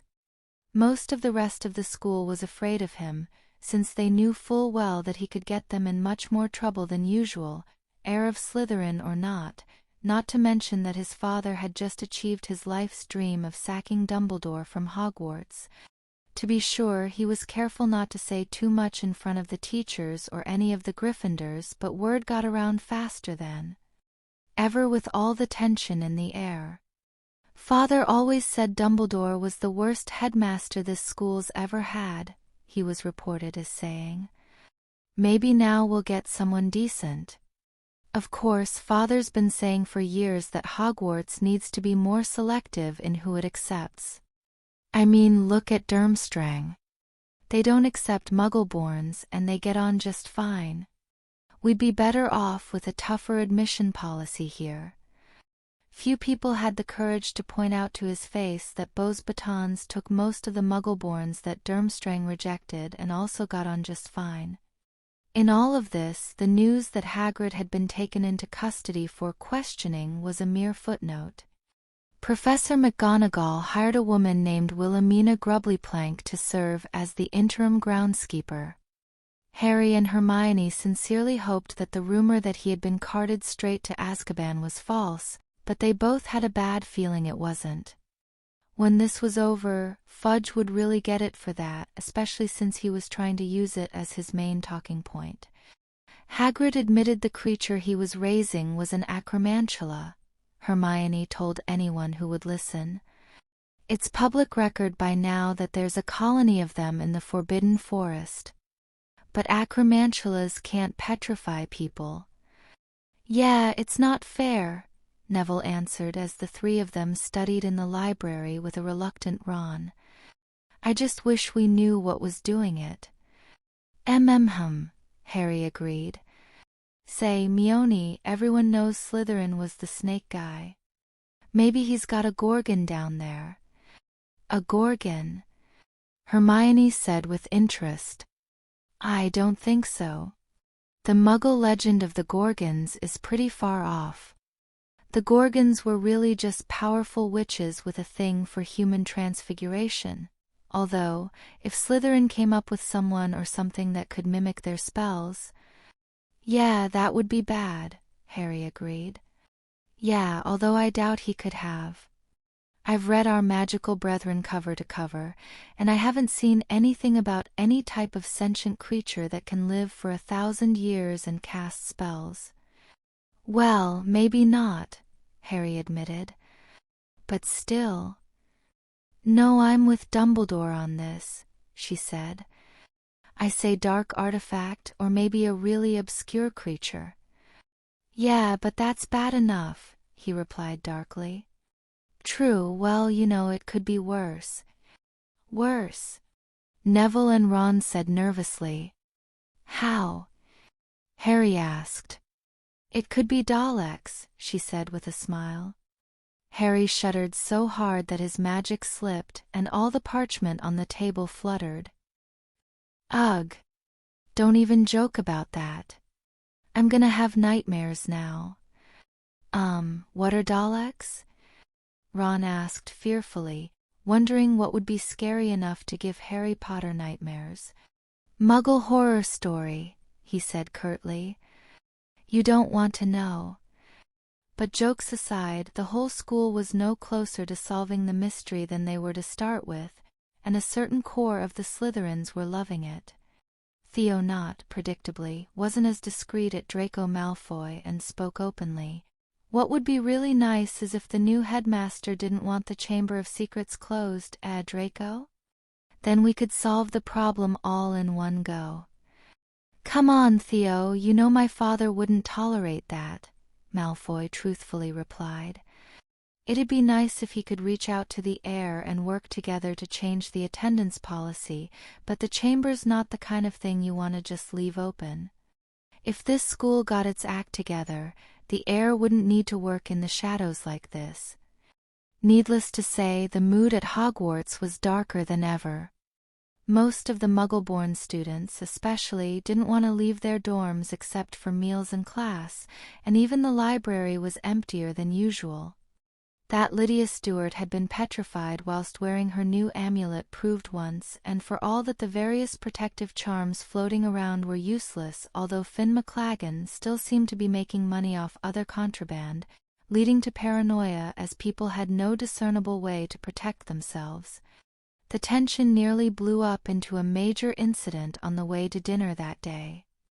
With all the fear in the air and the students pretty much all sticking together and never really getting a moment's privacy, everyone was under a lot more pressure than usual, and when the Gryffindors met the Slytherins in the entrance hall, it threatened to break loose. Hey, Granger, Theo Nott called, I hear the heir nearly got you too. Or did you ask your brother to go after someone else instead? That's enough, Nott, Harry yelled. He drew his wand and lunged toward the boy, but Hermione grabbed him by the arm and pulled him back. Harry, don't, she hissed. Is that it, Potter? Nott said, remembering Harry's declaration of house protection and speaking more carefully than usual. You have a soft spot for Muggle-borns if they're family? I said shut it. You wanna go? Harry tried to break free of Hermione's grasp, but she held firm. Harry, you can't, she pleaded. You heard what he said. Yes, but remember the honor code? It's not technically a threat, and it's not technically an insult. I don't care. That's how he means it. You have to be careful with things being this volatile here. Besides, you know what Mum and Dad would say if you got into an honor duel. Just let it go. Harry clenched his fists tight, but he stopped straining to make a move at Nott. But still he shot back. You'd better not having anything to do with the real heir, Nott. I won't let anyone go for taking a shot at Hermione. Harry! Hermione hissed. Is that a threat, Potter? Nott asked. Not if you have nothing to hide. Nott glared at him. Better watch what you say, Potter. You don't want to get in trouble, do you? What I want is for my sister to be left alone, from you, from the heir, from you, Malfoy. I am tired of people coming after her. After both of us, Hermione interrupted. After both of us, just because of who our parents are. You don't see me making fun of you for how close your parents are related. So just back off, will you? Harry, Hermione chided. Nott bristled. My parents are fourth cousins once removed. See, the fact that you even know that. Just because I'm a respectable wizard. Boys, is there trouble here? The argument was interrupted by a smooth voice belonging to a wizard with perfectly coiffed blonde hair and an impeccable smile. Harry and Nott immediately broke off from where they had stood, getting closer and closer in each other's faces. Just making sure we know where each other stands, Professor, Nott said with a smirk. Although if we need formal moderation, I'm sure you'll be the first person Mr. Potter asks. Harry glared at Nott, but forced himself to take a calm position. We have no quarrel here. Professor. We were just trading some opinions. Glad to hear it, Lockhart said with a grin. Wouldn't want trouble among the students, especially in times like these. Now, why don't you run along to dinner? It's not good to be loitering around the castle these days. Malfoy and Nott dashed into the great hall, but Lockhart held Harry and Hermione back for a moment. Harry, Lockhart said in that condescending tone of his. You need to be careful working with these political types.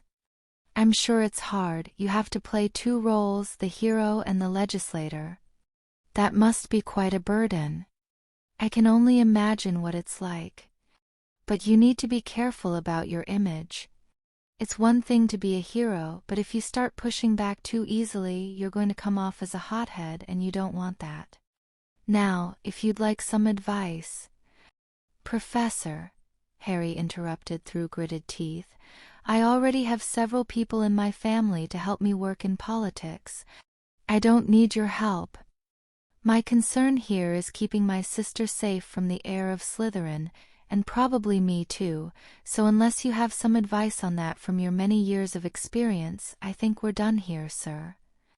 Don't worry, Harry, Lockhart said confidently. I really don't think the heir will get past the new security measures, and if he does, I'll be ready for him. Like you were ready the last 4 times, Professor? Harry snapped. Well, that was a terrible bit of luck, yes, no one regrets more than I. The defense professor said uncomfortably. Say, Professor, in gaddying with ghouls, even if I accept that it's possible to trap a ghoul with a tea strainer, I really don't see how you could have fought infestations in 3 different countries in 3 days. Well, you know what? What this school needs is a morale booster. Lockhart changed the subject. I'll have to think of some ideas. Maybe something for next month. Now you two run along and don't worry. There's nothing to fear when I'm on the case. He turned around and hightailed it out of there. Git, Harry said. Harry, you shouldn't talk about a teacher like that, Hermione said. Why not? It's true. Yes, but you shouldn't say it. You should write it in a courteous but hard-hitting letter to the editor. Ah, that old trick.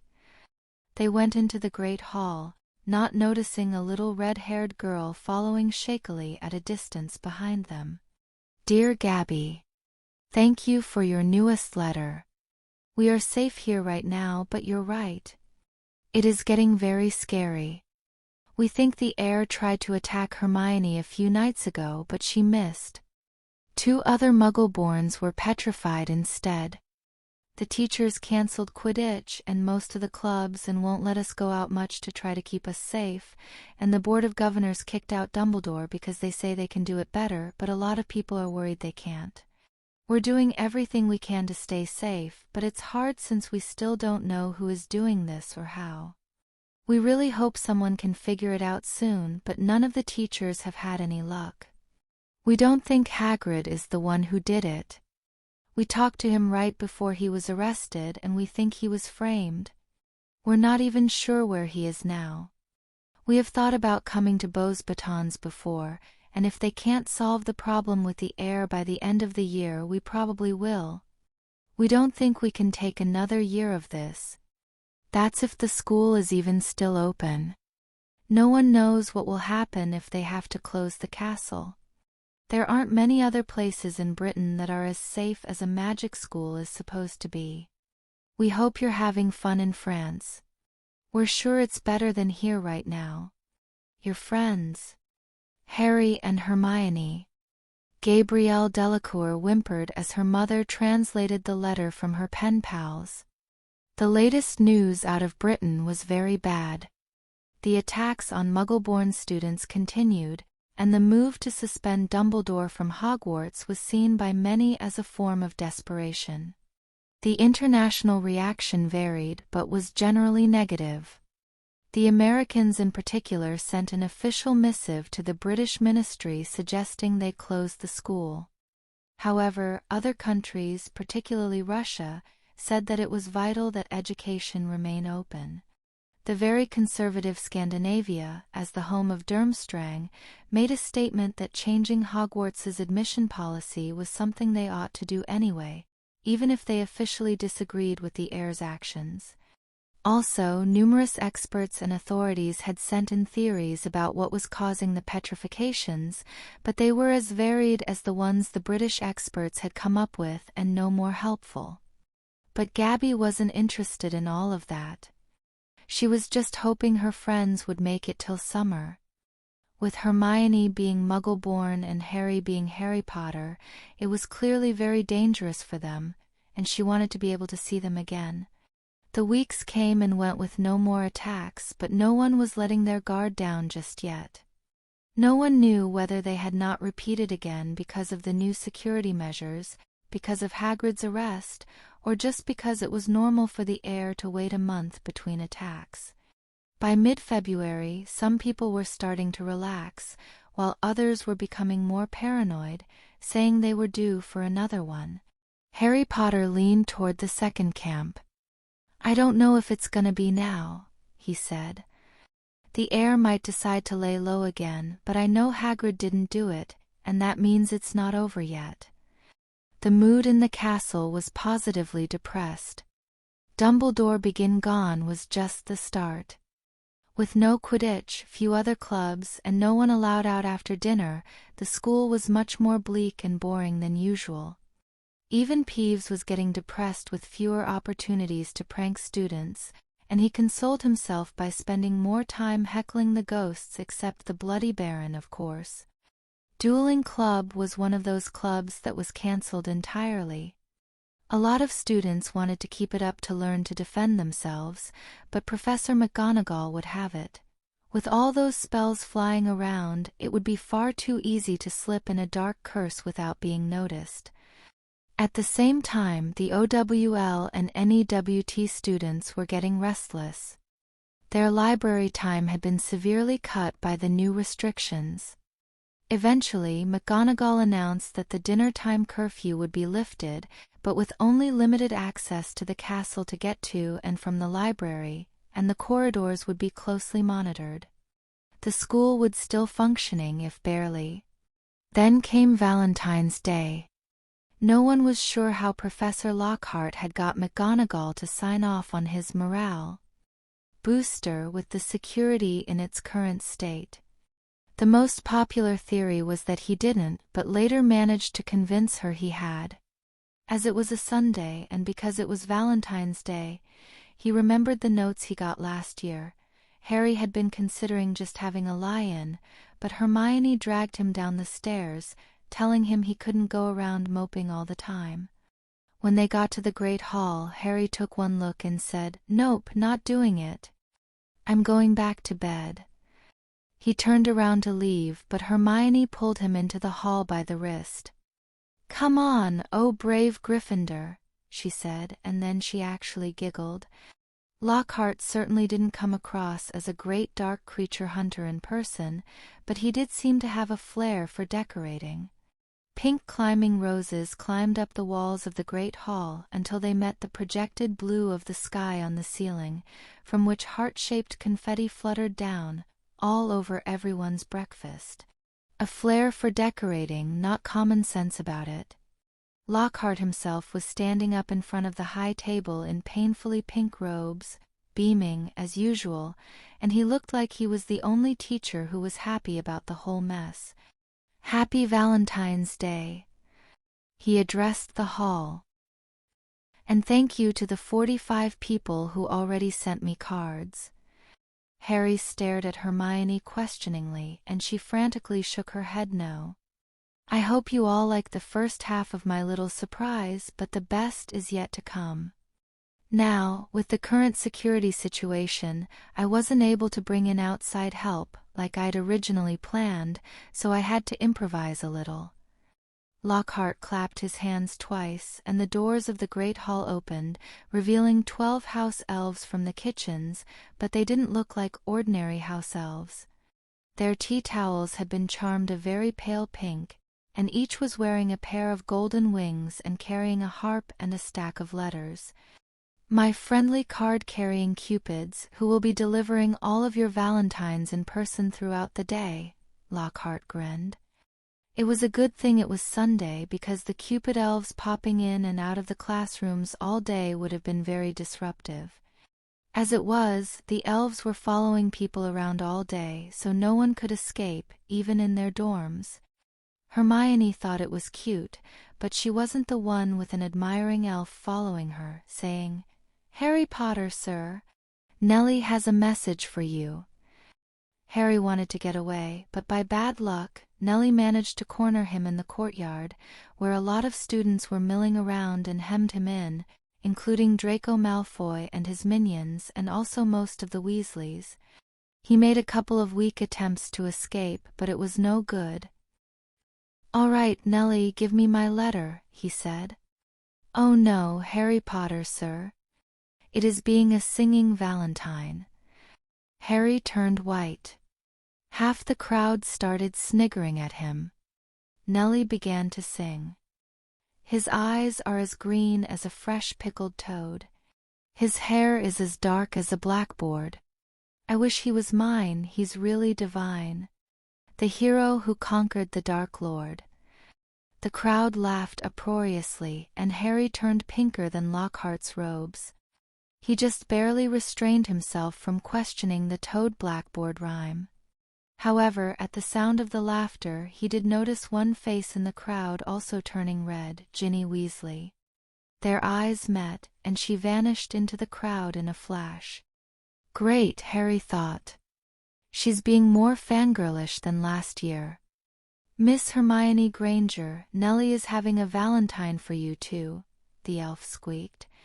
"Eep! Why you do?" Hermione squeaked nervously. "Yes, miss, but it is being a letter, miss." She handed over the envelope. Thank you, Nellie." She breathed a sigh of relief and quickly pocketed it. "I'll read it over very carefully in private."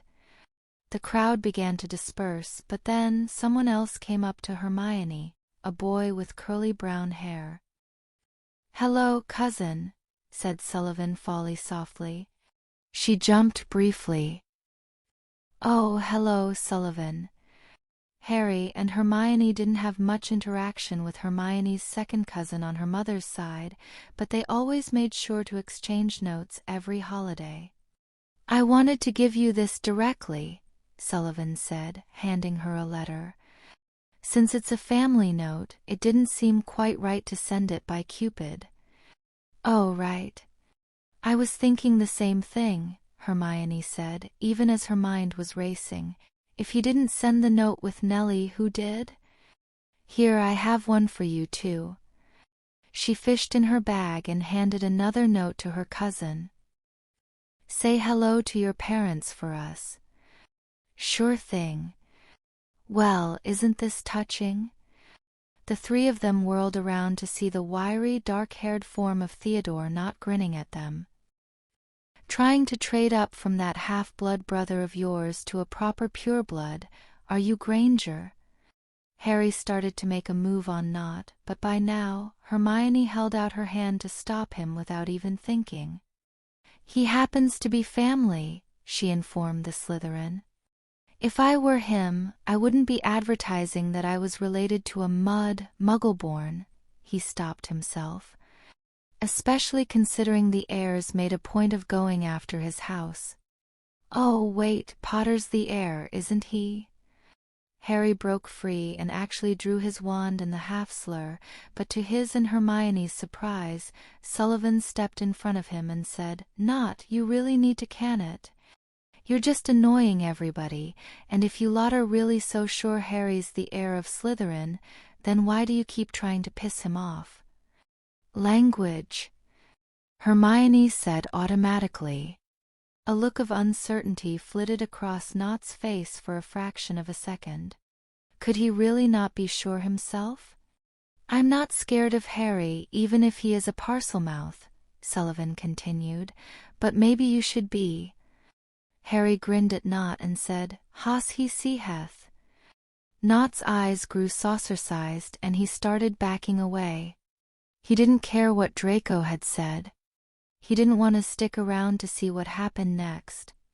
He bolted from the courtyard, passing Ginny Weasley, who had been peeking at the show from behind a pillar. She yelped and scampered off herself as he passed. "Harry," Hermione chided. "What if the heir goes for him next to frame you? After she already tried to get you?" Harry said dismissively. "I think she's past that. Anyway, where did that come from, Sullivan? I know Hufflepuff's been nicer to me the past couple weeks, but wow, standing up to Theo Nott. Hey, in Hufflepuff we stick up for friends and family alike." "Oh, and what happened was a couple weeks ago, Cedric Diggory made a big speech and told everyone there's no way you could be the heir because you would have gone after Nott and Malfoy ages ago. Everybody's been listening to him because his dad's in charge of our security now." "Wow, well thanks. That git's been trying to bait me for months. One of these days I might have to just kick his arse to shut him up." "You will do no such thing, Harry James Potter," Hermione said. "We've got enough trouble already." "Fine," Harry said as they walked back into the castle. "Say, why don't you look and see who that Valentine is from?" Hermione blushed and pulled out the envelope. "You're not going to hex him either." "Fine, but I reserve the right to have a talk with him. Honestly, Harry, you're 12 and I'm 13. Since when are you the protective brother?" "Since always. And especially since the heir of Slytherin came after you." "We don't know that for sure. Oh, it's from Neville," she exclaimed when she saw the signature. "Neville?" Harry said incredulously. "What did he say?" "Just a note as a friend, Harry. Nothing special. You don't need to have a talk with him. He needs more self-confidence as it is. And besides, how many Valentines did you get today? And from older girls, too." Okay. I was just joking about that," Harry said quickly. They walked on in silence for a little while, but then Hermione stopped dead in her tracks. Harry. Harry tensed and spun around, drawing his wand. What? You just spoke Parseltongue. On cue. Harry holstered his wand again and grinned at his sister. So you finally noticed. But I thought you couldn't do that. I've been practicing. I thought you didn't want to do that. Well, it was your idea, and I quote, Voldemort was a Parselmouth. What if he attacks you with a giant snake? Hermione was speechless, but when she finally snapped out of it, she said, So you do listen after all. Don't I always? You know what, let's see if we can track down Luna. She's probably lonely on Valentine's Day. Plus, we can do that linguistic study you two were talking about. If people are gonna call me the heir of Slytherin anyway, I may as well get some use out of it. Really? Who are you and what have you done with my brother? Hermione said. Harry just laughed. Chapter 57. No, Luckchath means to slither in a concertina motion. Lucksash means to slither in a serpentine motion. Santa, Luna acknowledged as she scratched out the note she had made and wrote in the correction. It had been an interesting 2 months at Hogwarts since Harry, Hermione, and Luna had started studying Parseltongue. Are there any other words for slither, Harry? Yeah, as far as I can tell there's 2 more, Harry told Luna. Lucknod means to slither with a caterpillar motion, and Luckthily means to slither with a sidewinder motion. He might not have expected it actually. He never knew quite what to expect with Luna, but the little Ravenclaw girl was good at keeping a secret, and respected Harry's wish for her not to use Parseltongue in public, especially around him. That was some attention that neither of them needed. Parseltongue, Harry decided, coincidentally like a lot of things having to do with Luna, was confusing. In one sense, it was simple. The vocabulary for normal things was very limited, much like the vocabulary of cat speech was, even for animagi. However, much like the cat speech, there were a lot of additional snake-related words that you would rarely need to use in practice. The grammar was also very simple, but it was also confusing in that it omitted a lot of words that then had to be inferred from the context, although it was a very literal language, which helped. The really hard part was that it was a devil to wrap the human tongue around. Noa si hashesh esti kai ni sana? Luna asked. Sana. Thieth esti karanyi, Harry replied. But since Harry was so accustomed to how animals thought, he found he was a natural at understanding how the language worked, and Luna proved to be a quick study, quicker than Hermione, even to the older girl's chagrin, and the two of them could now hold a simple conversation in Parseltongue, for all the good it would do them. It would scare the daylights out of the rest of the school. Luna closed the notebook, deciding that was enough Parseltongue for now.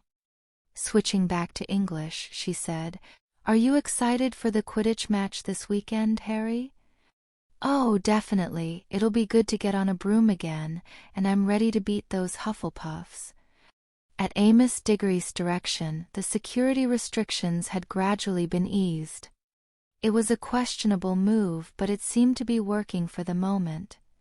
In March, after 2 full months had gone by with no attacks, Quidditch was allowed to resume, although all the practices had to be supervised. But even this left the schedule cramped for the end of the season, and Gryffindor's second match, which was normally held around the 1st of March, had been pushed back to the 8th of May, this coming Saturday. The easing of the restrictions, the lack of new attacks, and the improving weather had boosted morale in Hogwarts far more than Lockhart's Valentine's Day debacle ever could. Granted, not all was well. After 3.5 months with no attacks, Dumbledore was looking more and more incompetent, and Hagrid was looking more and more guilty, with both of them being gone.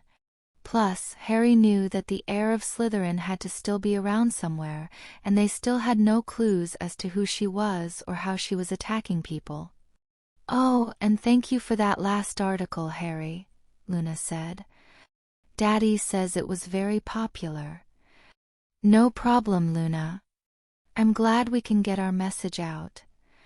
With things quieting down for the moment, the Grangers were resuming their media campaign from last year.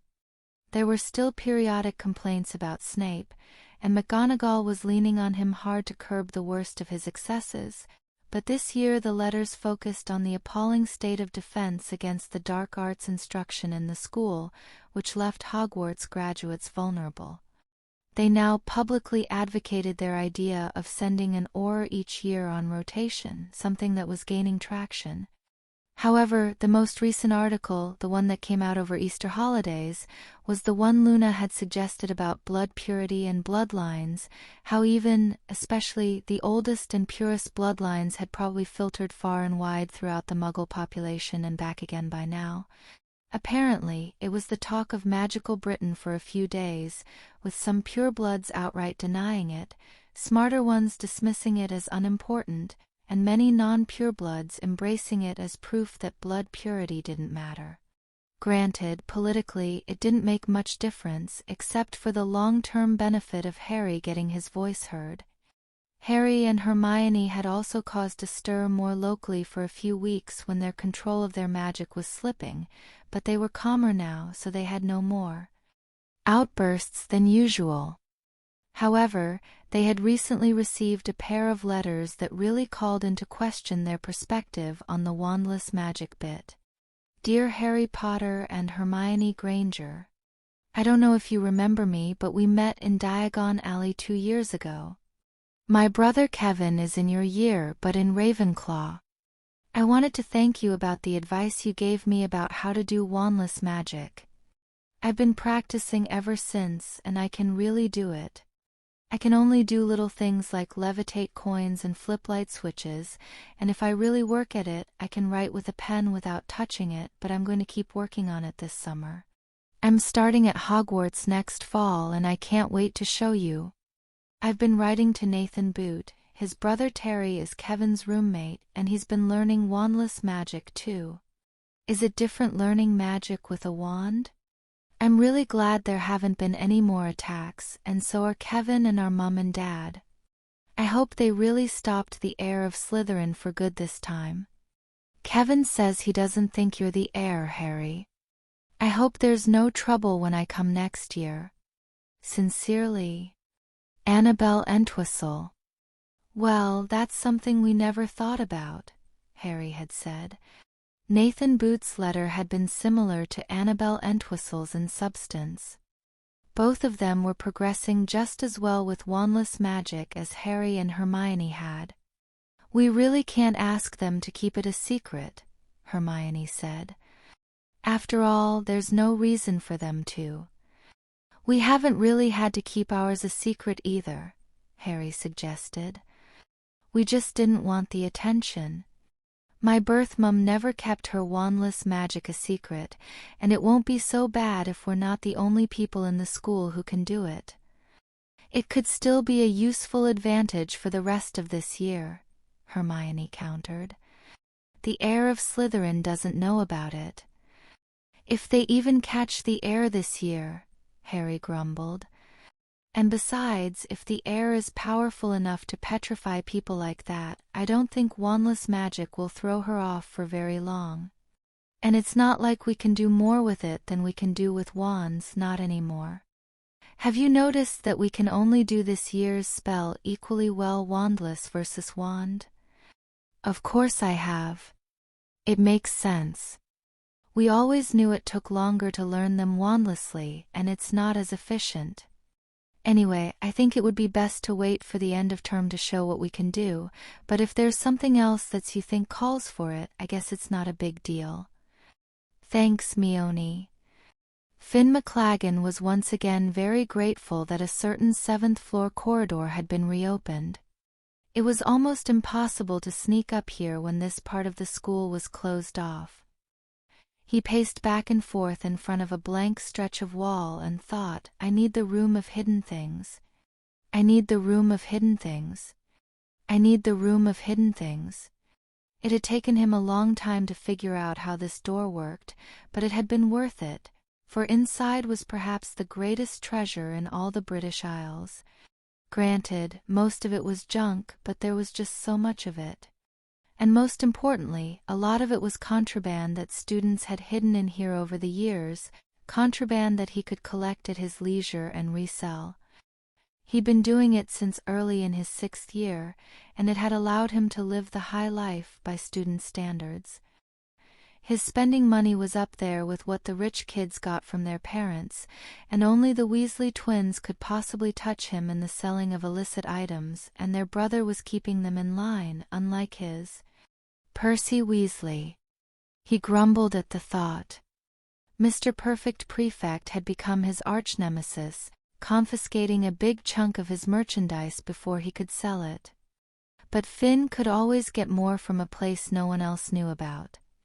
Even Cormac didn't know where he was getting it.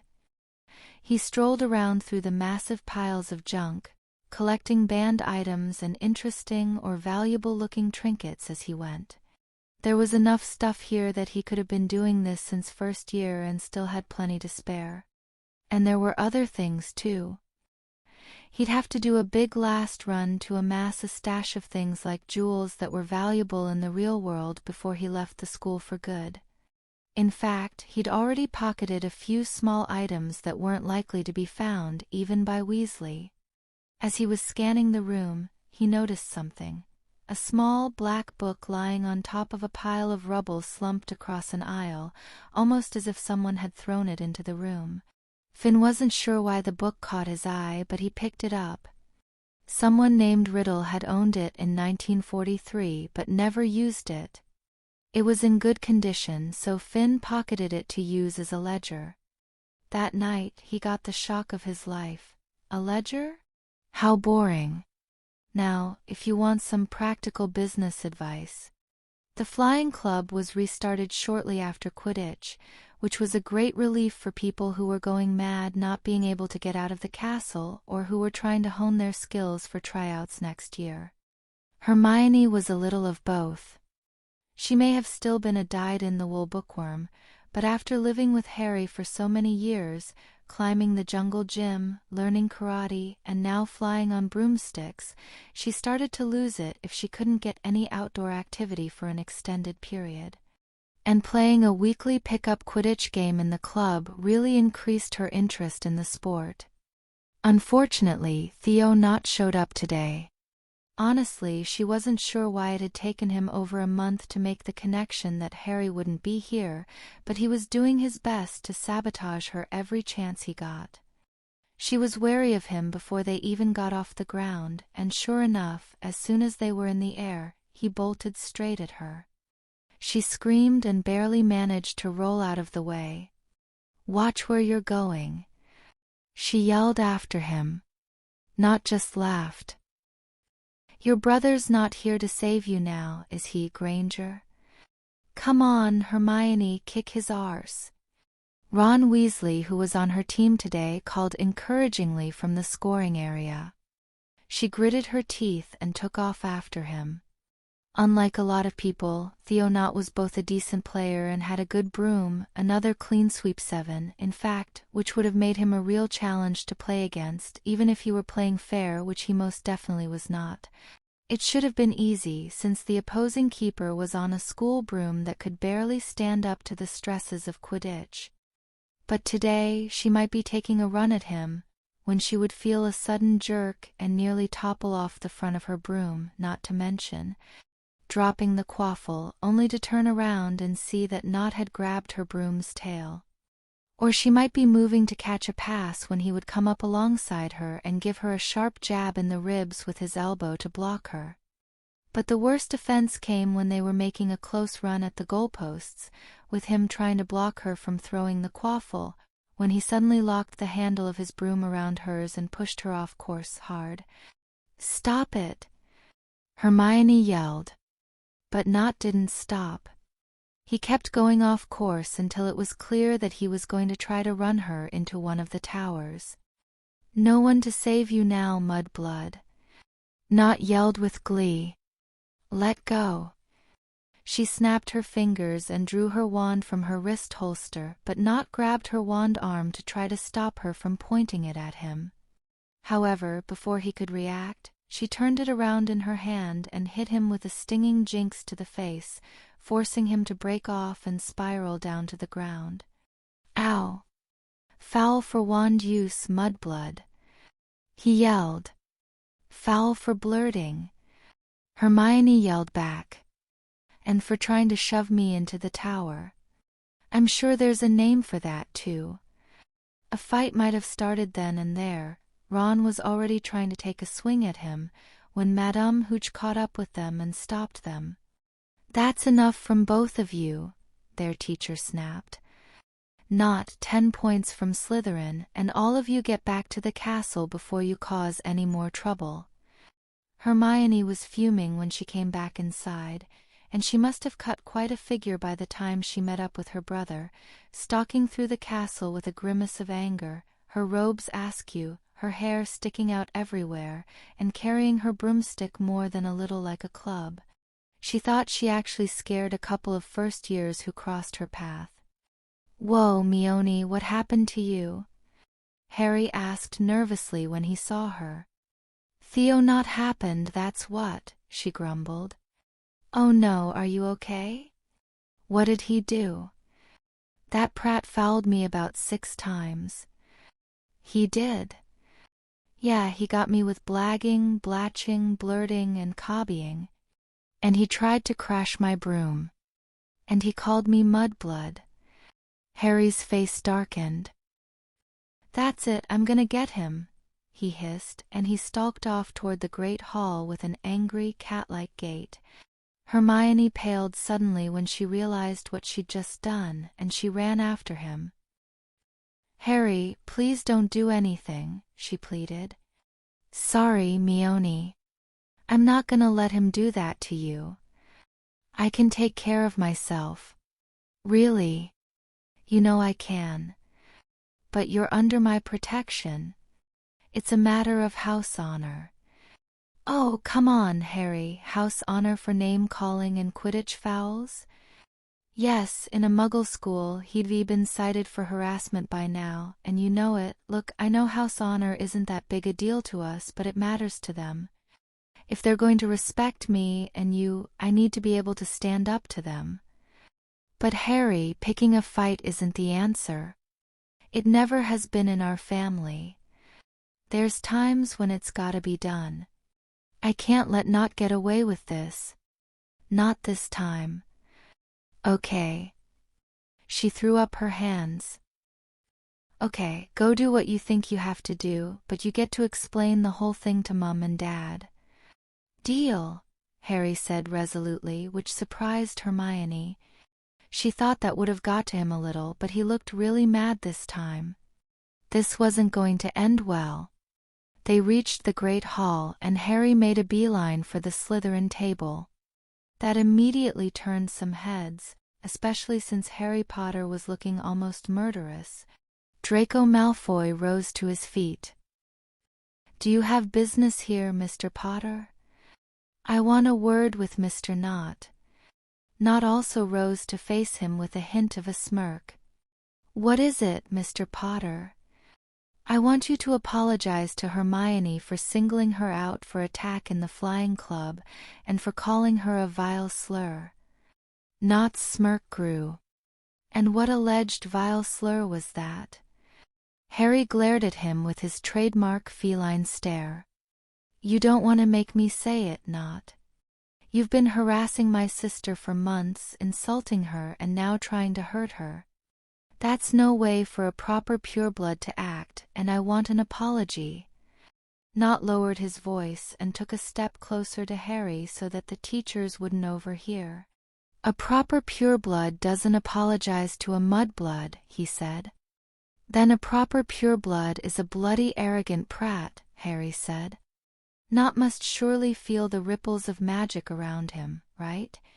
Or did Nott just think he really was stronger than Harry? And I demand you take that back. Why should I?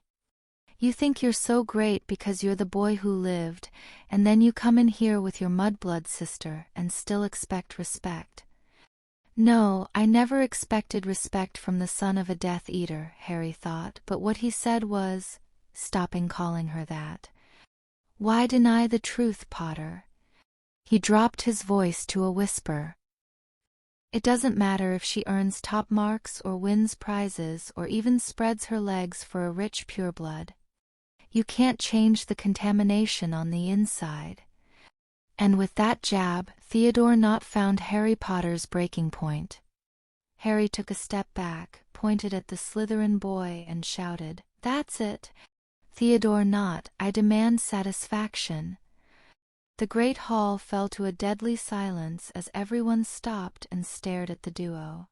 Fights happened at Hogwarts, but honor duels were very rare, maybe one a year or so, and never this high profile.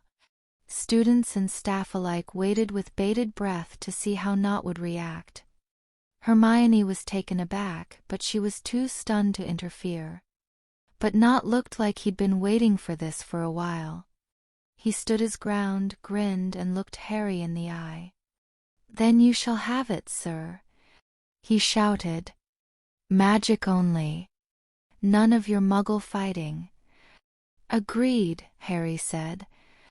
"Here in the Great Hall after dinner, if that's acceptable." "Agreed," Nott answered, and the duel was set. Whispers immediately began to circle around the hall, with people speculating on the outcome, the political ramifications, what effect, if any, the heir of Slytherin would have on things, and no doubt placing bets. This was the most exciting thing to happen at Hogwarts since at least the Valentine's Day mess. Harry looked up to the high table to see Professor McGonagall rising from her seat with a disapproving expression. "Mr. Potter, is this really necessary?" she asked. "I'm afraid it is, Professor," Harry replied. "The heir to the noble house of Nott has been harassing and insulting my sister, who is under the protection of the noble house of Potter, for months now, and as the head of that house I will no longer tolerate it. Under the school bylaws, you are required to accommodate a properly invoked duel of honor. If Mr. Nott does not object, I request Professor Flitwick to be our moderator. If the field of honor is not available, then we will accept a different location." McGonagall drew herself up in a formal pose. It had been a long time since a student had spoken to her in such a manner, perhaps never as the head of their house, in fact. She knew that Harry didn't even like to pull rank, but it was pretty clear he wasn't going to back down. "Very well, Lord Potter," she replied. "The duel of honor is recognized. The Great Hall will be available immediately following dinner. And Professor Flitwick, if you would moderate." The tiny Charms Master nodded. "I do hope to see both of you in one piece when this is over." "Yes, ma'am," Harry said. He led Hermione back to the Gryffindor table, keeping one eye on Nott the whole time. When they sat down, Hermione looked steadfastly at her own plate and gave Harry a taste of his own "I'm ignoring you" medicine. "Are you going to use you-know-what?" was the only thing she asked of him.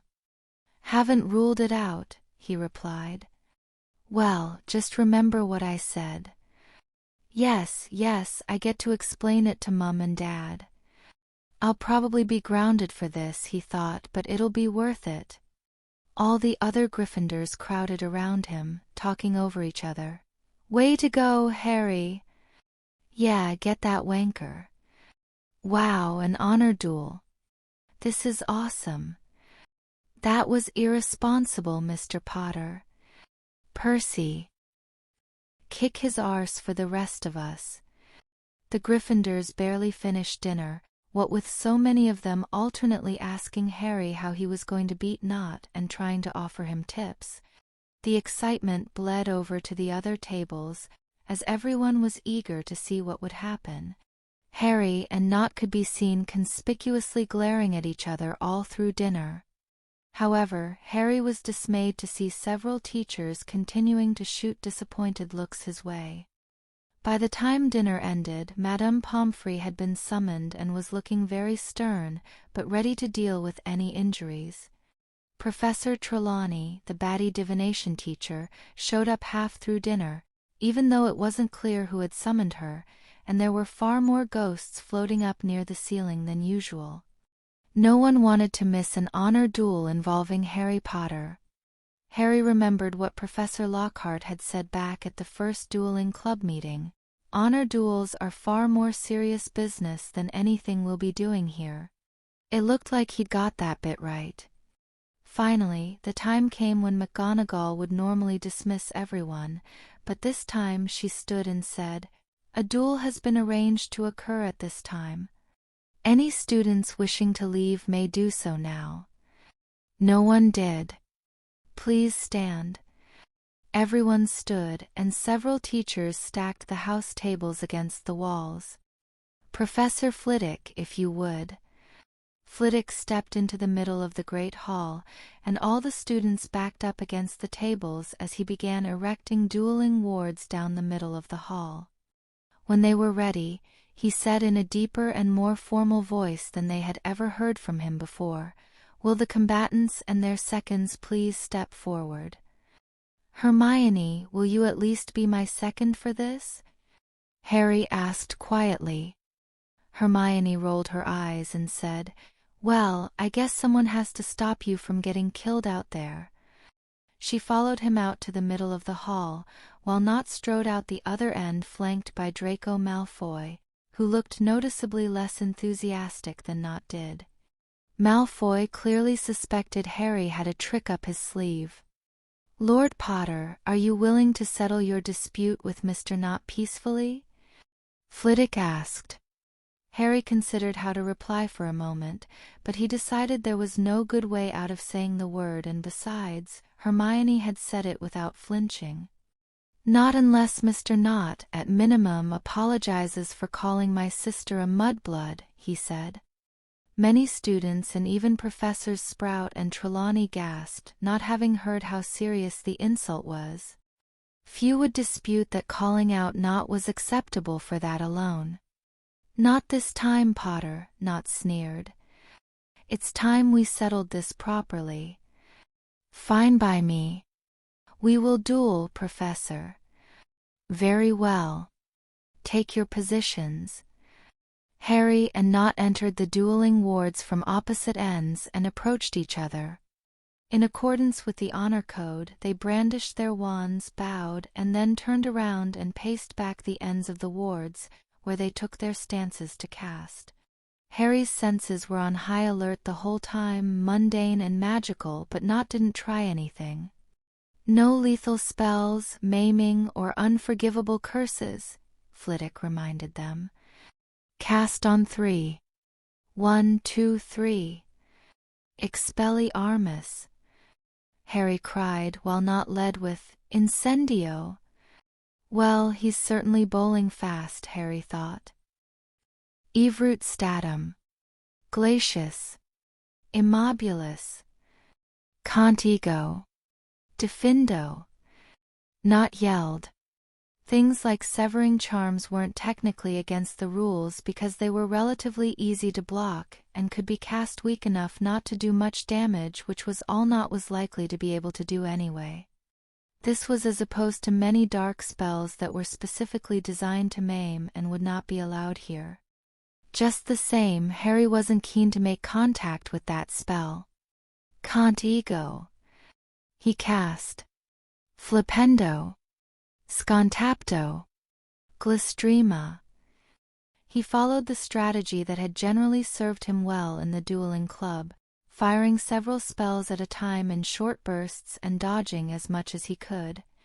However, Nott was one of the best duelists in his year and was fast showing himself to be more familiar with the destructive end of the sport. Fumos. And good with smokescreens, apparently. Harry quickly cast Evanesco and dispelled the smoke, but it cost him precious seconds and he lost track of where Nott was standing. Sponginu. Digiti Wibbly. Expelliarmus. Not cast. Harry ducked and rolled, but the disarming charm actually connected. However, his wand caught on his wrist strap and bounced back into his hand. He immediately shot back with Locomotor Mortis, Petrificus Totalis, Keratoglossa, Contigo, Bombarda, Diffindo, Percutio. Nott really wasn't pulling any punches. His curses might not be strong, but he was still forcing Harry back. The school watched in awe as spell after spell splashed off the dueling wards.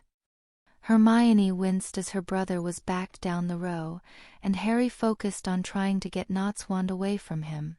Expelliarmus, Relatio, Ventus, Flipendo. It was a battle fiercer than any second years or even third years had engaged in at the dueling club, and lightning fast. Harry was extremely agile, but Nott was holding his own with blocking charms. It was almost like a dance, except that one misstep could land one in a fair bit of pain. Then the unthinkable happened. Harry zigged when he should have zagged, and Nott managed to connect with not one, but two disarming charms, knocking his wand out of his holster. The crowd gasped as Harry Potter went sprawling on his back, groaning in pain and wandless. Nott swaggered forward and stood over Harry. "Well, Potter, it looks like the legend is just a story after all," he said. "Do you think you can defend your mudblood sister now?" "Mr. Nott." Flitwick squeaked. "Oh dear," Hermione said, for she knew exactly what was about to happen. Harry was livid. When Nott came over to rub it in, that was bad enough, but he dragged Hermione into this for the last time. As the Slytherins stood grinning over him, Harry pooled his energy, threw both his hands up, and without speaking a word, cast a powerful wandless Flipendo. There was a loud crack in the air, and the unprepared boy sailed back down the floor and landed in a heap. And everyone gasped even louder as they realized just why Harry had that odd tick of always verbally yielding whenever he lost a duel in the club. Harry leapt to his feet and marched over to Nott without bothering to retrieve his wand. "Why, you can't do that!" Nott yelled from where he lay. Malfoy just looked speechless. "I just did." Nott raised his wand. "Insane!" But Harry was faster than him without a wand. In a move worthy of Dumbledore himself, he disarmed Nott with a casual wave of his hand before he could complete the spell. "Do you yield, Mr. Nott?" But that's against the rules." "Is not. You said magic only. You didn't say anything about having to use a wand. Now, Mr. Nott." He tried to intimidate him. He whispered Lacarnum Inflammary, and conjured bluebell flames in each hand, then quickly applied a color change charm to make it look like he was handling real fire. "Do you yield?" "Ah. Yes. Yes. I yield. I yield." Nott cried, seeing as he probably couldn't cast wandlessly to save his life.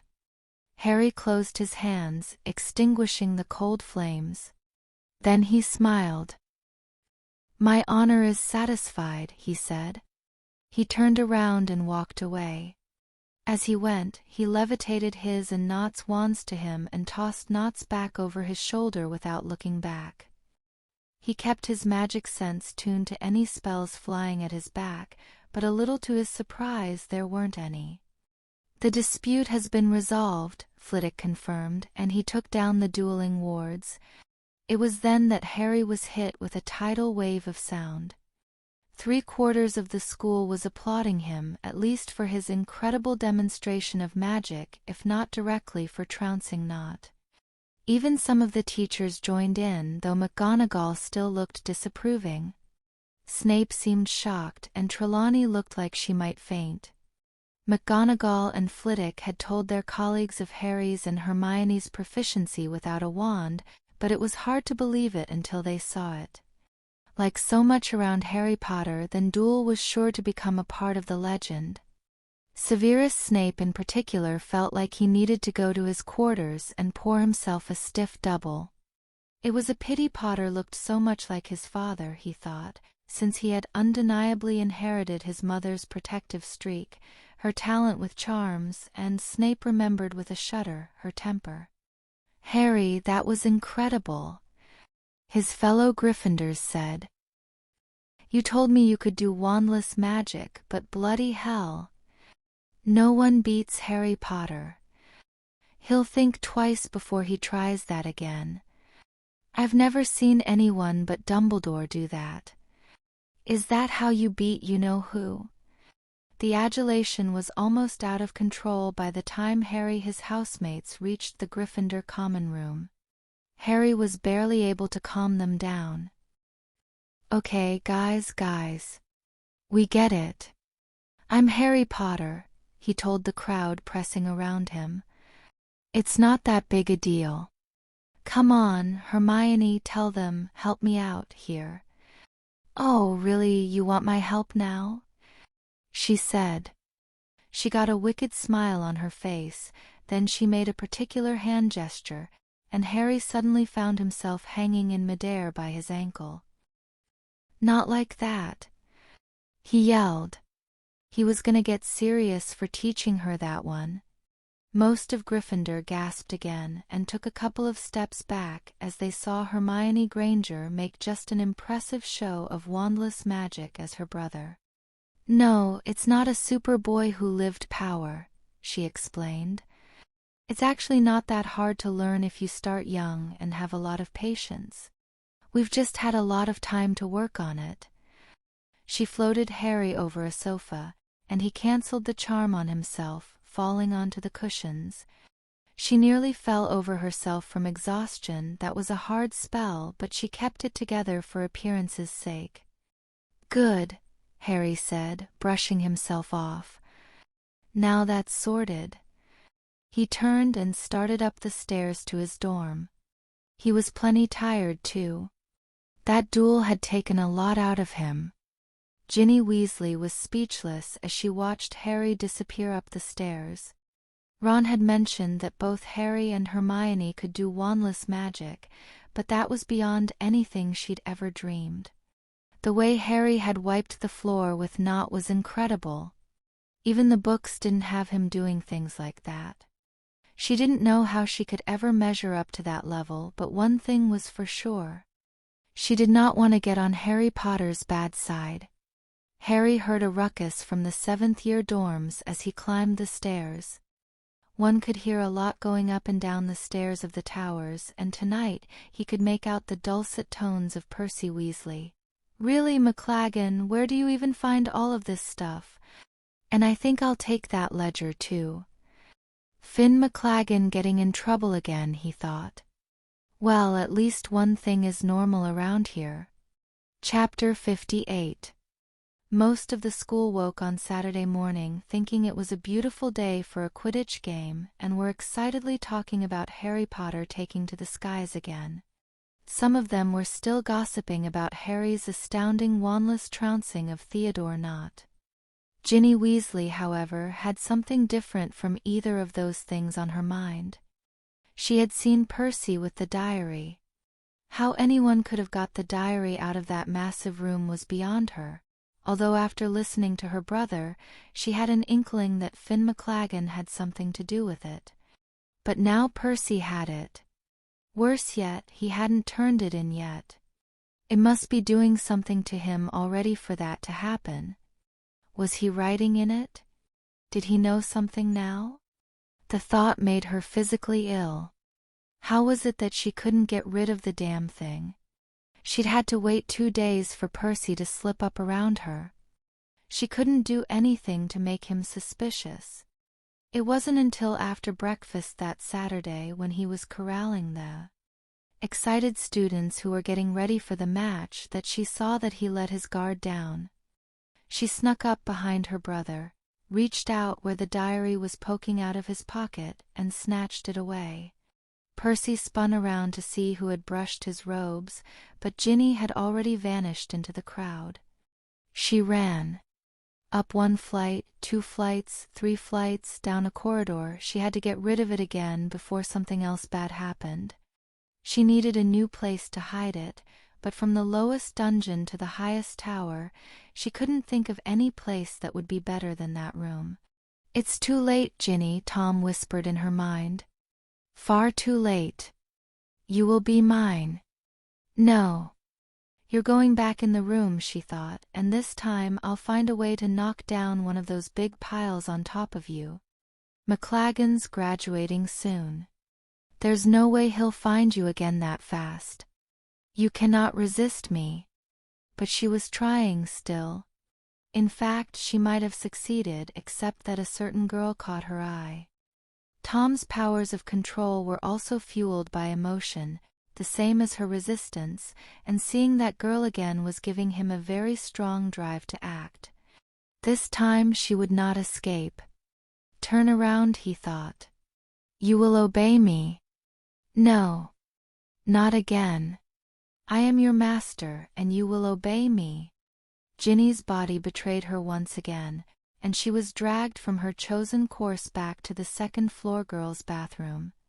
She cried and pleaded the whole way not to do it again, or even just to let somebody else do it, but Tom had built up his strength with all that time waiting.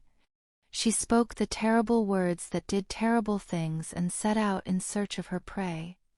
She spotted her target on her way back from a trip to the library with another girl, but something had changed. They looked very solemn and nervous.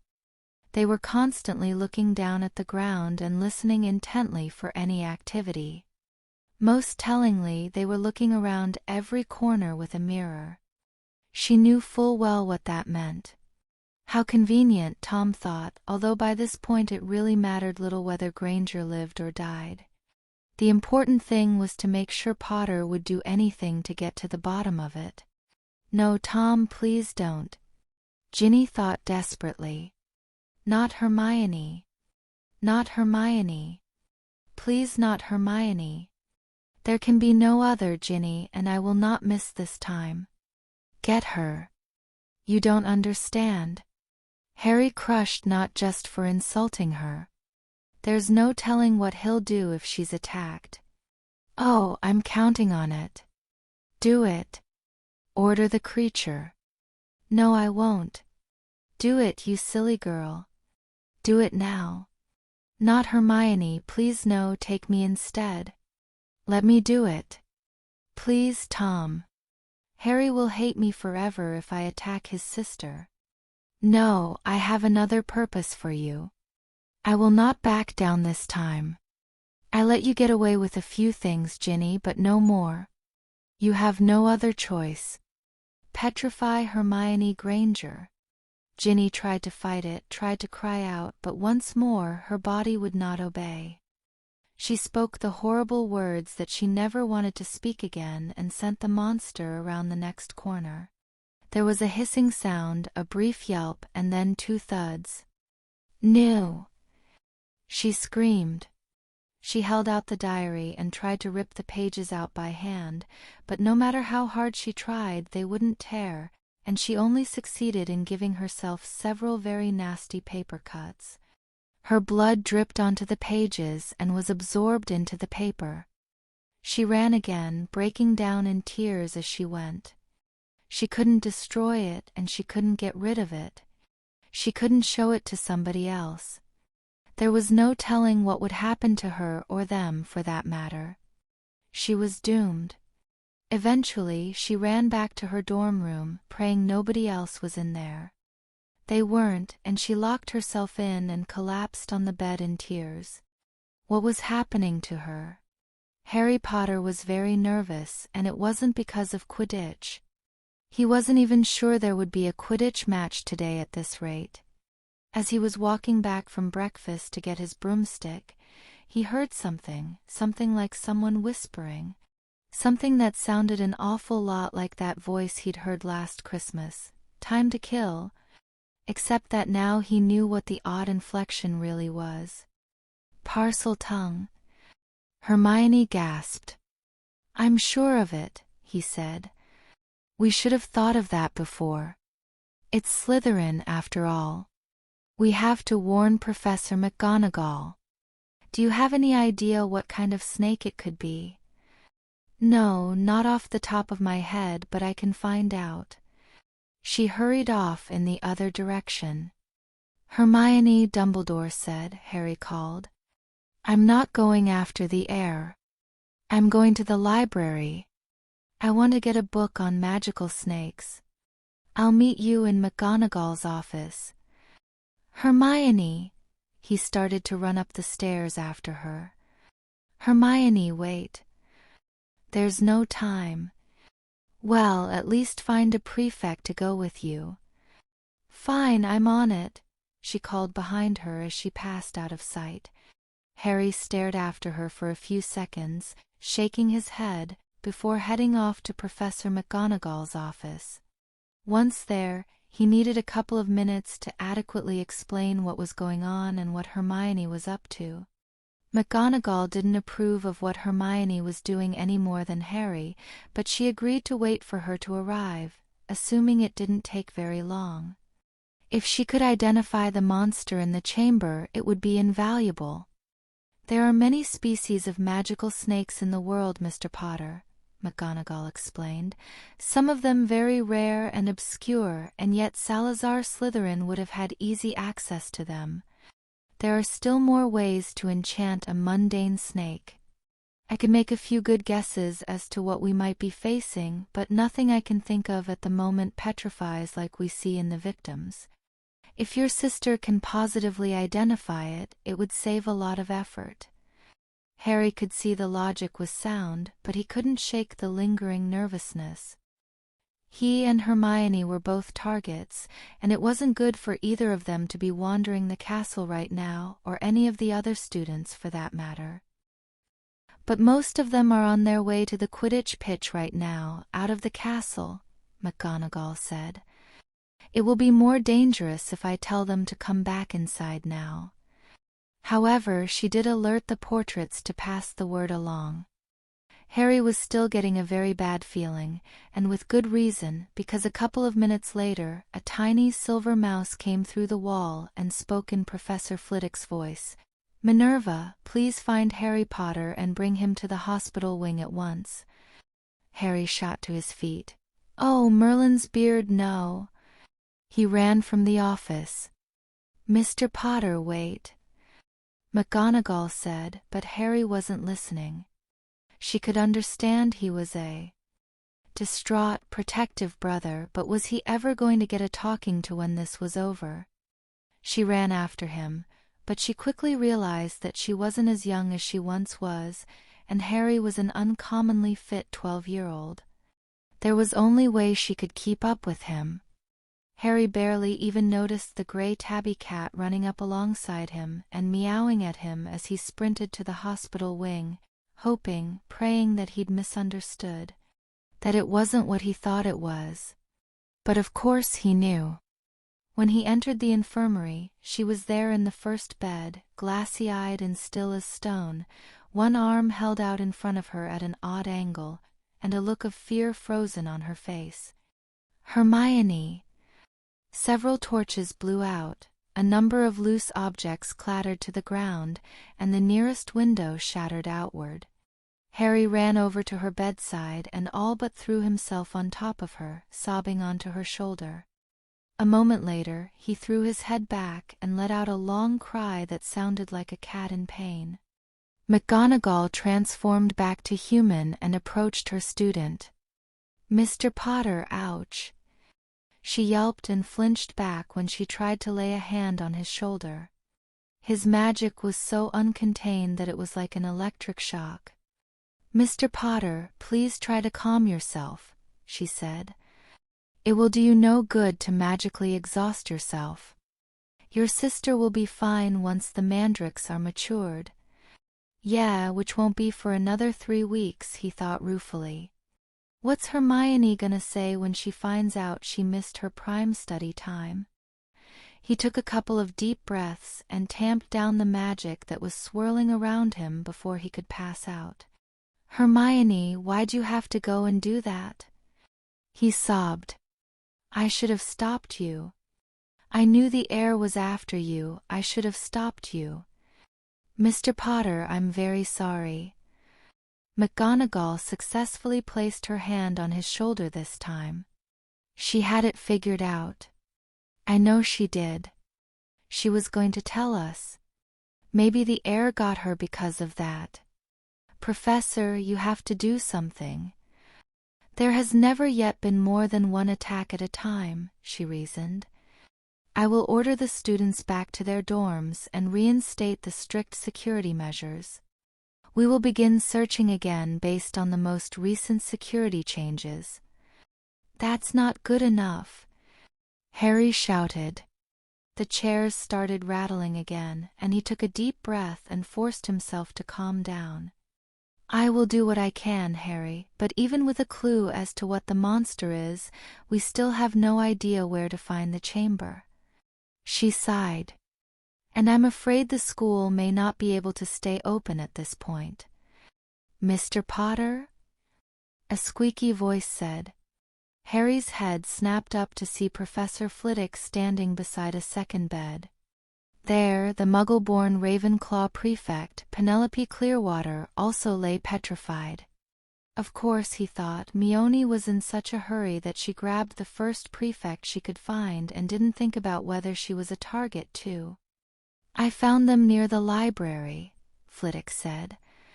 "Your sister was holding this." He held up a small hand mirror. "Do you have any explanation?" Harry shook his head. No idea." "Very well," McGonagall said. "I'll escort you back to Gryffindor Tower." "I'll stay here, ma'am." "Harry, I'm afraid I must insist. The hospital wing's still open to family, isn't it?" Harry snapped. "I don't have anything else to do today. I'm gonna stay here. Really, under the circumstances, you can't. Ouch. Mr. Potter." He'd struck her with that electric shock again, except it was more controlled this time. A wandless stinging jinx, she suspected. "Please, Professor," he said as he broke down in tears again. "I need some time with her. Please just let me stay with her." McGonagall's heart broke as she saw the boy so distressed. How deeply he cared for his sister, she couldn't tear him away like that. If it continued until it became unhealthy, but for today she could leave him be. "Poppy, will you keep an eye on Mr. Potter, please? Harry, do not leave this room without an escort." He nodded, and McGonagall and Flitwick hurried out to deal with the rest of the students.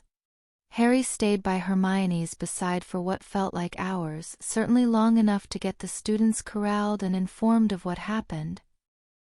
He refused Madame Pomfrey's offer of lunch, and when she repeated her request, he told her off so vehemently that he was sure the Medowitch had come close to confining him to a bed of his own, but he didn't care right now. All he could do was sit by Hermione's side and stroke her hair, the one part of her that wasn't rock solid. "Hermione, I'm so sorry. I should have been there for you," he said for probably the 10th time. "It's not your fault." It wasn't Madame Pomfrey's voice. Harry spun around with a loud hiss and a nameless hex glowing in his outstretched hand, but there was no one there. "Who's there?" he demanded. There was a shimmer in the air, and an invisibility cloak fell away, revealing Neville Longbottom. "Neville?" Harry gasped in disbelief. Neville wasn't the type to defy a teacher or to steal Harry's invisibility cloak, as he must have done, or to go sneaking around the school like this. "What are you doing here?" "I came to see you," the round-faced boy said. "You and Hermione. McGonagall told me you were still down here and I couldn't just leave you. Both of you have been really good friends and all. And you took my invisibility cloak and snuck down here?" Harry kept one eye on Madame Pomfrey's office in case she came back out. Sorry. Neville looked down at his feet and held out the cloak. I hope you don't mind. It's fine. I'm glad you came. Thanks. Anyway, it's not your fault. It's the heir did this. I knew the heir was after her. I should have stayed with her. Then she you said might have got you too. Besides, I should have stayed with her too. I was really worried after the heir almost got her before, and I told you could stick close to me. Harry remembered and kicked himself for forgetting, but it was no use now. I know. It's just it had been so long. I know. I wonder why the heir started up again now, Neville replied. Maybe she thought we were on to her, Harry said. He explained Hermione's idea about a snake. Could be, the other boy agreed. Do you know if she figured anything out? No, she didn't bring a book. Just that mirror. He pointed at the bedside table. It's weird. She doesn't normally carry a mirror, I don't think. It must have been Penelope's. Do you think she was looking at something behind her? Neville suggested. I don't know, why would she?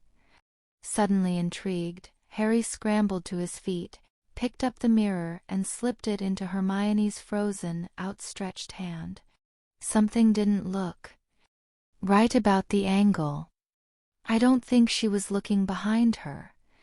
He bent over her and tried to get a good look from her perspective, but he couldn't get close enough. Hang on, help me shift her, he said. He and Neville slid Hermione over to the edge of the bed, and Harry lay down beside her and put his head next to hers. Correcting for the position of her eyes, he thought the view in the mirror looked an awful lot like a 90-degree angle. She was looking around a corner, he concluded. A corner, Neville said. Why? I don't know. Harry stopped as his hand brushed something. In Hermione's left hand, pressed tight to her side, there was a crumpled-up piece of parchment. Looking closer, he worked carefully to slide it out of her clenched fingers and uncrumpled it. He gasped when he saw that it was a page from a book. This must be important. Had Hermione Granger actually defaced a library book? What is it? Neville asked. Harry read over the parchment with growing anticipation. It's the answer. He read the page aloud. Of the many fearsome beasts and monsters that roam our land, there is none more curious or more deadly than the basilisk, known also as the king of serpents. This snake, which may reach gigantic size and live many hundreds of years, is born from a chicken's egg hatched beneath a toad. Its methods of killing are most wondrous, for aside from its deadly and venomous fangs, the basilisk has a murderous stare, and all who are fixed with the beam of its eye shall suffer instant death. Spiders flee before the basilisk, for it is their mortal enemy, and the basilisk flees only from the crowing of the rooster, which is fatal to it. The monster's a basilisk? Neville squeaked in horror. But if its gaze kills, why didn't anybody die? Because of the mirrors. Hermione and Penelope saw it in this mirror. Sophie and Lydia were found with a mirror too. Colin had his camera. Justin must have seen it through nearly headless Nick, and Mrs. Norris.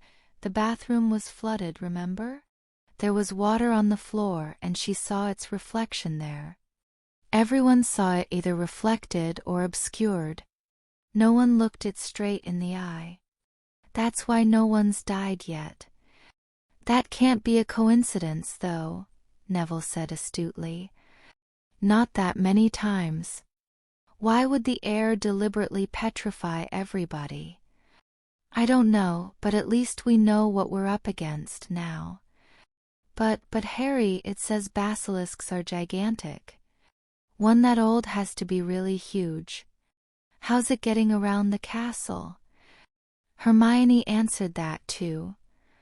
He pointed to the bottom of the page where a single word was scrawled in pipes. Pipes? Neville said. It's getting around through the plumbing? If the pipes are big enough, it would make sense. So what, then, the entrance to the Chamber of Secrets is in a bathroom or something? Neville said skeptically. I would have thought Salazar Slytherin would be more dignified than that. Harry deflated. Yeah, you're right, he said. It doesn't make sense. He sat down and rested his hand on his chin, his eyes periodically flicking back to the parchment. Everything else makes sense, though, he muttered. Why would the chamber open onto pipes and not a secret passage somewhere? He kept thinking until he was sure he had hit a dead end, and then a thought came to him. Wait a minute, he said in a low voice. Wait a minute. He stood up and started pacing. In Hogwarts, a history, it says that Hogwarts's modern plumbing system wasn't installed until the 18th century. So what looks like a bathroom now might not have been when the school was built. Neville concluded. Brilliant. How do you remember this stuff, Harry? I can never remember anything. Hey, growing up with Hermione, you have to learn to keep up. Wicked, said Neville. But it couldn't be a bathroom that's used much, could it? Otherwise, all the victims would be right there, wouldn't they? You know, Neville's a lot smarter than he gets credit for, Harry thought. Good point, it'd have to be one that's out of the way and not used much. Neville, do you know what this means? We could narrow down the search for the chamber. But Harry, there's loads of bathrooms in the school. I don't even know where all of them are. A grin crossed Harry's face for the first time in hours. I know some blokes who do. Quick, get under the cloak. We have to back to the tower. He gave his sister one last look and kissed her on the forehead. We'll get you out of here soon, Mione, he whispered.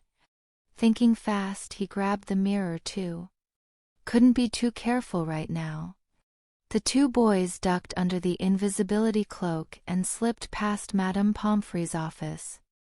McGonagall had never said Harry needed a teacher as an escort, right? Harry listened for any hint of Parseltongue the whole way, and they also used the mirror to look around all the corners. Harry came out from under the cloak no one knew Neville had left just outside Gryffindor Tower and gave the password to a very flustered fat lady. Everyone stared at Harry for a moment when he stepped into the crowded common room, before all the Gryffindors mobbed around him, offering their sympathy. He let out a crackle of magic that made them all step back nervously while his eyes scanned the room. Spotting the two people he needed, still in their Quidditch robes, he called out, Fred. George. Marauders emergency. Fred and George Weasley jumped to attention and at a gesture followed Harry up the stairs. Harry? What's going on? Ron said and followed after them.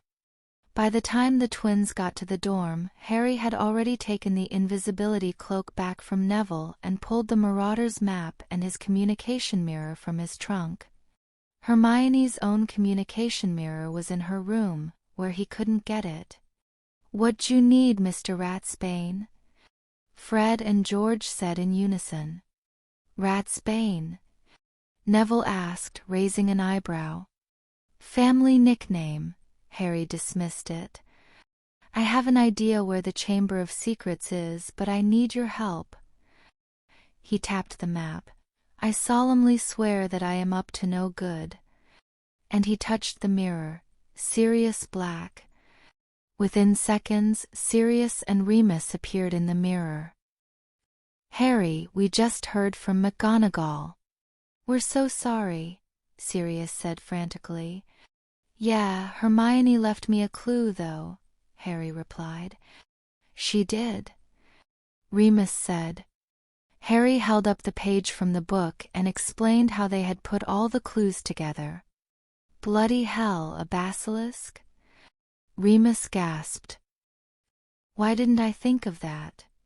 It's so obvious when you know the secret. But the plumbing?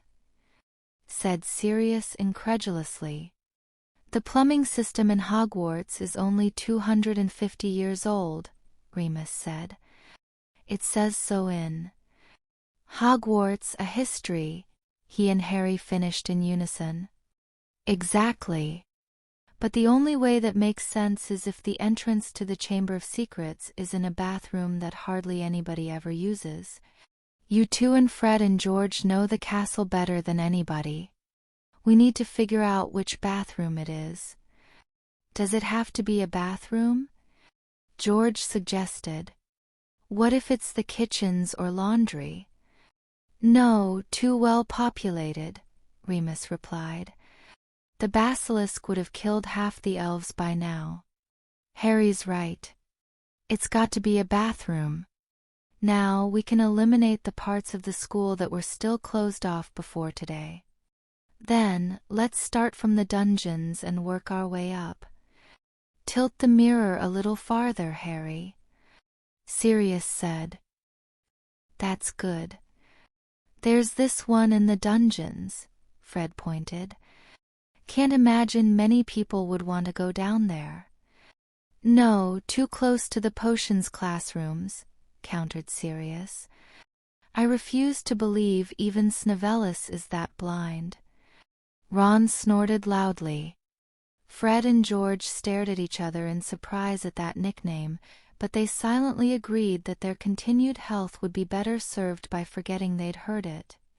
The group of 7 worked their way through the rest of the map, figuring out which bathrooms were little used and could serve as access points for the basilisk based on where the attacks happened. They found several candidates, but one of them clearly stood out. The second-floor girls' loo in the East Wing, Remus said. It's been haunted by a ghost named Moaning Myrtle since before we were in school. It's always out of order. And that's right by where the first attack and the message were, Harry added. Wow, that's gotta be it then, Ron said. It all makes sense now. Yeah, it does, Harry agreed. Okay, I've got an idea, just hear me out. I want to go check out that bathroom. What? Sirius and Remus yelled, and they started talking over each other. Harry, you can't go down there with a basilisk. Sirius finished. No, I said hear me out, I don't want to go in.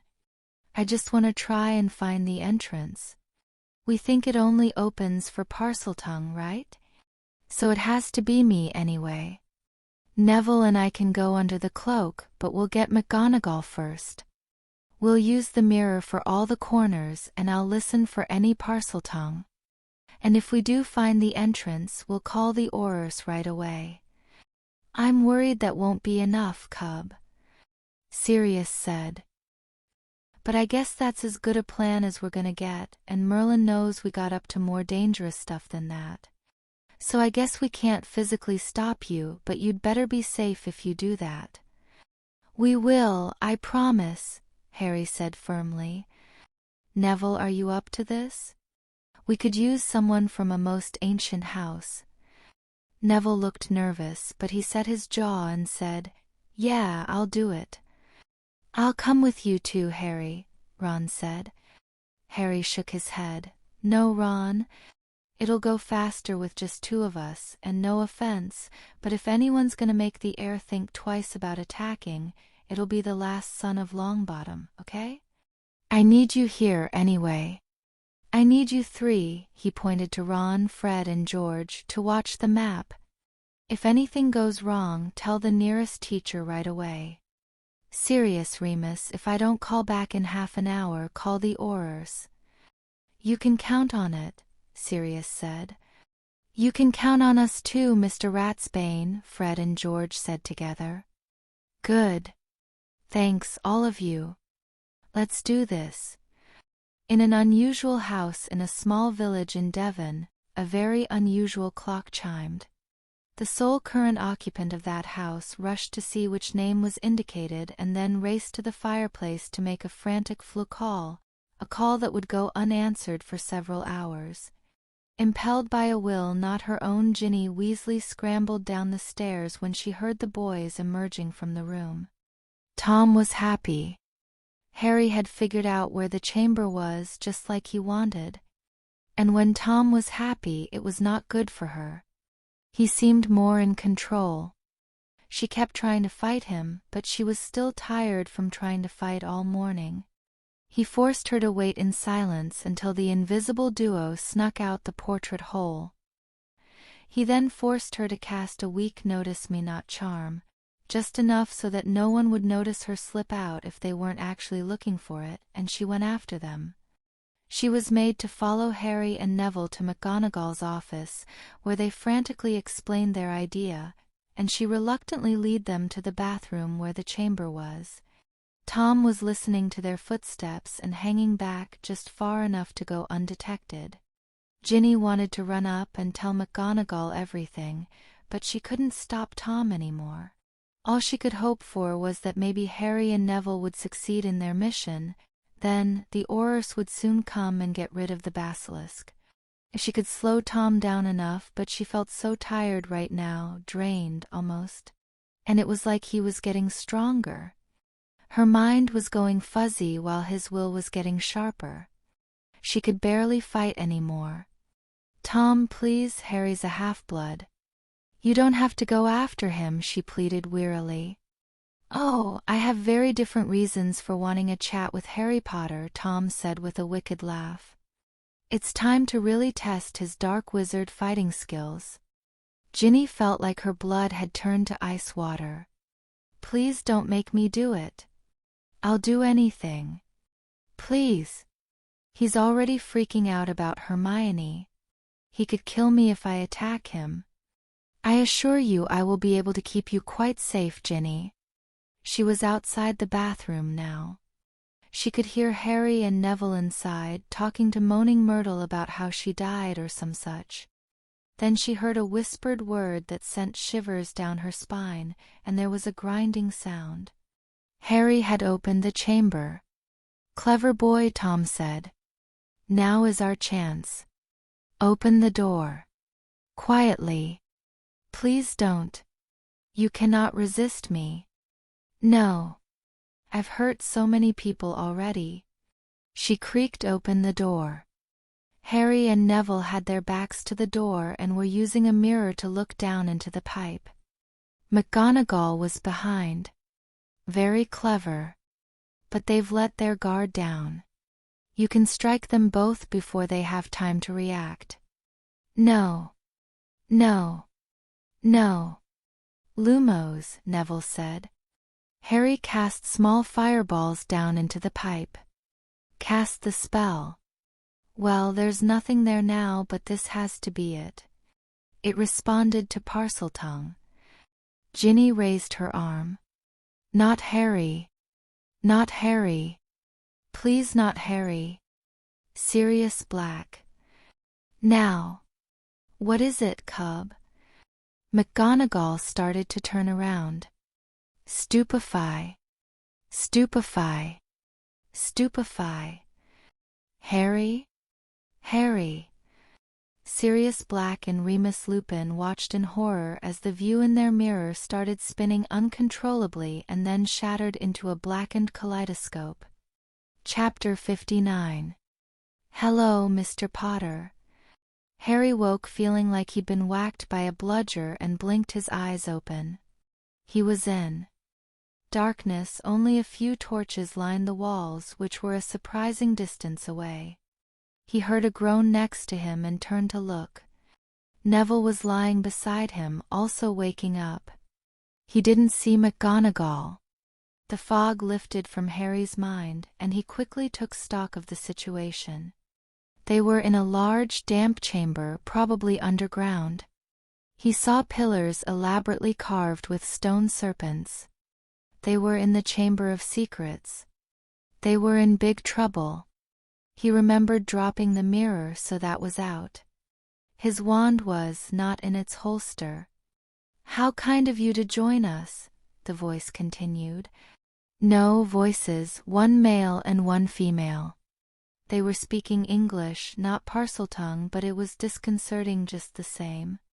Harry winced in pain as he rolled over and looked at the source of the voices. Ginny. Sure enough, there was Ginny Weasley standing over the two boys, but it wasn't the Ginny Weasley Harry knew. She looked cruel and ruthless, and her eyes were glowing red. She held a wand in one hand, pointing at them, and some kind of small book in the other, and Harry spotted his and Neville's wands poking out of a pocket of her robes. Behind her stood a fuzzy, transparent shape that looked vaguely like the form of a man, and behind that was an enormous statue of Salazar Slytherin. It was an imposing sight, especially looking up at it from the floor. "Oh yes, little Ginny has been a great help to me, although it took some hard work." A shiver went up Harry's spine at the sound of those voices. Ginny was speaking in a monotone and stood there like a puppet. She spoke in unison with the ghostly form behind her. "Professor?" Harry looked around. "Still in the bathroom," the two of them answered. "I would have left you two, Longbottom, but you had to fall in." "Who are you?" Harry demanded as he and Neville staggered to their feet. What are you?" Neville finally found his voice. "A memory," the Spectre and Ginny said. "Preserved for 50 years in my diary." That explained the book in Ginny's hand. "But that won't mean much to you. In life, I was Tom Marvolo Riddle." Harry and Neville both gasped. Neville fell on his bum and started to scramble away. Why you KNN now?" he stammered. "Voldemort." Harry hissed. "You've done your homework," the two voices said. "Good. That will make this easier, now that I've finally got your attention." "Got my attention?" Harry thought. "Hermione." He attacked Hermione to catch me. "I've been waiting to speak to you, Harry Potter." Riddle confirmed. As they spoke, the ghostly form seemed to grow more solid, its human features more apparent. And though it was hard to tell, it looked like Ginny was tiring. "That was a bad sign. You're possessing her," Harry said. "Let her go." Riddle just laughed, a high cold laugh. Enraged, Harry shot off a wandless, wordless disarming charm in Ginny's direction. "Protego!" Ginny screamed, just Ginny, and the spell was deflected. Now, Mr. Potter, you don't really think you could catch me off guard with a bit of wandless magic, do you?" The voices spoke together again. "Even if you hadn't made your big revelation to the school, I was quite the adept myself at your age. If you are truly the defeater of Lord Voldemort, you must be able to do better than that." "You've got to be kidding me," Harry thought. "Even Voldemort himself is buying into the Harry Potter legend?" As if that were the important thing, but it annoyed him to no end, and he was ready to set him straight. "My mother defeated Lord Voldemort," he shot back. "My common, muggle-born mother defeated you when she died to save me. And she got you good, too." "Harry, what are you doing?" Neville squeaked behind him. Harry ignored him. "I saw the real you last year. You were a wreck. You were in even worse shape than this ghost thing." But this ghost thing that was looking more and more human by the minute. He noticed Ginny's eyelids drooping a little lower as she kept her wand trained on them. "Ah, a sacrificial protection, of course," Riddle and Ginny said. "A pity. I had hoped there was something special that would be useful to me. But no matter. I'll be rid of you and your mudblood friends soon enough. The heir of the House of Longbottom is an interesting one, though." Neville shook with horror. "I shall have to think about what to do with him, but for now." Ginny waved her wand and conjured a blindfold over his eyes and tied his hands behind his back. Ah! Harry! This was about to get very bad very fast. Harry needed to stall Riddle so he could try to think of a plan. Riddle and Ginny started to hiss something, but he quickly said, "How?" Riddle stopped. "What? How did you control Ginny? How did you possess her with a diary?" Riddle, who had a well-defined face now, smiled a cruel smile. "By being her friend, of course. Imagine a diary that wrote back, a diary that would always listen to her silly little problems and would offer comforting words, no matter what. Oh, Salazar, it was boring, but she poured out her soul to me until I knew her well enough to take control." Harry thought he could see Ginny trembling. "Just like that," he said. "There's gotta be more to it. Her brothers said she's been acting weird all year." "Oh, she's a feisty one, I'll give you that. She actually fought me off twice, right before my attack in January and again right after. But I've always been good at persuading the people I need." Harry was at a loss as to what to do. When he had touched Squirrel while he was possessed, he was burnt and then died. He didn't know if that would happen with Ginny, but he didn't want to try it. But Squirrel had actually let Voldemort possess him, according to Dumbledore. If Ginny had been fighting it the whole way... "Ginny," he said, standing as close as he dared in front of her. "You have to fight him." "It's no use, Potter," she and Riddle said. "She's been fighting me all day, but I remain in control. Ginny, I know you're tired, but you have to fight him. I can't risk touching you while you're possessed. It could hurt you. You have to do this on your own. You have to fight him off." For a moment he thought he saw the red light in Ginny's eyes waver. "No," Riddle and Ginny said. "You are mine now, Ginny. You cannot resist me." "Yes, you can," Harry said. "You fought him off twice before, you can do it again. You're stronger than he is. You have to get rid of the diary." He could only hope that she had to actually be touching the diary for him to control. Ginny's arms started to extend. "Yes. Come on. That's it, Ginny, just let it go. Do not do it. You will obey me, Ginny." Her hand started to pull back. "Please, Ginny," Harry pleaded. "Your brothers know you're down here. They'll all be worried about you. But none of us are getting out of here unless you can fight him off. Please, you have to let go of the diary. Please." The red light in Ginny's eyes wavered again, and her arm outstretched. She was shaking so badly now that she seemed on the verge of collapse. She held the diary out in her trembling hand for so long that Harry began to contemplate whether he could rush her and grab her wands and the diary before she could get a spell off without touching her. But then her grip loosened. The diary slipped through her fingers and fell to the floor with a clatter, and the red light vanished from her eyes, leaving them their normal brown. "Harry, she said breathlessly, but then Riddle lunged and grabbed for the wands. He still looked fuzzy around the edges, but he was solid now. And at that moment Ginny fainted. "Ginny!" Harry lunged forward and caught her. "You seem to have a way with witches, Mr. Potter," Riddle said, "but it doesn't matter. She doesn't have much life left in her now. Possessed or not, I'm taking that for myself." Harry's eyes grew wide. He was killing her to gain enough life force to get a new body? He didn't even want to know what horrible ritual that entailed. "As for you," Riddle continued, "let's match the famous Harry Potter against the monster of Salazar Slytherin." He turned to the giant statue. "No. You can't win," Harry said desperately. "Can't I?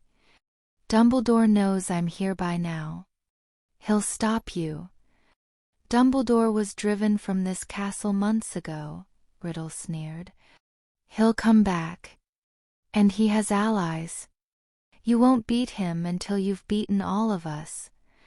Before Riddle could respond, a musical cry filled the chamber, a cry that emboldened Harry's heart and made Riddle turn pale, and a beautiful red and gold bird descended into the chamber. Fawkes! Harry cried. Fawkes flew overhead and dropped something at Harry's feet. It was the Sorting Hat. Then he circled back to Neville and tore away the ropes that bound him with his beak. Harry! Neville said fearfully as he pulled his blindfold off. But just then Riddle called out, Seox Ungadas Silithian. Neville, run! Harry yelled as the mouth of the statue started to open. Siakas Has he. He could hear something very big and very deadly slithering out behind him. And he heard that voice again. Time to kill. Siakas Has he. He repeated. Siakas Has he. Has he seeheth.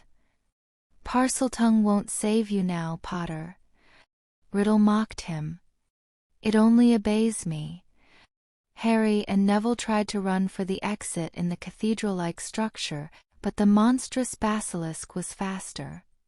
It was going to outflank them and cut off the exit, catching them with its deadly gaze. Fawkes dived with a screech of righteous anger that almost made Harry want to turn around and go after Riddle bare-handed. Then the basilisk roared in pain and Riddle shouted, No! Blasted oversized pigeon. Get the boys. He hissed in Parseltongue. You can still smell them. Kill them. Smell them? Harry gasped. It's blind.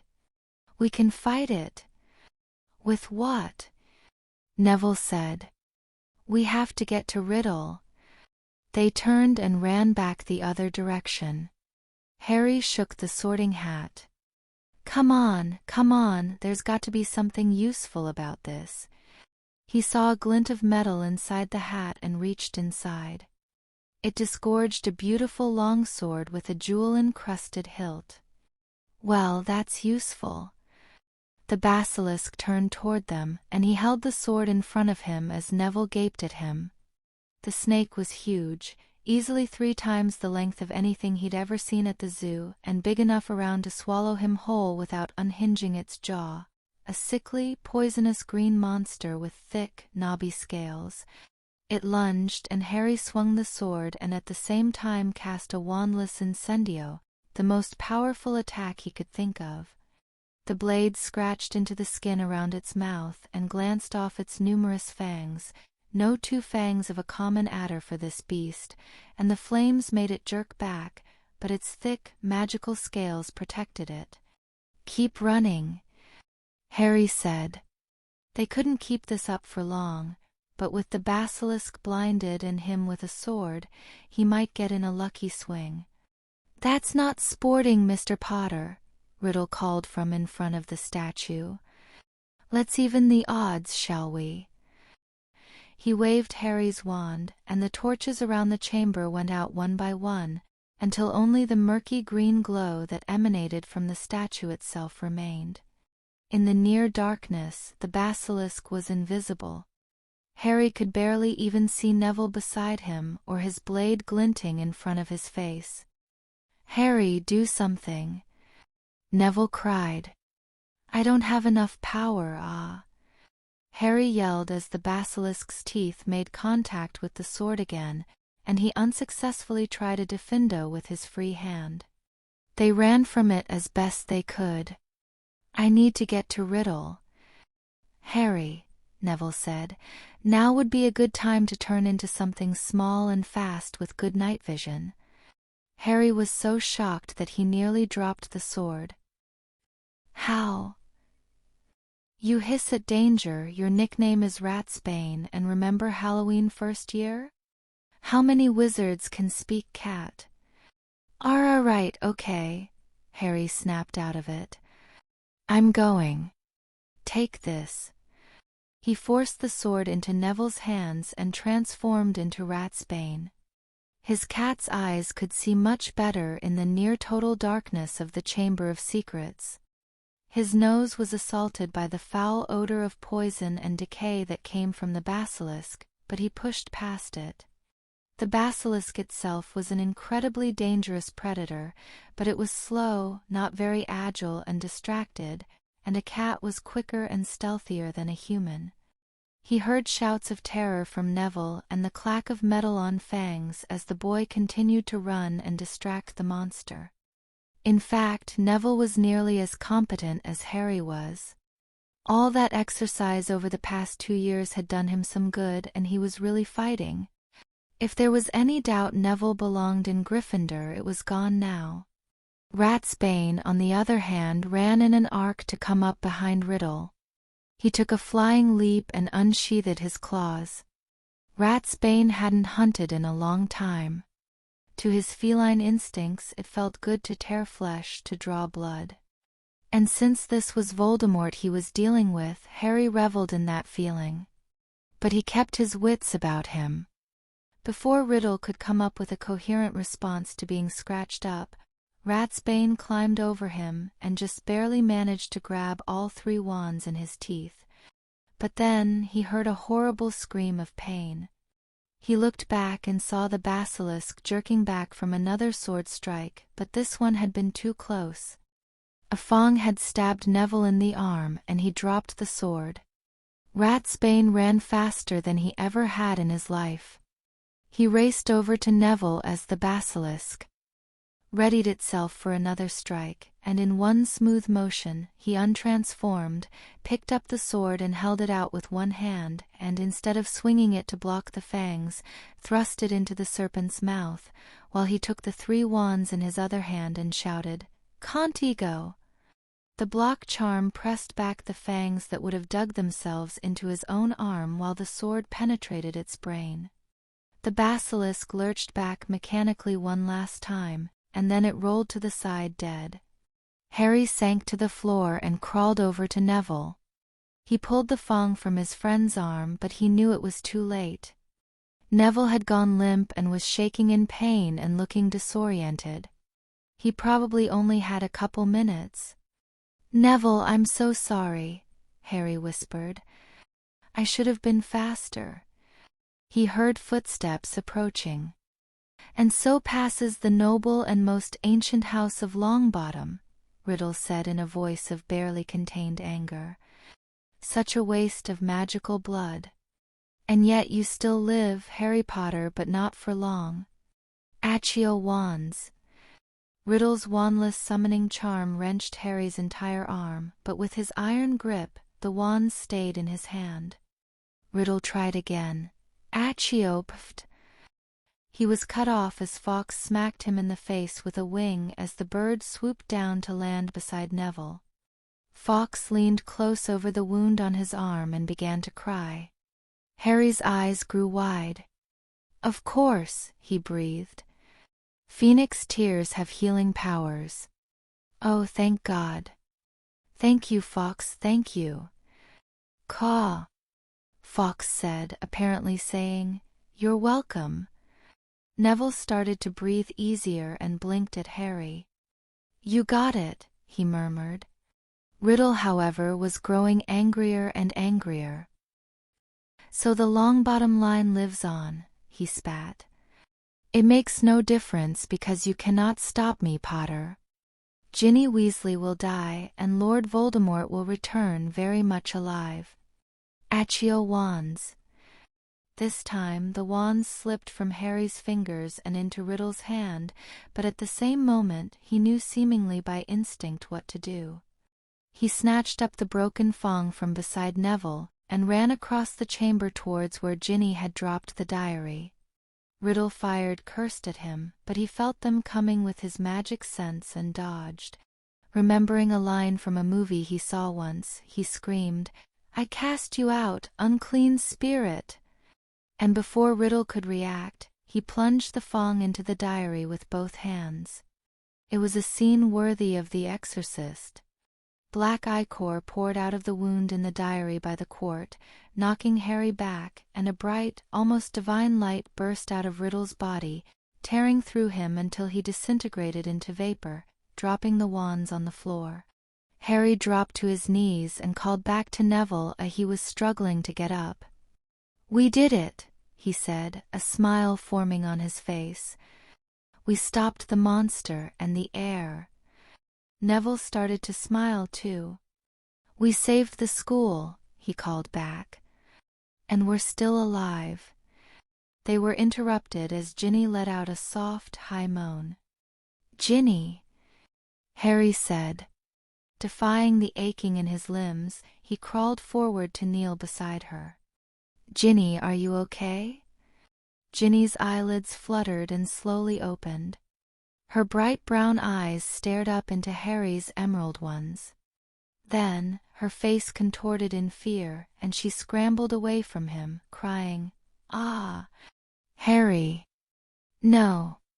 Don't kill me!" Harry pushed himself to his feet in confusion. "Ha! I didn't want to do it," she babbled, still backing away from him. "Tom made me. I tried to fight him, but I couldn't." Harry stepped towards her. "Ginny, it's okay," he started. But she kept backing up until her back came against a pillar. "I didn't mean to do it," she wailed. "Please don't kill me. I don't want to die." She cringed away from him and covered her face with her arms as if shielding herself from a blow, looking disturbingly like Harry thought he must have looked in front of Uncle Vernon all those years ago. "Ginny," he said loudly, genuinely perplexed. "Why would I kill you?" She lowered her arms partway and peeked around her hands. But," she said softly. "But I attacked you. I attacked the boy who lived. I petrified your sister." Harry successfully knelt beside her without her backing away. "Ginny," he said softly, "all of that was Riddle's fault. He made you do it. None of it's on you, you're the one who fought him off. No one's going to blame you." "But what if they expel me?" "They won't," Harry said determinedly. "It wasn't your fault. But if they try, they'll have to answer to me, and I'm Harry Potter. The same goes for me." "Eep!" Ginny spun around to see Neville standing behind her. "Except for the being Harry Potter part," he added. "You gave it a good try, though, with that sword," Harry quipped. He offered Ginny his hand and pulled her to her feet. She smiled shyly and leaned against him, albeit still trembling. "Now how do we get out of here?" he said. "Caw," said Fawkes. Minerva McGonagall, Severus Snape, Mad-Eye Moody, Nymphadora Tonks, Rufus Scrimgeour, Sirius Black, and Remus Lupin all stood around the out-of-order sink in the out-of-order bathroom at a loss for what to do. Tonks was carrying a rooster in a cage. They knew what was down there and they knew how to kill it, but they didn't know how to open the damn door. "It's no good," Moody growled after they each tried and failed to pry, blast, or dig open the entrance to the Chamber of Secrets. "Even Mad-Eye's I couldn't penetrate it. We need Dumbledore or a curse-breaker. Unfortunately, we have no idea when Dumbledore will be back," McGonagall said. "And by then it could be," her voice caught. "It could be too late." She had been awakened in the bathroom by Severus, who had been the first to get there, with no sign of Potter but his invisibility cloak. She soon learnt that there was a message outside the bathroom, written in foot-high scarlet letters underneath the first one: "Their skeletons will lie in the chamber forever. It appears that the door will only open in response to Parseltongue," Snape said.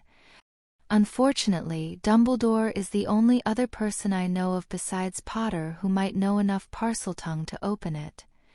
Sirius whined softly with a canine sound. The thought of his godson being trapped down there with the heir of Slytherin was so horrible that he didn't even care about having to be in Snape's presence. But then something clicked in his brain. "Wait a minute," he said. "Wait a minute. Harry and Hermione told us they were doing a lingual, they were studying Parseltongue with another student. Oh, Moony, what was her name? Tiny girl, blonde hair, squeaky voice, head in the clouds." "Lovegood," Snape and McGonagall said together. "Luna Lovegood," McGonagall continued. "First year Ravenclaw. You think she might be able to open it?" "It's worth a try," Sirius said, "and we don't have any other ideas." "I'll fetch her at once." Some minutes later, McGonagall returned to the bathroom with a wide-eyed girl carrying some notes in tow. "Hello, everyone," she said in her high-pitched voice. She looked around curiously. "Myrtle, are you here?" A ghostly girl swooped out of a toilet. "Luna? Is that you?" she said. Hello, Myrtle. How are you?" "No better for having all these men stomping around my bathroom and—" Myrtle cut herself off and went cross-eyed when she found Moody's wand poking through her nose. "Let's just get to the chamber, girlie?" Moody said. "Yes, sir." Luna thumbed through her notes. "I think I'll try open up please first. That sounds like the polite way to get in." The adults all looked at each other skeptically, but they shrugged their shoulders. With the password being in Parseltongue, it was as good a guess as any. Luna found the correct entry and whispered, "Heshahassa." Immediately, the sink pulled back and slid down, revealing the entrance to a dark chute descending below the castle. "Yes!" Sirius roared in triumph. "Now we can." "Heads up!" Moody yelled, shoving everyone back from the entrance. A brilliant golden fireball grew in the pipe, then shot out the end and stopped in the middle of the bathroom, where it materialized into 3 human figures. The 8 witches and wizards and 1 ghost looked on in awe. Harry Potter stood before them with a sword in his hand, a girl on his arm, and a phoenix on his shoulder, with Neville Longbottom standing by his side as an ally as strong as any. The first words out of Harry's mouth were, "Oh, now you guys show up." "Harry!" Half the group yelled. "Oh, Cub, thank Merlin you're alive," Sirius said. He rushed forward and tried to hug him, but the sword and Ginny were both kind of in the way. "Mr. Potter, what happened down there?" Moody said, getting right to business. "Where's the basilisk?" "Dead," said Harry. "What?" Everyone cried. "You're certain, Potter?" Moody said. "Go down and check if you don't believe me. I don't think it could survive a sword through its brain." "What about the heir?" asked Tonks. "Also dead." "What?" was repeated even louder. "Mr. Potter, did you kill a student?" McGonagall asked worriedly. "No, I killed a book, Professor." Neville held up a small black diary with a hole burnt through it. "A book?" said Scrimgeour in confusion. "But then who was the heir?" McGonagall asked. "Oh, it was Voldemort again." There were more gasps around the room. Tonks and Scrimgeour looked like they might faint, and even Luna looked fearful. "Oh my," she said. "Luna?" Harry asked in surprise. "Hello, Harry. I was here to save the day, but it looks like you've already saved it." "Right, so does someone want to explain why your little monster problem had to be taken care of by a couple of 12-year-olds? Harry demanded. "Caw." Fawkes protested. "Oh, sorry. A couple of 12-year-olds, a songbird, and an old hat," Caw, the phoenix grumbled. I think a full explanation is in order. McGonagall said shakily. But first you three should get checked over in the hospital wing. Now that the danger is past, I will contact your families to meet us there. Great, Harry muttered. Now they can kill us. No one was entirely sure how it happened, but it appeared as if the Weasley twins became aware of Harry's re-emergence from the Chamber of Secrets, and somehow overheard the talk that the monster was dead and the danger gone, and they alerted the rest of the school. A number of students then snuck out to get a glimpse of their hero. However it happened, the image of Harry Potter striding through the school like a mythical Greek hero with a sword and a phoenix and Ginny was on everyone's lips by the next day, and was an official part of the Harry Potter legend inside a week. Fortunately, they didn't harass Harry too much on the way, and the large group got to the hospital wing with no trouble. Harry immediately put the sword down and detached Ginny from his arm to sit by his sister's bedside. "We did it, Mione," he whispered. "Neville and we killed the basilisk and got rid of the heir." "I'm afraid she can't hear you, my dear," Madame Pomfrey said as she started to scan him. "When will the Mandrake drafts be ready?" he asked her. "Professor Sprout says it'll be about 3 more weeks. Isn't there some way to get it faster, though?" "Not in this country. Down around the Mediterranean, maybe, but importing it would be very expensive. I'm sorry, Mr. Potter, but it's the best we can do." Harry stewed on this for a bit. No Hermione for 3 weeks. Even at her most annoying, he didn't think he could ever enjoy that. He wished he could do something more. Then he looked up. "Wait a minute," he said. "I'm rich and famous, aren't I? And I've got a pen pal in the south of France. Sirius, what's the fastest way to get a letter to Baton Vert?" "Gabrielle. Gabrielle." A Frenchwoman's voice called in a villa in the Pyrenees. A tiny, silver-haired girl came running. "What is it, Maman?" she said. "A letter." Apollon Delacour told her daughter. "It's from Harry Potter. He finally stopped the heir of Slytherin." "He did? That's wonderful, Maman. How did he do it?" "The monster was a giant snake, Gabrielle. Harry, he killed it with a sword." "Wow. Oh my goodness," Apollon said as she continued reading over the letter. "His sister was petrified, and he's asking for our help." "He is?" Gabrielle said in surprise. "We have to help him, Maman." "Yes, I believe we can, Ma Fee." Chapter 60. May 11th, 1993.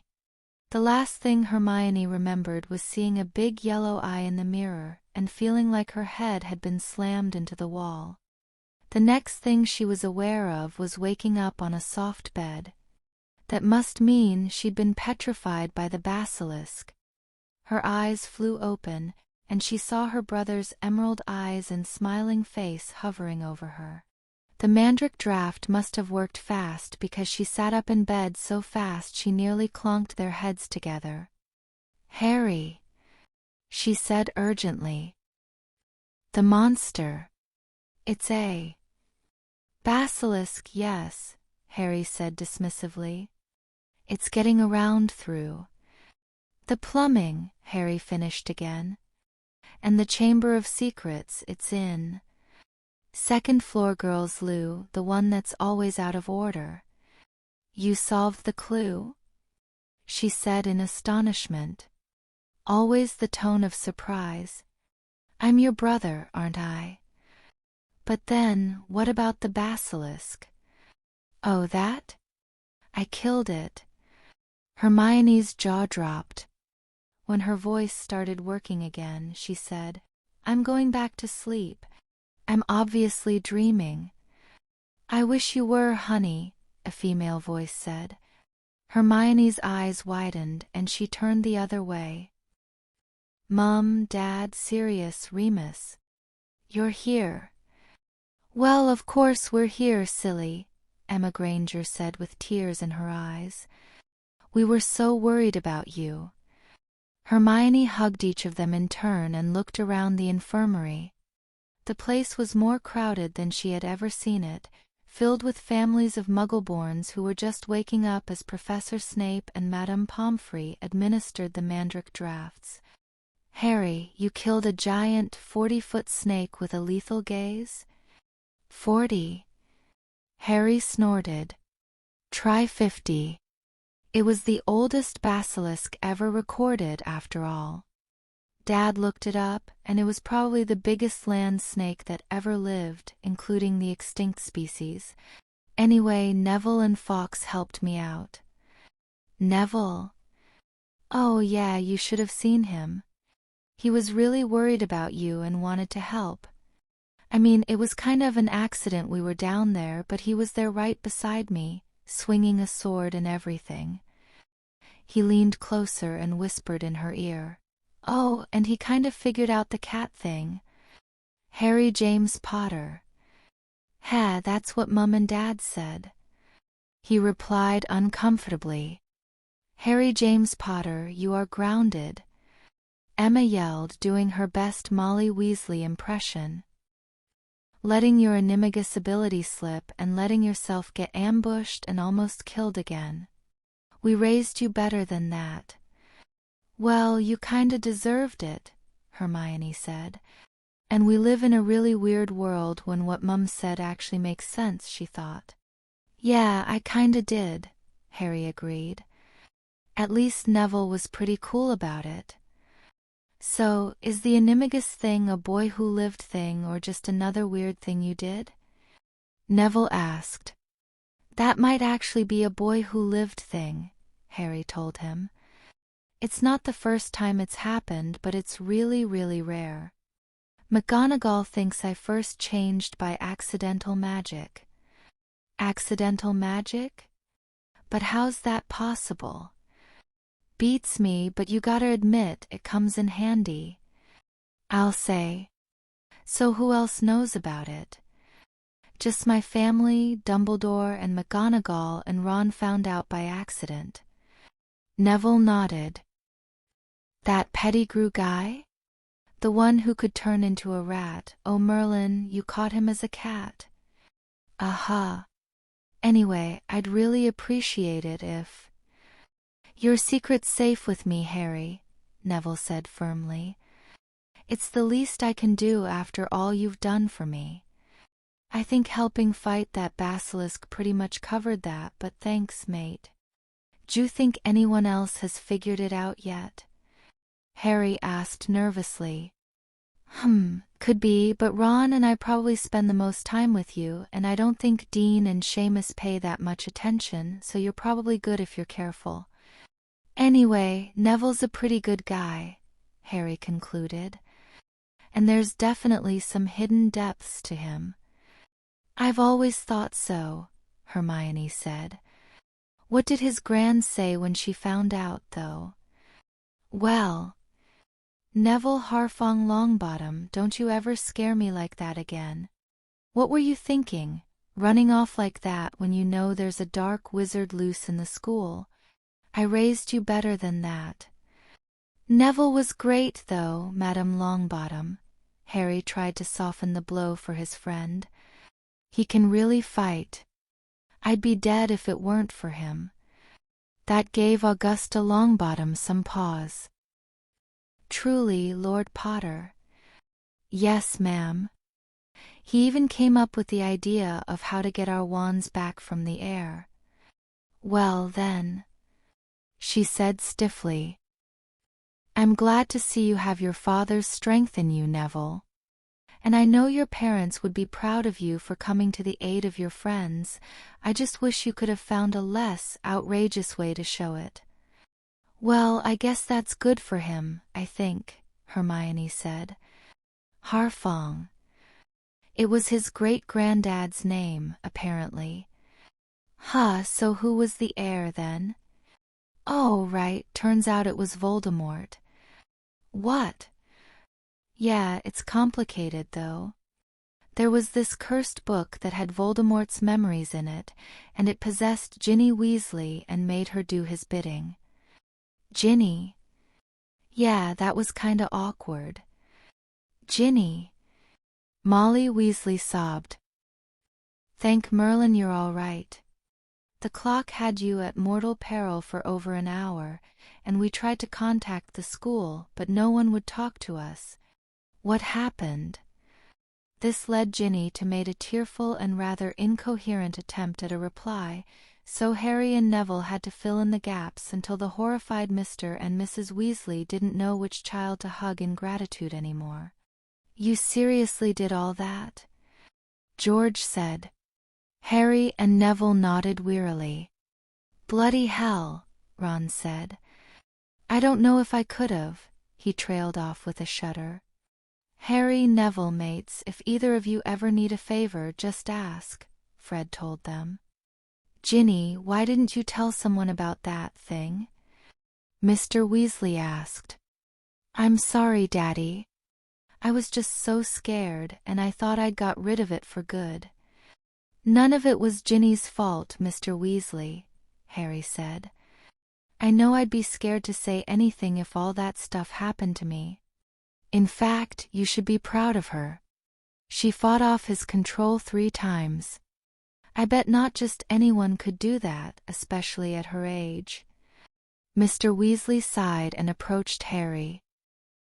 Lord Potter, he said, today we owe you a debt we can never repay, for bringing Ginny back to us even after she attacked you, whether you blame her or not, and for trying to keep her safe, even when you were in danger yourself. Harry just shook his head in dismissal. He's right. I owe you a life debt, Harry. Ginny said timidly. A what? A life debt, Mr. Weasley repeated. And we certainly do. Harry looked to his godfather. Sorry, I don't know this one. A life debt, Sirius said. It's a sort of magical bond that occurs when a witch or wizard saves another's life. It's not very strong. I understand it's like a sort of mental nudge to repay it, so it can be resisted, but most people will want to repay it if the opportunity arises. It can be sort of repaid with help or favors, but it can only be fully discharged by saving the rescuer's life in return. Ha! Harry said, confused. Doesn't that happen a lot then? Like with aurors or healers? No, it's actually not very common, Sirius clarified. It has to be a completely selfless act, not born out of friendship or family or duty. It doesn't apply to aurors or healers because it's their job to save people. Oh, well then it doesn't count, he told Ginny. What? It was friendship. I mean, I guess I don't know you all that well, Ginny, but you're Ron's sister and Ron's my friend, and Sirius just said there's no life debts between friends. The Weasleys were all amazed that Harry would dismiss a life debt so freely. Even if he was probably right, it was a surprising show of generosity. That was nice of you, Harry, Hermione told him. But there's one thing I don't understand. How did Ginny get the diary in the first place? Well, we can't prove it, but we're pretty sure that Lucius Malfoy slipped it in with her schoolbooks that day we were shopping before school started. Malfoy? That scheming BS, so it really was his plot all along. Yeah, Dobby kind of admitted it without admitting it after we told him what we figured out, not that he was making it easy for us. But there's one thing I don't understand, Dobby, Harry said.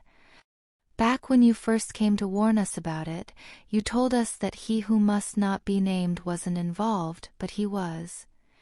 It was a clue, Master Harry, sir, Dobby said as if it were obvious.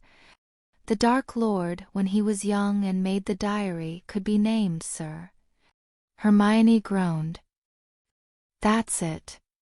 For Christmas, I'm getting him a book on how to write riddles properly. With all her urgent questions answered, she looked to Harry nervously and asked, "So, what exactly happened? Do I even want to know?" "Probably not, but—" Harry explained to her everything that happened from when she was petrified until he destroyed the diary. Sirius jumped in at one point and complained about how hard it would be to find another pair of communication mirrors, but Remus pushed him down. Hermione gasped and cried when Harry told her how close he and especially Neville had come to dying, and even their mother was still tearing up in places. Even after last year's debacle, she couldn't believe the two boys had done all that. "Oh, and by the way, Parseltongue didn't help me when Voldemort attacked me with a giant snake," he finished. Hermione rolled her eyes. "So you used a sword instead?" She looked around the hospital wing and sighed in resignation. "So I've been out for 3 weeks, then?" she asked. "Nope, it's only been 3 days. Hermione's heart leapt. 3 days? But Professor Sprout said, "There are advantages to being Harry Potter." He pulled a letter from his robes and started to read. Ahem! "Dear Harry, of course we'll help you acquire Mandrake drafts for Hermione and the other petrified students. A lot of us in France were wondering why Hogwarts didn't buy any last fall. We'll talk to the headmistress and the herbology professor at Beauxbatons and see if we can connect with any growers or apothecaries in the area. We think we can get you a pretty good deal fast with that trade you mentioned. We're all very glad you're safe after facing that basilisk, especially Gabrielle. It must have been very terrifying. We hope Hermione gets better soon and that you and your family are doing well. Sincerely, the Delacours." "Harry," Hermione gasped, "you paid for the Mandrake drafts? You shouldn't have done that. It was too much money to spend on me, 8 doses imported from France? That's a lot, even from your vault." "Mione," he cut her off, "you're more than worth it. And besides, it wasn't as much as you think. I got it for a fraction of the price by promising them some of Hogwarts's crop and seeds once they're harvested." Hermione's eyebrows vanished into her hair at that. Harry shrugged. "Dumbledore said I could. We would have had to spend them on unpetrifying everybody anyway." "Dumbledore's back?" she asked. "Indeed I am, Hermione." Albus Dumbledore strode into the infirmary looking as serene as ever. "In fact, Elphia's Doge set the events in motion to bring me back as soon as he heard that you and Miss Clearwater had been attacked." The headmaster wandlessly levitated a chair up to her bed and sat facing her family. "I am also pleased to inform you that, although we have no hard evidence against him, Lucius Malfoy has been removed from the Board of Governors. He will not be able to tarnish this proud school's reputation from the inside again." "That's great, Professor," Hermione said. "And hopefully he won't be able to try to kill us all again." "I should hope not. I highly doubt that Lucius Malfoy is in possession of another artifact as dark as that diary. I must thank you for destroying it, Harry. You have done an even greater service than you realize." Sirius's and Remus's eyes widened. "You mean it was Remus glanced at the Grangers. You-know-what?" "It was," Dumbledore said, lowering his voice. "We will speak more on this later. In the meantime, we can focus on the more happy events here at Hogwarts. I think that a feast is in order now that the petrified students have been cured." Harry snickered a little. "We already had one on Saturday after we took care of the basilisk. And McGonagall gave us some ridiculous number of points that the other houses couldn't possibly make up." "Yes, I suppose they couldn't," Dumbledore said with a twinkle in his eyes. Also, you and Mr. Longbottom will both receive special awards for services to the school, and I believe Minster Fudge is talking about upgrading your Order of Merlin to 2nd class at the next Wisengamot meeting, Harry. Harry rolled his eyes. Of course he is. Well, he'd better give Neville one too. He was as important as I was. I shall be sure to pass that along to the minister. Now, Quidditch, as I understand it, had to be cancelled again. I have received numerous requests since my return to finish the season, despite the tight schedule, and I believe it would be an excellent boost to morale to do so. We should be able to fit the 3 remaining matches in this Saturday, the next, and the 5th of June. Awesome, sir, Harry said. I bet Wood'll really happy about that. He was freaking out when Quidditch was cancelled the first time. Hagrid too, Hermione said. He loves Quidditch. Is he back yet? Harry looked down sadly, and even Dumbledore looked depressed. Hermione frowned. He's not still in Azkaban, is he? No, he is not, Hermione, Dumbledore said. Hagrid is currently in St. Mungo's. 4 months in Azkaban took a heavy toll, and under the circumstances I gave him the rest of the term off. Fudge has a lot to answer for, Sirius grumbled. Yeah, Harry said grimly. Professor, how did this happen? How did they Diary and Ginny not get caught, and how did no one find the chamber? Including you was clearly implied. Dumbledore was clearly uncomfortable being put on the spot, but he answered, Lucius Malfoy's interference probably made things worse. However, I admit that I have had a very poor year as opposed to my usual knack for figuring things out. In my defense, the diary and Miss Weasley's possession would virtually undetectable unless someone familiar with dark magic actually laid hands on it. As for the chamber and the basilisk, they successfully remained hidden for 1,000 years, including under Slytherin headmasters. I had my suspicions, but no more. And need I remind you that you, Harry, as the only natural Parselmouth in the school, did not have enough information to identify the monster as a basilisk until last weekend? Okay, Dumbledore, Dan Granger spoke up. We can understand all that, even if we don't like it, but it still doesn't explain why our 12-year-old son had to be the one to defeat the dark wizard who had infiltrated the school again. In the Muggle world, we have security officers in schools where trouble tends to happen.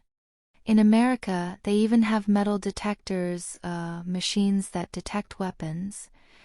Again, Lucius Malfoy's interference, Dumbledore said. A problem that has since been resolved. While I admit I could have been quicker in taking measures to keep the students safe, he blocked all efforts to address the threat directly. It is my hope that as his plan has backfired, it will hurt his social standing further. As for Harry's involvement, I can only plead bad luck or perhaps fate. And Professor Lockhart was supposed to be a great dark creature hunter, Hermione added. He should have been perfect for the job, and of course he was useless, he wasn't even there. Everyone around her got uncomfortable looks on their faces. What is it? She said nervously. What? You need to keep me up with this stuff. I am afraid that Professor Lockhart has been dismissed for gross misconduct, Dumbledore said. Gross misconduct? Hermione gasped. Yeah, it was the night after that feast, Harry said cagily. I don't really know the details. Well, the way I heard it, Sirius started conspiratorially. Sirius, Emma chided. I'm not sure this is appropriate. We might as well tell them, he replied. It'll be in the paper if it's not embargoed, Albus. Dumbledore sighed. We won't be able to cover it up. We haven't with similar incidents with other defense professors. He stood up and went to speak with the other families, conspicuously removing himself from the conversation. "All right," Sirius said. So apparently, around midnight Saturday night, Professor Lockhart was discovered in a highly compromising position with a 7th-year Slytherin girl by a 5th-year Hufflepuff prefect. Hermione gasped again. "Yeah, but that's not the worst of it." Lockhart grabbed his wand and obliviated the prefect on the spot. And then he also tried to obliviate his, companion. Of course she didn't like that, said she wanted to remember it, but of course you can't be. He's still her teacher, so it's not acceptable, even though she was of age. He didn't want her to be able to talk. Anyway, she fought back when he tried to obliviate her, and she basically kicked his arse. "Sirius," Emma said again. "I call them as I see them." "I guess it's not surprising," Hermione said. "That she beat him, I mean. He really was pretty useless." "Now," Remus chimed in, "you have no idea, kitten. Once the reason came out why they'd been fighting, McGonagall called the Aurors and they took Lockhart in for questioning. Apparently he'd been having trysts with other female students all year. All of them were of age, but that was still bad enough to get him fired several times over." "I should say so," she said indignantly. "Right, but even that's not the worst of it," Sirius said. "All those great stories in his books? Stolen. He stole them from other people and obliviated them. He'll be in Azkaban for life for that." "Good Lord!" Hermione exclaimed. "How do we get such awful teachers here?" Unfortunately, Lockhart was the only one who applied for the job. She jumped as Dumbledore had circled back behind her. With the bad luck that has become associated with the position, it is very hard to find someone willing to do it anymore. "That's why we've been saying you should get an Auror to do it, Professor," Harry said. "Yes, a sound idea in principle, Harry," Dumbledore said. "However, as I mentioned before, I would at least like to make the effort to find someone outside the ministry. In fact, I believe you have a mastery in defense, Remus. Would you perhaps be interested?" "Oh, no you don't, Albus," Remus said quickly. "Not with that curse on the post hanging over my head. Think about it. The easiest way for the curse to get rid of me would be if my furry little problem were exposed," he whispered. "I'm not risking that." Sirius thought he saw Dumbledore glance in his direction, so he nipped that in the bud. "Don't look at me either, Albus. Aside from the fact that I am in the ministry, being a hit wizard is safe most of the time. I could get killed teaching defense. Say, Harry, didn't you tell me once that Snape's been angling for the defense post? Hey, Snape," he called with a grin, "how would you like to teach defense next year?" Snape glared at Sirius from across the room and then swooped over to the group. "Muffliato," he cast. "I don't appreciate your tone, Black. And I'll thank you not to discuss our staffing decisions in public." He shot Dumbledore a disapproving look as well. "Hey, it's a valid point, isn't it?"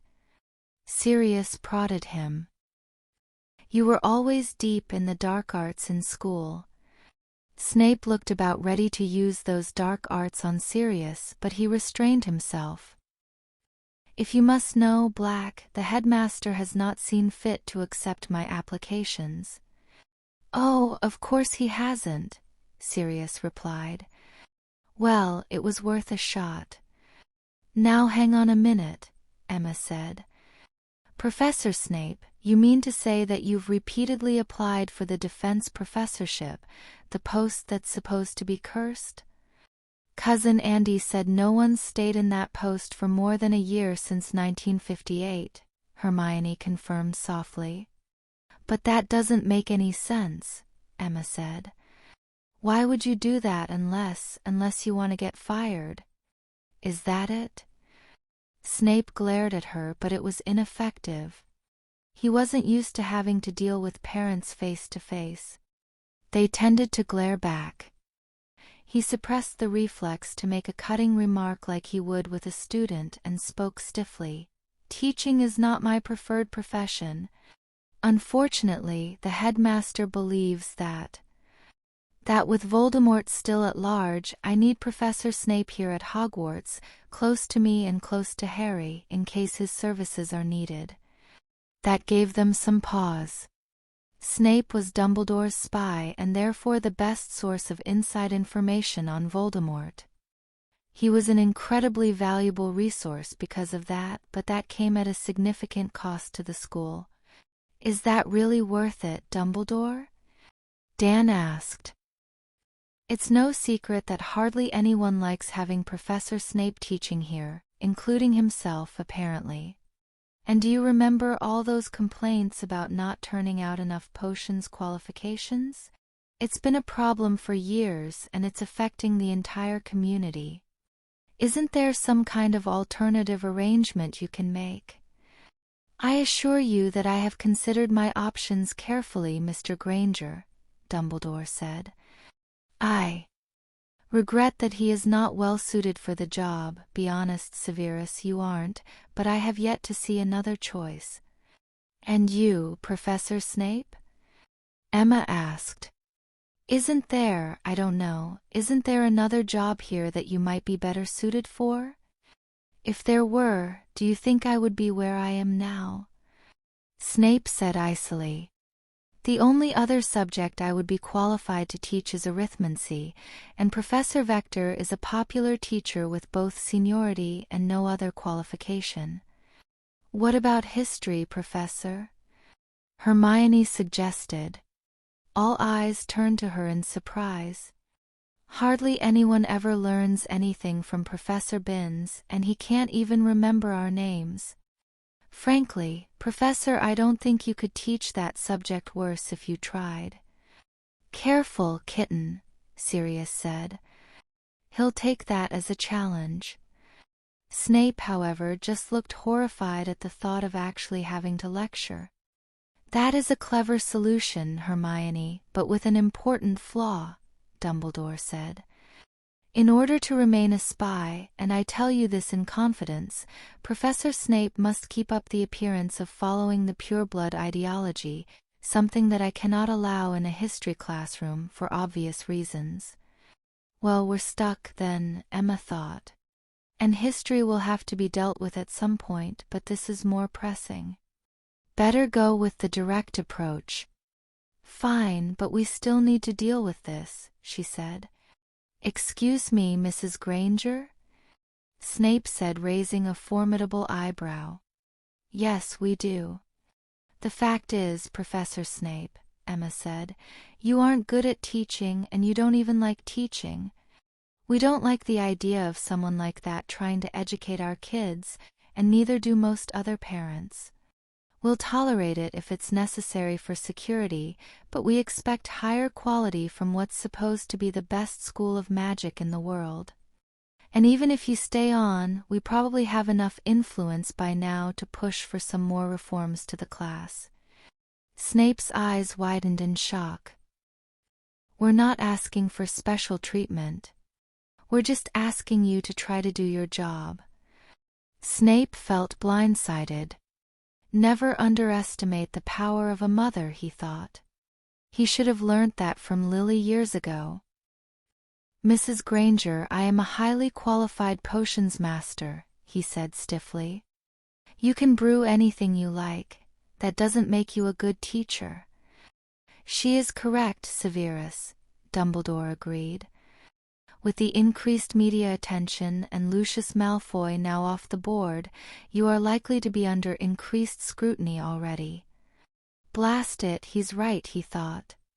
The Grangers had been a thorn in his side for over a year now with their admittedly justified campaign to improve the teaching staff. They were Snape's worst nightmare as a teacher. Muggle parents and therefore accustomed to high quality and more willing to question the status quo, but also connected enough in the wizarding world to do something about it. and now they'd taken steps that couldn't be easily taken back, even if they wanted to. "Very well, headmaster," he grumbled through clenched teeth. "I shall take that into consideration." He left the privacy ward up and stalked away in a worse mood than usual. Now he'd have to put in some actual effort and attempt to learn teaching properly. He thought. The Muggles must have some books on how to teach their chemistry. Harry, Hermione, Sirius, and Remus watched him go in shock. "Mom, do you realize you just became the envy of 3/4 of the school?" Harry said. Emma rolled her eyes.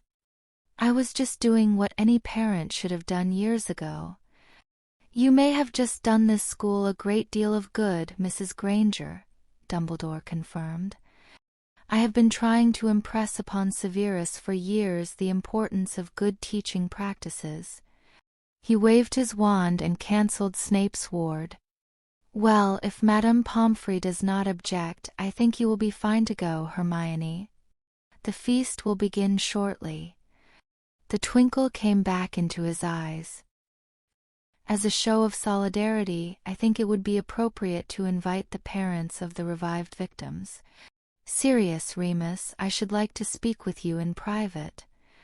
Madame Pomfrey gave Hermione her customary stern look, but allowed her to leave. The other victims were soon dismissed as well.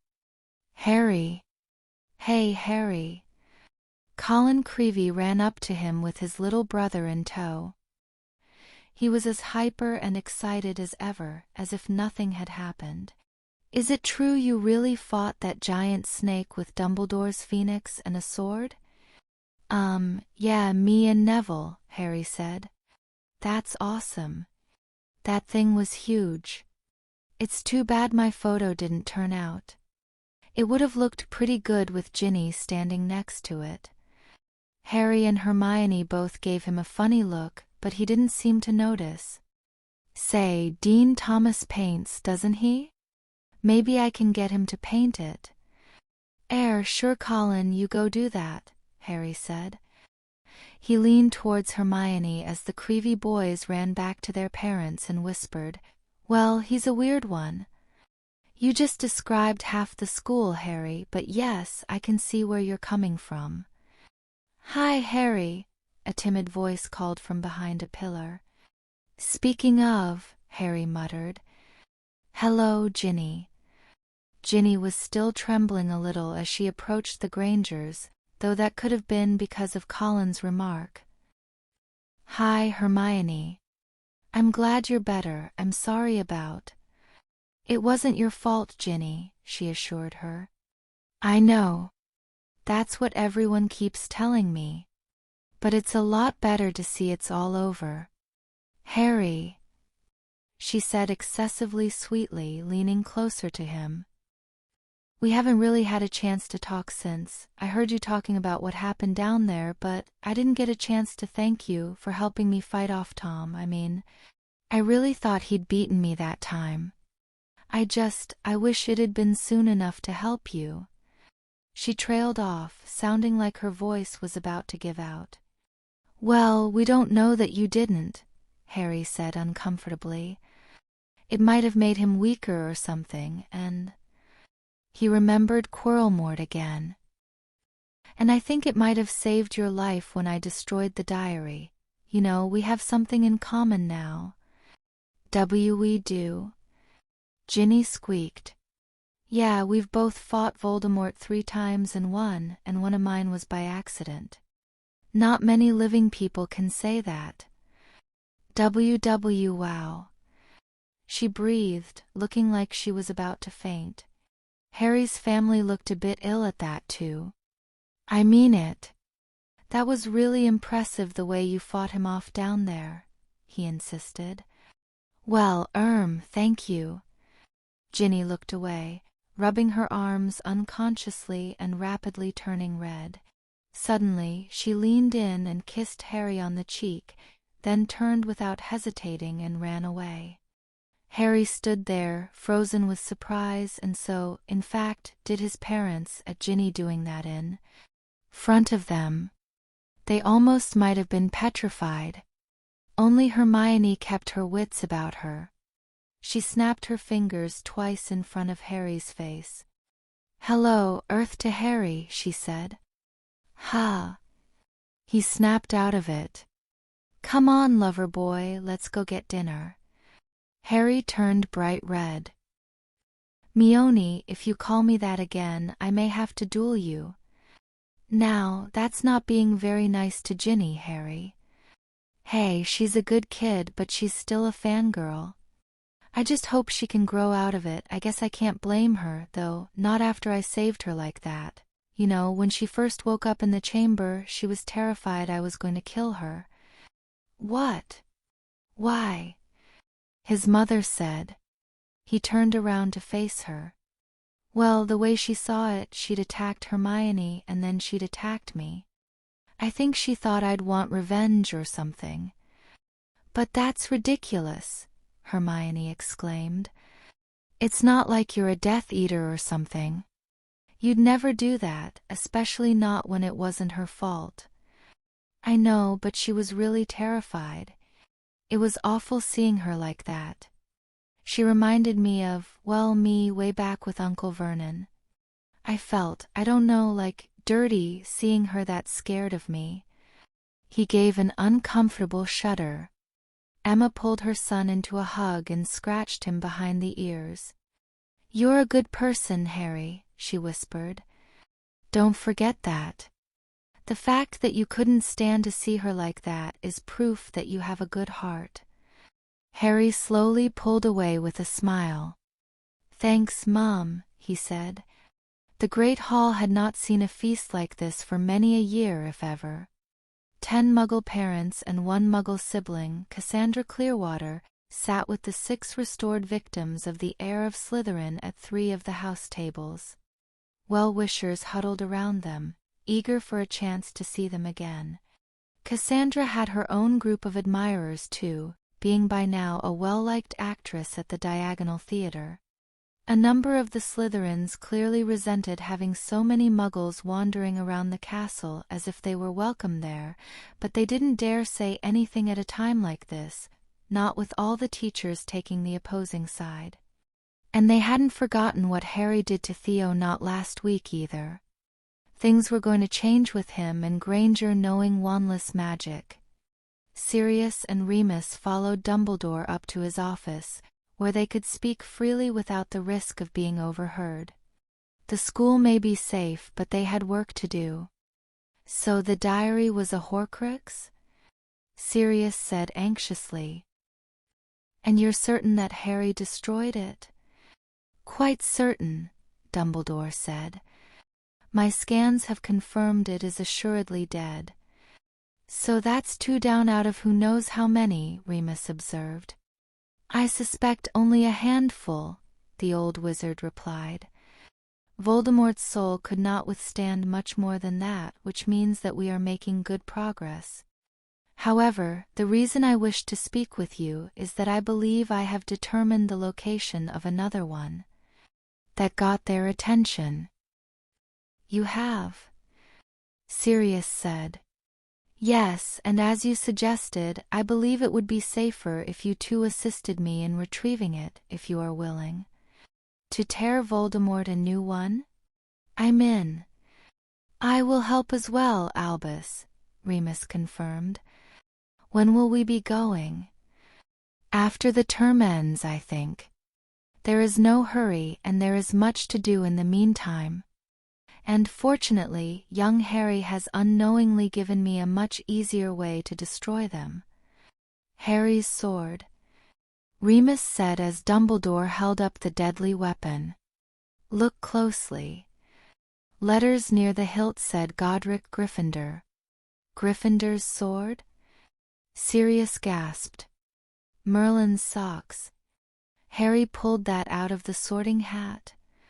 "He did. I think we can be assured that your godson is a true Gryffindor." Dumbledore turned the sword over in his hands. "Goblin-made," he said. "It resists even the most powerful corrosive agents and absorbs that which makes it stronger." Like basilisk venom, Remus reasoned. So now it can destroy Horcruxes. Precisely. A far superior method to fiendfire, if I do say so. Sirius nodded. Sounds like a plan. Oh, and by the way, have you given any further thought to Harry's issue? Dumbledore lowered his gaze. I still know nothing for certain, he said. However, the fact that Harry seemed to know instinctively how to destroy the diary is worrying. I am investigating options. Sirius forced himself to take a calming breath. Good, he said, keep on that. Even in a world of magic, self-discovery is the most dangerous spell of all. Which moment hit you hardest in this part? Which character are you keeping your eye on? Drop your thoughts in the comments. I love hearing your theories. Fun fact: Animagus transformations require intense discipline and self-awareness, both traits that this version of Harry is mastering in his own unique way. If this story has you hooked, don't forget to like, subscribe, and share the magic with fellow fanfic lovers. And shout out to all Grimoire Guardians, especially our members. Your support makes this journey possible. Power without purpose is dangerous, but purpose without identity? That's the true mystery Harry must solve.